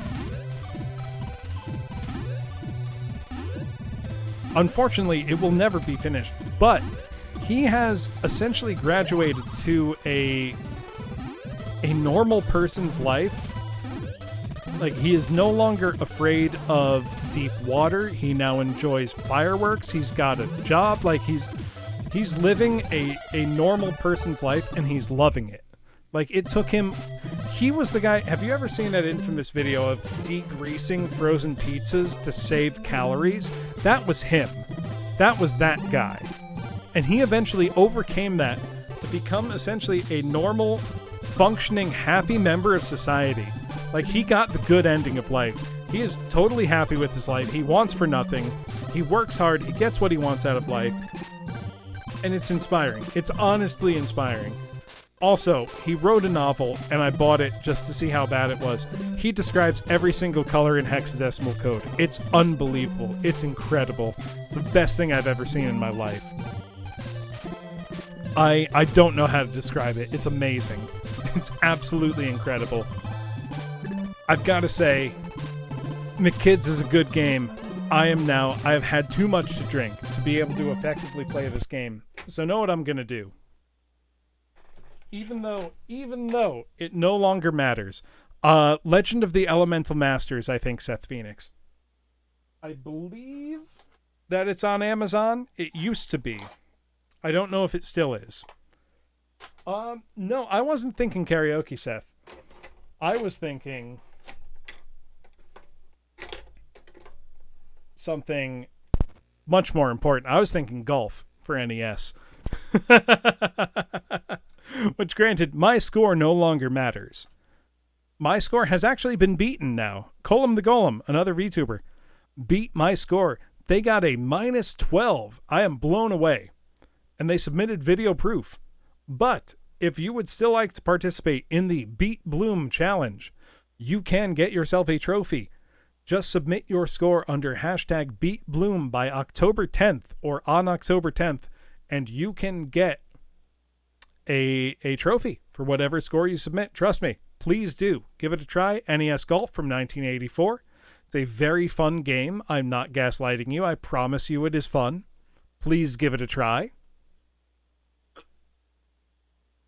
But I think what I would like to do is maybe have a couple drinks, maybe sing a couple songs, play a round of golf, and then we'll call it a night. Tomorrow's stream will need to be delayed either to the evening or canceled because I do have some car business to take care of during the day. It is golf time, American Pineapple. However, I have been beaten. I know I will not be reigning supreme at the end of this challenge. I'm honestly a little surprised. I thought my score might stand. But we will see. NES Golf, Seth Phoenix, is much harder than you expect it to be. I guarantee it. Let me see. Gonna get some good music for us in the background. From a Mario Golf game, obviously. And let's just see how we do. Also, if anyone wants karaoke, the Redeem is always there. That's true. Being an NES game does make it harder. It's a very simple golf sim, but it's got quite good, quite accurate physics. I will sing something American Pineapple. Let me see. What do I feel like? I will say it makes me worse at golf. Let's do something funny. Why not, you know? Well, this is a good one.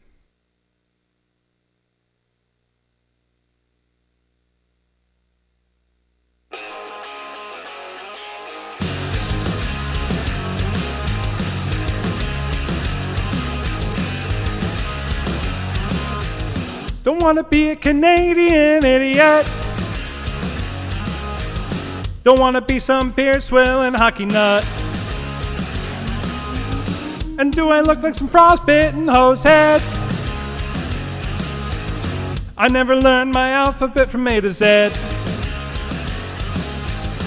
They all live on donuts and moose meat, and they leave the house without packing heat. Never even bring their guns to the mall. And you know what else is too funny? Their stupid Monopoly money. Can't take them seriously at all.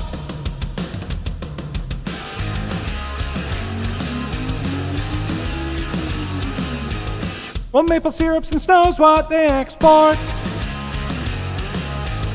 They treat curling just like it's a real sport. They think their silly accent is so cute. Can't understand the thing they're talking about. Sure, they got their national health care, cheaper meds, low crime rates, and clean air. Then again, well, they got Celine Dion. Eat their weight in Kraft macaroni and dream of driving the Zamboni all over Saskatchewan.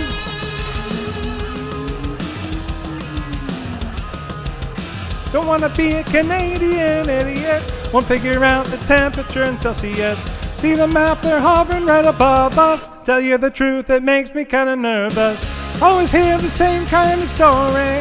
Break their nose and they'll just say sorry. Tell me what kind of freaks are that polite. Gotta mean they're all up to something. So quick before they see it coming. Time for a preemptive strike.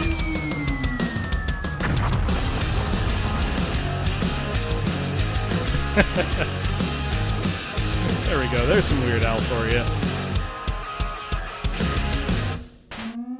One of my favorites. Oh shit, I overdrove that. Not that it really matters what I score in golf at this point. My score was fixed on Monday night. It was set. You know, it doesn't matter what I get now. This is just for pride, you know? This is just to maybe prove I'm better than a little circus weasel who chokes at the penultimate hole. Thank you, Tachikoma. Thank you, Gail. Just, you know, throwing out a random example there. It doesn't really matter. I don't know, the footage I watched indicated otherwise, Woozle. I'm just saying. No, Woozle, if you didn't choke, play Donald Land.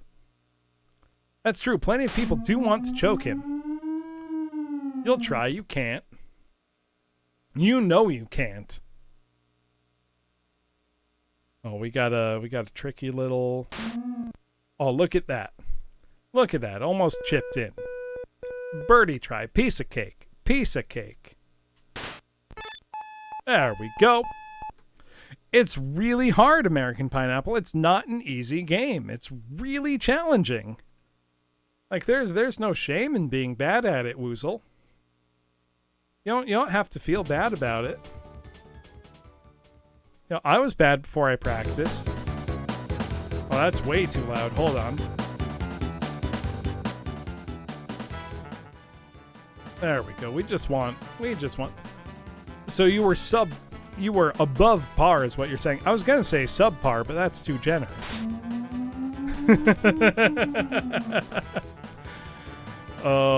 It's okay, Woozle. Woozle, we are both like children before Cole's run. Their run was incredible. We had nothing on it. You can't even pretend that you did. It's unbelievable. Shit! That was in the water. Thought I hit it hard enough.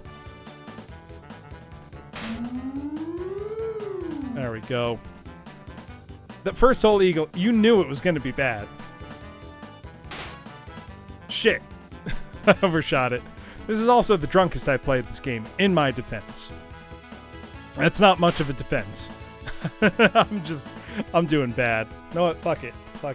I'm restarting. It's my stream. I get to call the rules. I call the shots. There we go. I fucking love Neo Turf Master Tachikoma on both Neo Geo and Neo Geo Pocket. I have a Neo Geo Pocket Color, and I adore that system. Neo Turf Masters is incredible. Oh, holy shit! Oh, Woozle, what were we just saying about Neagle on the first hole? Holy shit! Oh, fuck. I didn't deserve that. I just put it in the fucking water almost. Holy shit. Are you a giraffe? Thank you. I am not, but that felt fucking incredible.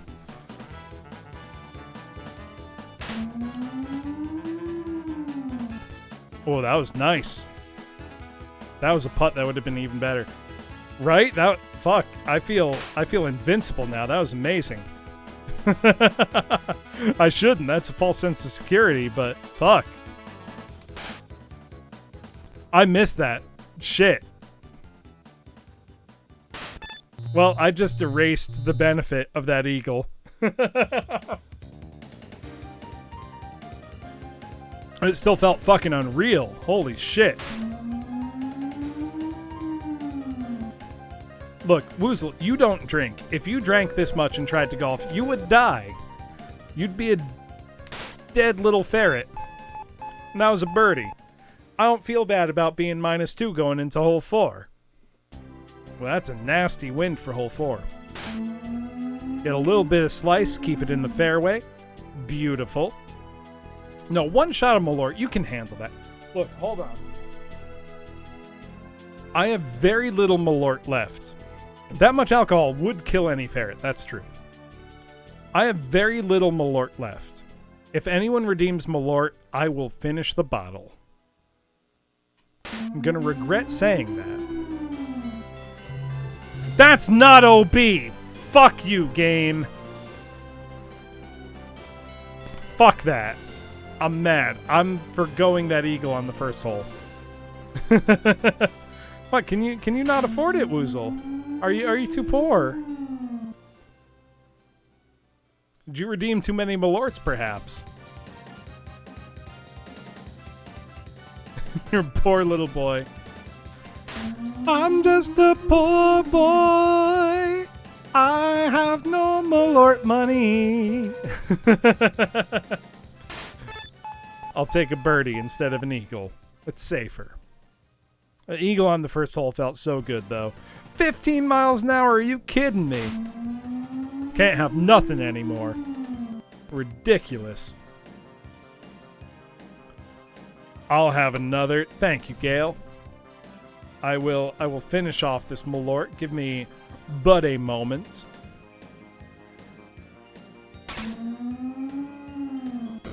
Oh, right in the bunker. I might have been overambitious saying one shot, but you know what? I'm not even going to pour it in a glass. We're going straight from the bottle. That's how it goes, you know? Oh, Woozle, I almost had your bunker problem, only I'm good at the game and you're not.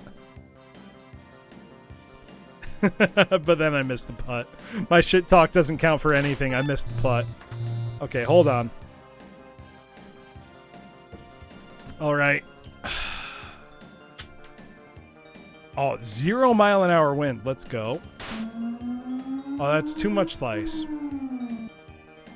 Oh, could you imagine, Woozle, if that was a hole-in-one, you would have to kill yourself right fucking now. You'd have to just end your life in and out of Minecraft.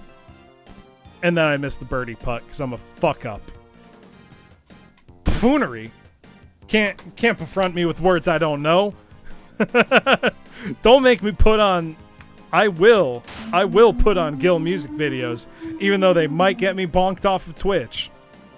There's one that any fan of classic RPGs should know and love, but I cannot play on Twitch because Twitch would not approve of the language. Not even a little bit. About being the boss. God, that song's so good, though. All right, I'm gonna finish my Malort. Gale, Gale, what am I cheersing? What am I saluting to with this drink? That's important to know. Woozle, you say that, but I've done that. you just want to get me. You just want to get me canned. I feel you. To Woozle seething, that is a wonderful toast. Let me put it in from a bunker shot first, and then Woozle will seethe eternally. God, could you imagine if that went in, Woozle? You would have been so fucking mad. You would have been eternally angry. But cheers, everybody, to Woozle's eternal malding and seething.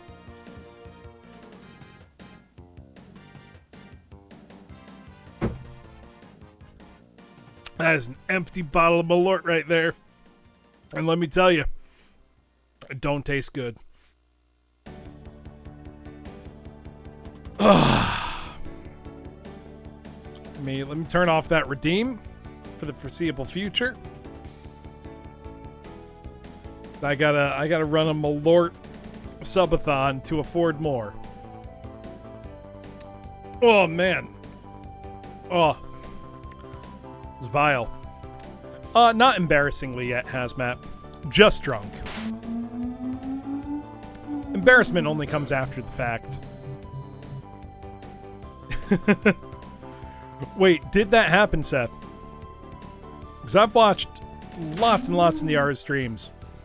Hello, foes. How are you doing? Good to see you. Oh, I made that par. That felt good. No, Hazmat, my benchmark for embarrassingly drunk was like when I got so drunk that Arthur had to pilot my corpse to have a collab. Malorting.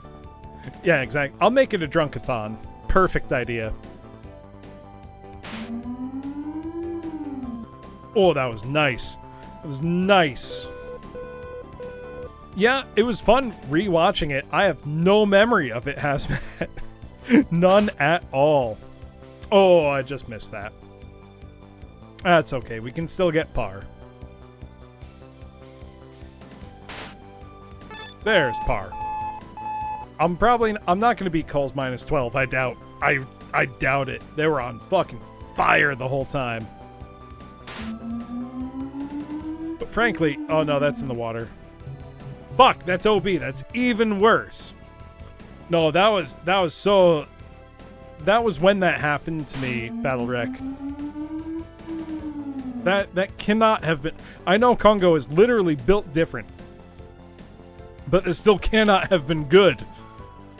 It simply cannot have. OB again. Holy shit. We're resetting. I mean, that's kind of funny, Seth Phoenix. Bunker. Nope. I'm malding now. I'm channeling my inner Woozle where I get mad about video games. Yeah, I am Woozle. You know what? No, Woozle, maybe I'll do like that speedrunner for NES Golf and just be distressingly silent. He's frightening. He's alarming. Oh, that wasn't Bunker somehow. So I guess we'll go for it. Oh, it's on the green. I'll take it. It gives you Agita.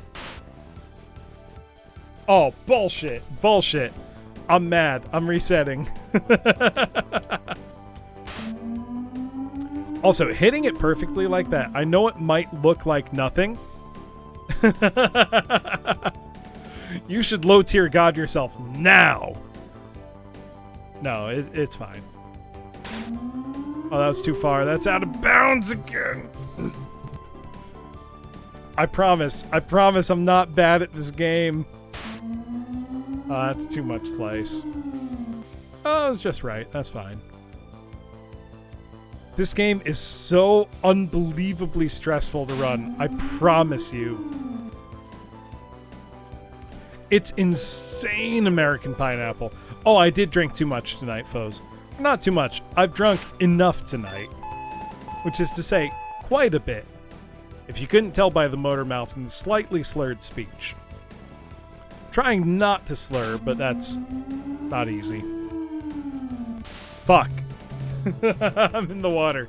I will play a complete game of this, I promise, I swear. Okay, that should be fine. Not in the bunker. Cold one? Hell yeah, foes. You know what I need. Am I chugging or am I putting it in the mug? It's up to you.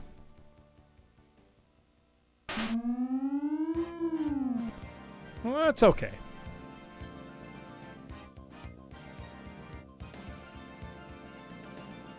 Mug. Plate. Hell yeah! Putted it in from the fairway. Let's fucking go. Golf God. No one can stop me. Crack that beer. Let's fucking go. Hold on, I'm gonna finish my mug and then pour the next one into the mug. Still have a tiny bit left. Also, I'm gonna one hand this one. We're just right hand controller against the desk. Let's see how I do. Fucking beautiful. That's how I do, because I'm a god gamer. Let's go.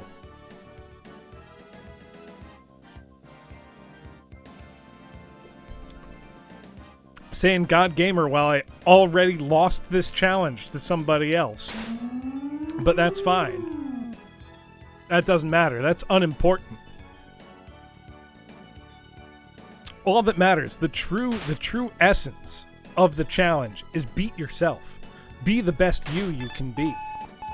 Also, if anybody doesn't know, please participate in this. Please try to beat me at NES Golf. My best score, the score for you to beat, is -7 across all 18 holes. It is not easy. You might be looking at it and thinking, how hard is it if this drunk motherfucker is doing okay? I guarantee you it's harder than you think it is. So let's go. Chugging straight brandy. Let's fucking go, foes. What kind of brandy you got?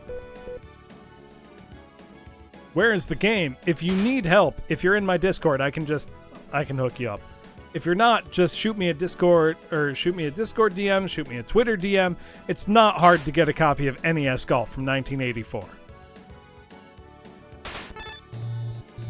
Oh, shit. I forgot. Let's restart that run so everybody can see it. That's embarrassing. Also, Battle Wreck, what kind of latte you drinking?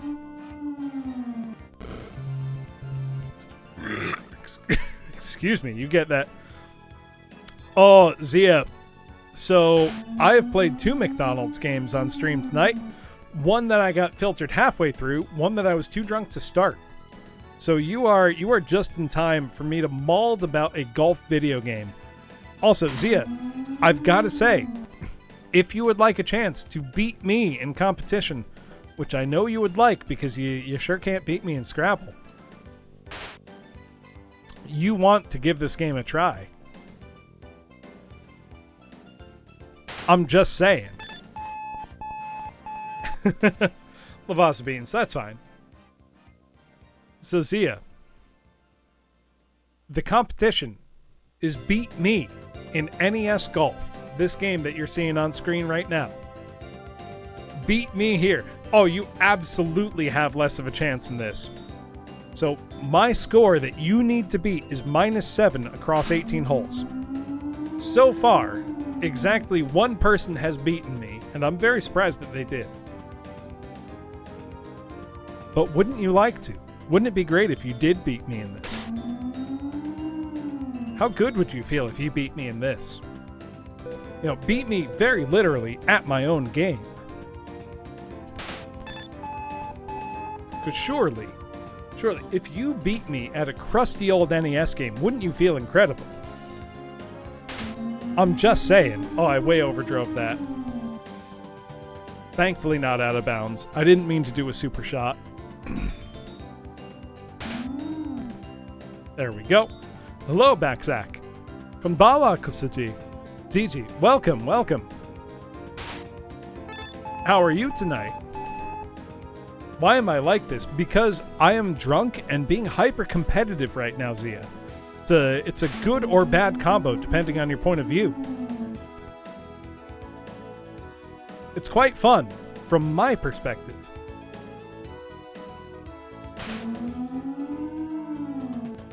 Oh, that was pretty. That was nearly an eagle. I don't do magic tricks, Backsack, but I do barbershop quartets, which means 4 of me singing at once. So if you would like to hear what that sounds like, let me pull it up for you very quickly. Give me one moment so you can hear. Because rather than just one of me singing, I will record myself 4 times, recording 4 different parts, and sing something like this. Do you know the song Anything Goes? You know, in olden days a glimpse of stocking was looked on as something shocking. Now heaven knows anything goes. It is in Fallout. So here's an example. Whatever happened to those good old all 4 of these are me. In olden days, a glimpse of stocking was looked on as something shocking. Now heaven knows. That's the kind of music I like. That's why I wear this kind of hat. Anything goes. Good authors too. Nope, that's just me, Backsack. Also, if I'm saying your name wrong, let me know. Writing prose. Anything goes. The world has gone mad today, and good's bad today, and black's white today, and day's night today, when most guys today that women prize today are just silly gigolos. So that's just all of me. I'm not a great romancer. I know that you're bound to answer when I propose. It did show up in Rush Hour 2 Ballarat. Anything goes. So that's just for me. So if you like that kind of thing, please do give me a follow. I upload that kind of stuff on my YouTube all the time, like this. Out among the stars I sail. This is a Randy Newman song. Way beyond the moon. In my silver ship I sailed in a dream that ended too soon. All of these are almost one take each. Now these are just the way I keep myself honest. Exactly who I am and what I'm here I sing classical music professionally outside of VTubing. I feel like I need to mention. I will go sailing no more.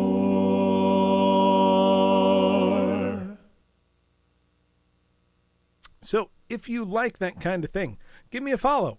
I do that all the time. Yeah, I plan to, Seth Phoenix. So, I've sung a couple of those full arrangements before. So I've sung the full arrangement of, do you know the group Instant Classic? Amazing barbershop group. They did a version of, from Toy Story 2, you know, when somebody loved me, everything was beautiful. I've sung that before. I don't have the sheet music currently. I've sung it in the past. That one's unbelievably beautiful. I would love to get my hands on that. The I Will Go Sailing No More, I think it was OC Times recorded that. I do have the sheet music for that. So I do plan to record that full thing eventually. Oh my, hold on, Zia. You are going to cry right now at this exact moment. There is a chord in this at like a minute 30 in that is an instant tearjerker, and you will hear it. This is also one of the best barbershop groups in the world right now.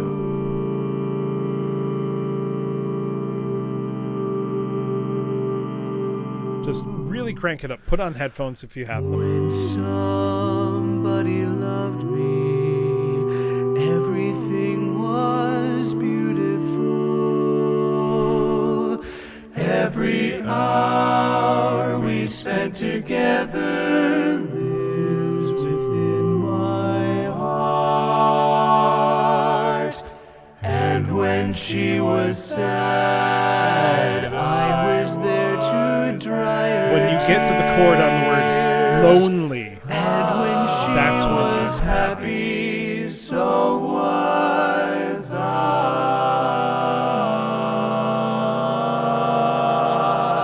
My God. When she loved me. Through the summer and the fall, we had each other, that was all. Just she and I together. Just wait.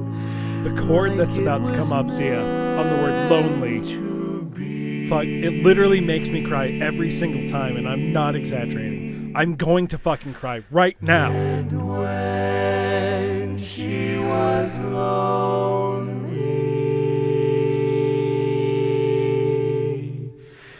I was there to comfort her, and I knew that she loved me. It's out of control. Though the years went by, I stayed the same, but she began So the other thing from this group, I'm gonna cuck you all right now. The other thing from this group worthy of that level of emotional enjambment, that feeling of like that sensation, is them singing from the musical Secret Garden. They're singing the song How Could I Ever Know, which is obviously one of the most beautiful songs from a modern musical. It's a dying mother holding her child as she dies in childbirth. How could I know, I would have to leave you? It's unbelievably heartbreaking. Let me pull up this group singing it for you, because it's too much.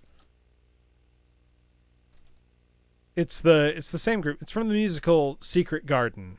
That's the group. Or the musical, sorry. The group is Instant Classic. And this is, keep in mind, this is live at a performance. This is a real setting. Give me 1 second as I just make sure that I've got this screen right. Give me 1 sec. Yeah, okay, it's a little too small. Hold on.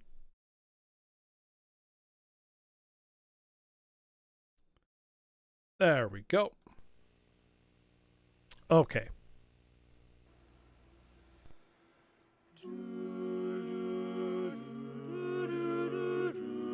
This is the same group I was talking about. That's exactly what it's meant to indicate, Zia. Don't make me go back to McDonald's.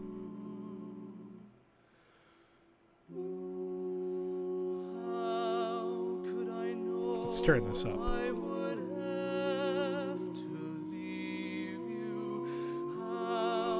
Keep in mind, it's only 4 guys. It's only ever 4 guys. You were the one I was born to love. Oh, how could I ever know? How could I ever Also, if you have good headphones, please turn it up. These guys are unbelievable. How can I say to go on Just, oh my God. They're so good. when I know you still need me? I want to record this. How can I I just need to buy the sheet music. It's not cheap, it's like $50. Could I Grab the ever link. know? How could I ever know? Forgive me, can you forgive me? Their blend is so precise. It's hard to pick out individual voices. So this is the lead. This right here, that's the lead, that's the bass, that's the tenor. The other guy is the baritone. This is the baritone. The baritone basically fills in the harmonic glue. When I sang in barbershop quartets, I was a card-carrying member of the Barbershop Harmony Society. I sang baritone, not because of vocal range, but because of ability to fill in those weird parts. Barry is hard.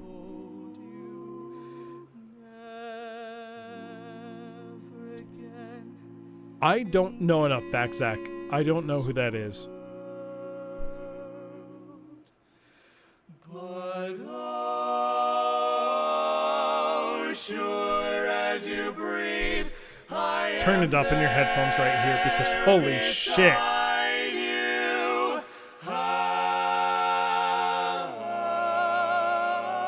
They're unbelievably in tune. You can. I might not check it back, Zach, just because I'm in this moment. I'd say wait until after this song. never if you could go with me, safe I would keep you. There you would. This right here is what does it for me. You'll hear it. You'll know what I mean. There I would, there you would, there we will go. Right here. Holy shit, right here. How could I know? Tell me how could I know? Never to know you would ever leave me. How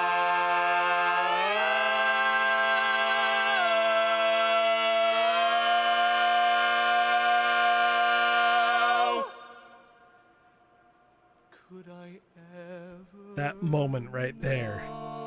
That silence. Oh.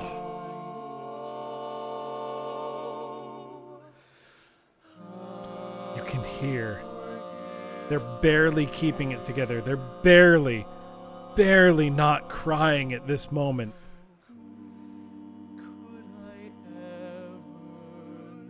You hear the shake in their voice. Literally, I get goosebumps every single time I hear this.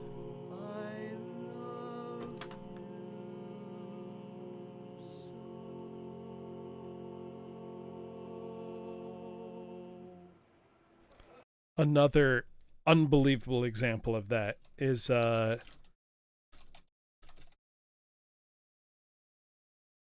group called, what are they called? I'm forgetting their name. Signature. Wonderful group. Did a version of the Luther Vandross song, Dance With My Father Again. And they managed to hit the most emotionally impactful song in a recording I think I've ever heard. To dance with my father again. You know this song. No, it's a big hit song. Beautiful ballad. Just listen to what they do with it. Holy shit. I and my mother would disagree. To get my way, I would run from her to him. He'd make me laugh just to comfort me. And then finally make me do just what my mama said. Later that It also doesn't even sound like four guys. Sounds like one voice in four parts. It's so hard to describe. Oh, that chord right there. So crunchy, so tasty. So what's going to happen here? The lead singer is going to have a really emotional moment. Everybody's going to back him up, and you, dear viewer, are going to cry. I cried. You're going to see it, and you're going to feel it deep in your heart. Trust me. My God. Love, to dance with my father again. Sometimes I listen outside her door.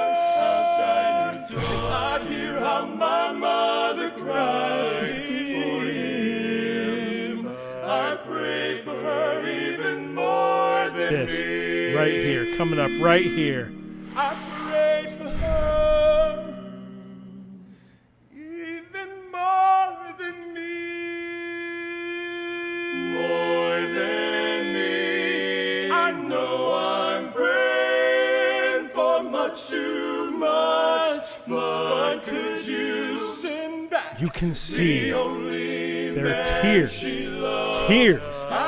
streaming down his face. Usually, but But dear Lord, she's dying to dance with my Watch his face. You can watch him cry.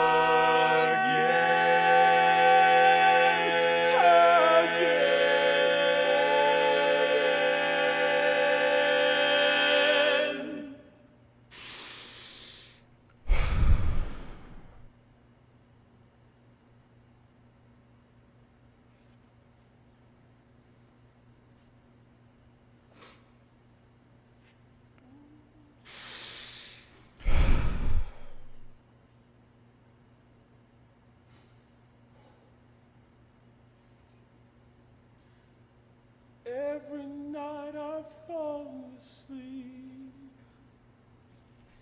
and this is all I ever dream. They're right back into it. Look at him. Look, he's crying. Lord, that's all I'm asking. Let me dance with my Father.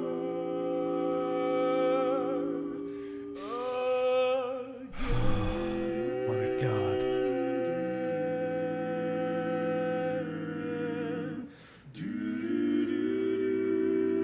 Unbelievable. Dance with my Father.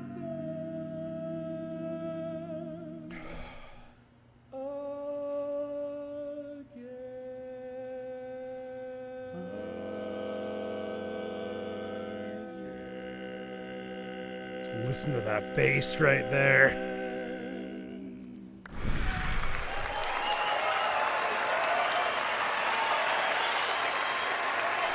I feel like I need to mention they won the international competition that year, because how can you not? My God, like, if someone watched that whole thing and didn't feel anything inside, I would. That's the replicant test from Blade Runner. Like, when they have to take that moment and they're patting each other on the back, it's like, oh my. Yeah. And then he just comes back and every night I fall asleep, and this is all I ever dream. They all just come right back in. You can't not cry. It's impossible. You feel it so much. And then at the end, the super low bass note, they're like, I can't sing that. Yeah, no, I fucking Zia, I will cry about the Pompeii Bros anytime I want to. Gaius and Atlas are best friends forever, and we know that for 2,000 years now because they are best friends forever. What I'm going to put on now is something very funny, which is the Newfangled 4 doing Supercalifragilisticexpialidocious. These guys are extremely funny. Hey, Newfangled 4, are you ready for a brand new This is, if I need to tell somebody on Barbershop, I'm like, hey, check this shit out. I have Zia. They're extremely funny.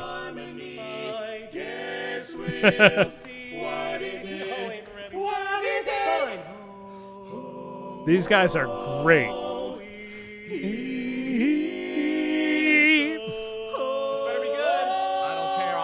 Get ready, fam! Here comes the drop!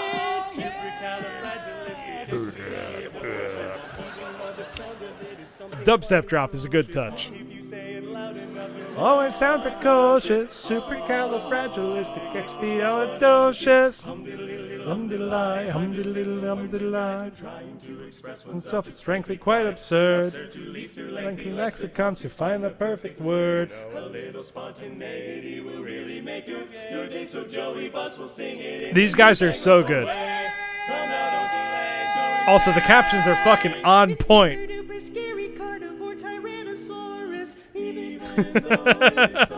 Love he's trying to walk away, they just grab him. Supercalifragilistic definitions. Whoa!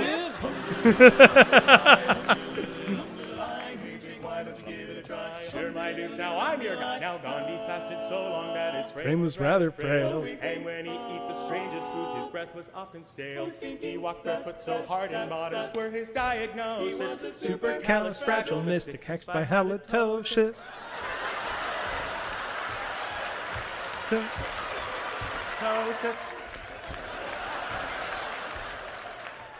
You didn't make that up, I bet. I stole it from the internet. These guys are amazing, Hazmat. The Newfangled Four. I think it's your turn. The melody I haven't learned. I only know the baritone. That's okay, you're not alone. I don't wanna do it. So, baritone parts in barbershop are super fucking weird.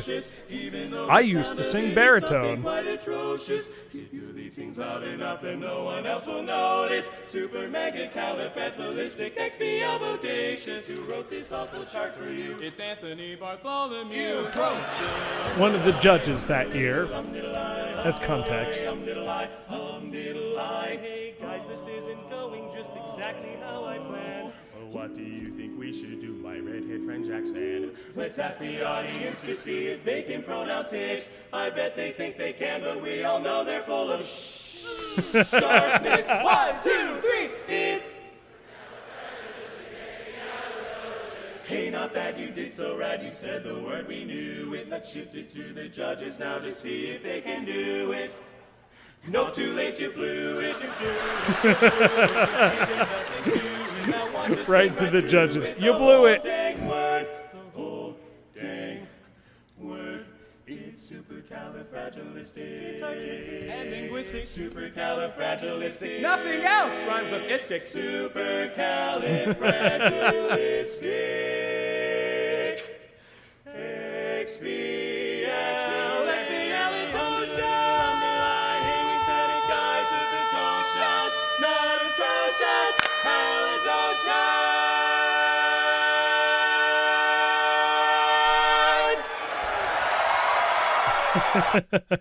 So the Newfangled Four are really funny, but they're also really good. That's the thing that allows them to be funny. Now, if you want the kind of the opposite of that, so the Vocal Spectrum are probably the best barbershop group there's ever been. They've sung some incredible medleys. Anybody who's like me, who grew up with The Music Man, borrowing it on a VHS tape from their local library, is intimately familiar with the barbershop sound of the Buffalo Bills. Specifically with things like, it's you in the sunrise. It's you in my cup. It's you all the way into town. Anybody who's watched The Music Man knows the barbershop quartets in that. As a kid, a long time ago, that was my introduction to it. Vocal Spectrum, who are one of the best groups, wrote a new version of that song. And it's unbelievably good. I'm going to finish my beer as we listen to this. Then I will finish the game of golf. Then we'll find somebody to raid. Many a love song. Listen to how flawless this harmony is. I'm gonna turn it down just a little bit so I can talk while we listen. These guys are insanely good. Do you hear what I mean when I say it sounds like one voice? It sounds like one person saying four things.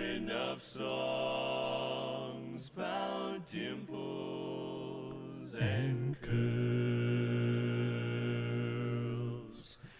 Many a love song's been sung in vain. So tight, so good. It's so good. Yet there's only but one song that's truer than true. They'll get to the part you all know pretty shortly. Then we'll call it a night. This song song I sing to you.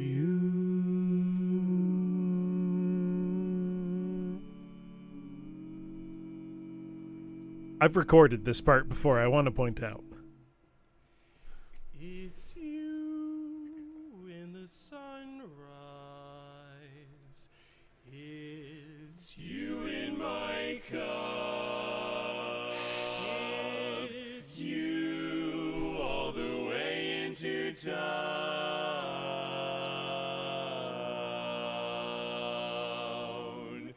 It's your sweet hello, dear, that sets me up. God, just listen to this.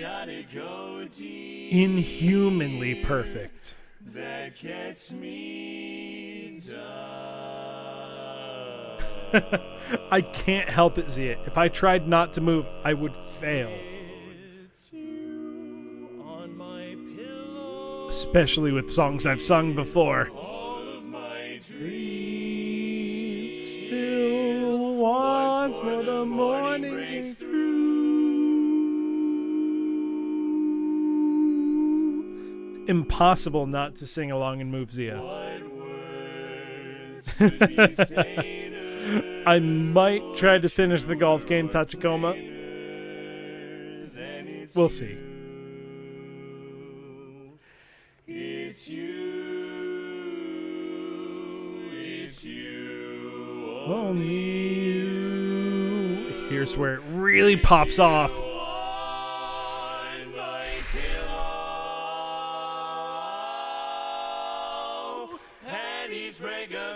They're going fucking nuts right now. Feeling that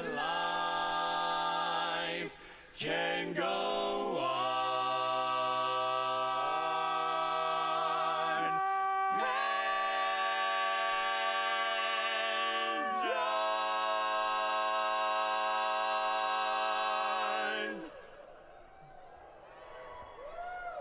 Barbershop. Thank you. Barbershop. The whole audience is like, holy shit, man. And then fucking right like that. Right fucking back into it. Holy shit. They can't be beat. Tachikoma, do you want to know the weirdest thing?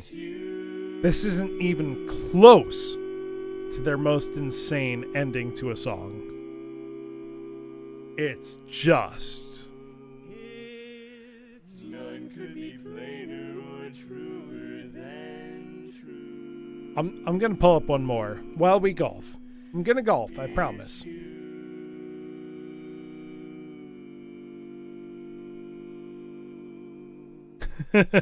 Zia, I've literally never meant it when I said one more. I've always lied. Every single time.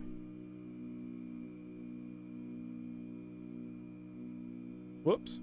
So in this case...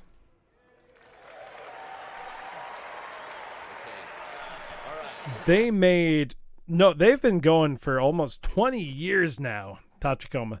This is them doing an unbelievable version of Go the Distance from Hercules. You know, like, I will find my way. I will go the distance. Good night, Seth. Thank you.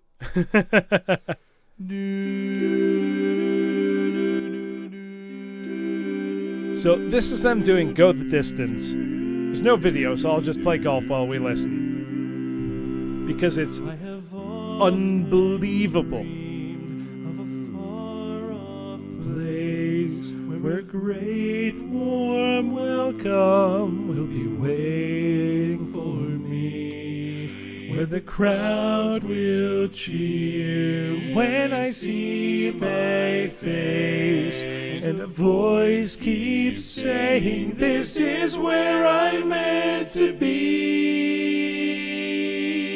I will find my way. I can go the distance. I'll be there. So it sounds pretty normal now, right? Just fucking brace yourself. I know Trust, Zia, brace yourself. It's going to fucking blow your mind. Oh, I fucked up. It's in the water. Oh, it wasn't in the water, miraculously.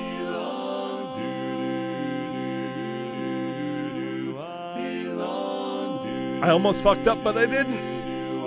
Also, when I'm done with this game of golf, I refuse to restart it in any way. That's when we'll go raid. And we're almost assuredly going to go to Koopa, whose birthday was yesterday. But just listen to this shit. Holy fuck. 1,000 years will be worth the wait. Take a lifetime, but fuck, it's so good. I will find my way. I can go the distance. Oh, Zia, you don't even know yet. You don't even know. Wait until the tag, and it will fucking blow your mind. Fuck, I missed. I'm not paying enough attention. I'm too excited by the music for golf. Well, to look beyond the glory is the hardest part. For a hero's strength is measured by his heart. His heart, by his heart, not by his heart.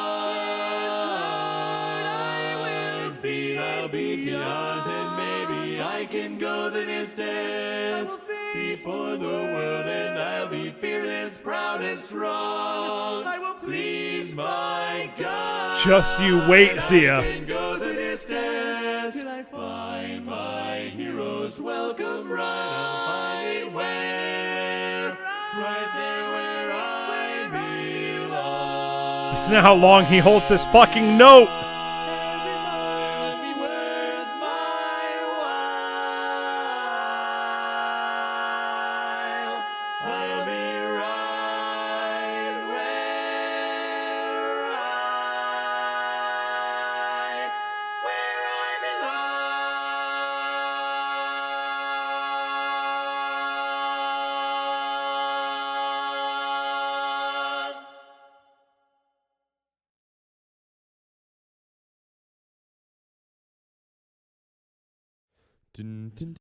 So, I need to stress, there is no trickery involved in that.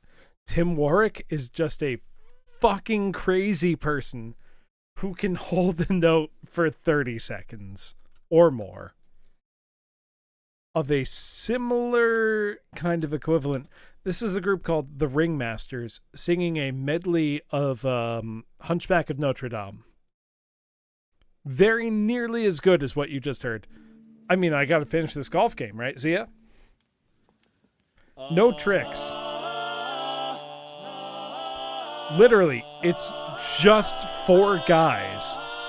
It's just 4 dudes.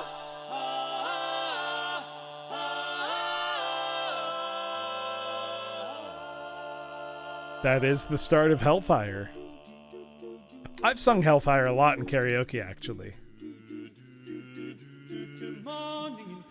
The city awakes to the bells of Notre Dame. The fish is the baker man bakes to the bells of Notre Dame. Loud as the thunder. That's the one, Gail. And some say the soul of the city's the toll of the bells. Oh, that was nice. The bells of Notre Dame. Listen, they are beautiful, but they don't ring. I just want you to remember, this is 4 guys, only 4 people. Why is he there? It's a tale of a man and a monster.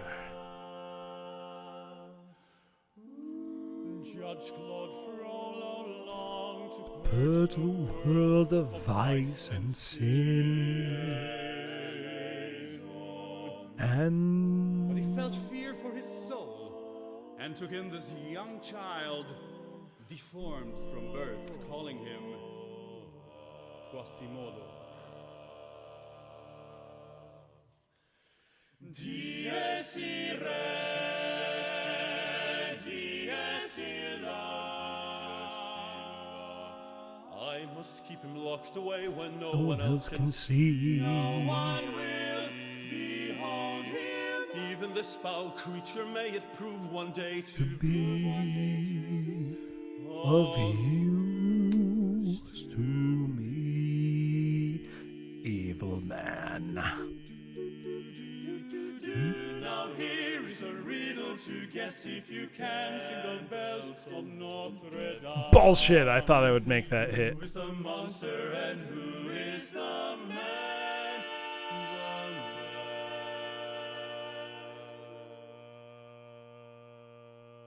Oh, I'm disintegrating on this hole. It's okay. This tune is not done yet. I am losing my shit on this hole. All my life I watch them as I hide a pillow. I'm hungry for the history. Bullshit, that was OB. All my life I memorize their faces, knowing them as they will never know me. One night I wonder how it feels to pass a day not above them, but part of them. I lied, I'm doing it again. And out there safe. With me one day out there, all I ask is one to hold forever out there, where they all live unaware what I'd give, what I'd dare, just to live one day out there among the millers and the weavers and their wives, hungering for the history. Oh, I don't know the words.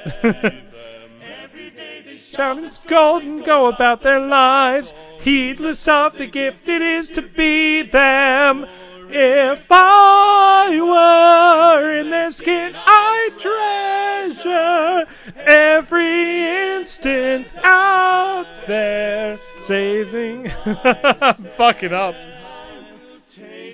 Morning out there like ordinary men who freely walk about there. Just one day and then I swear I'll be content with my share. Won't resent, old and bent, I won't care. I'll have spent one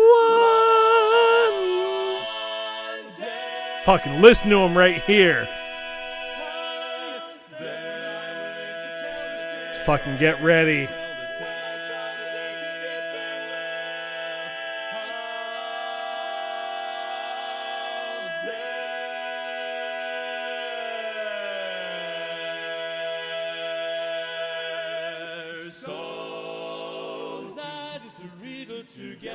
Fake out ending.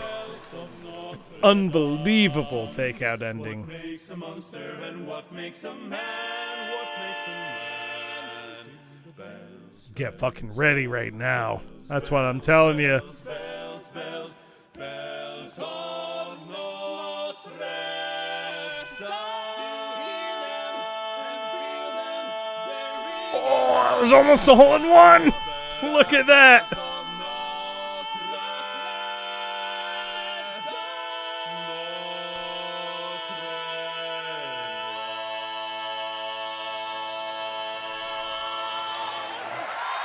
Oh, I think I fucked up.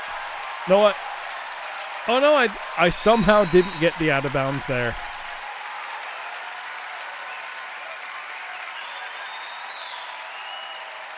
However, it's almost 11:30. I am quite inebriated.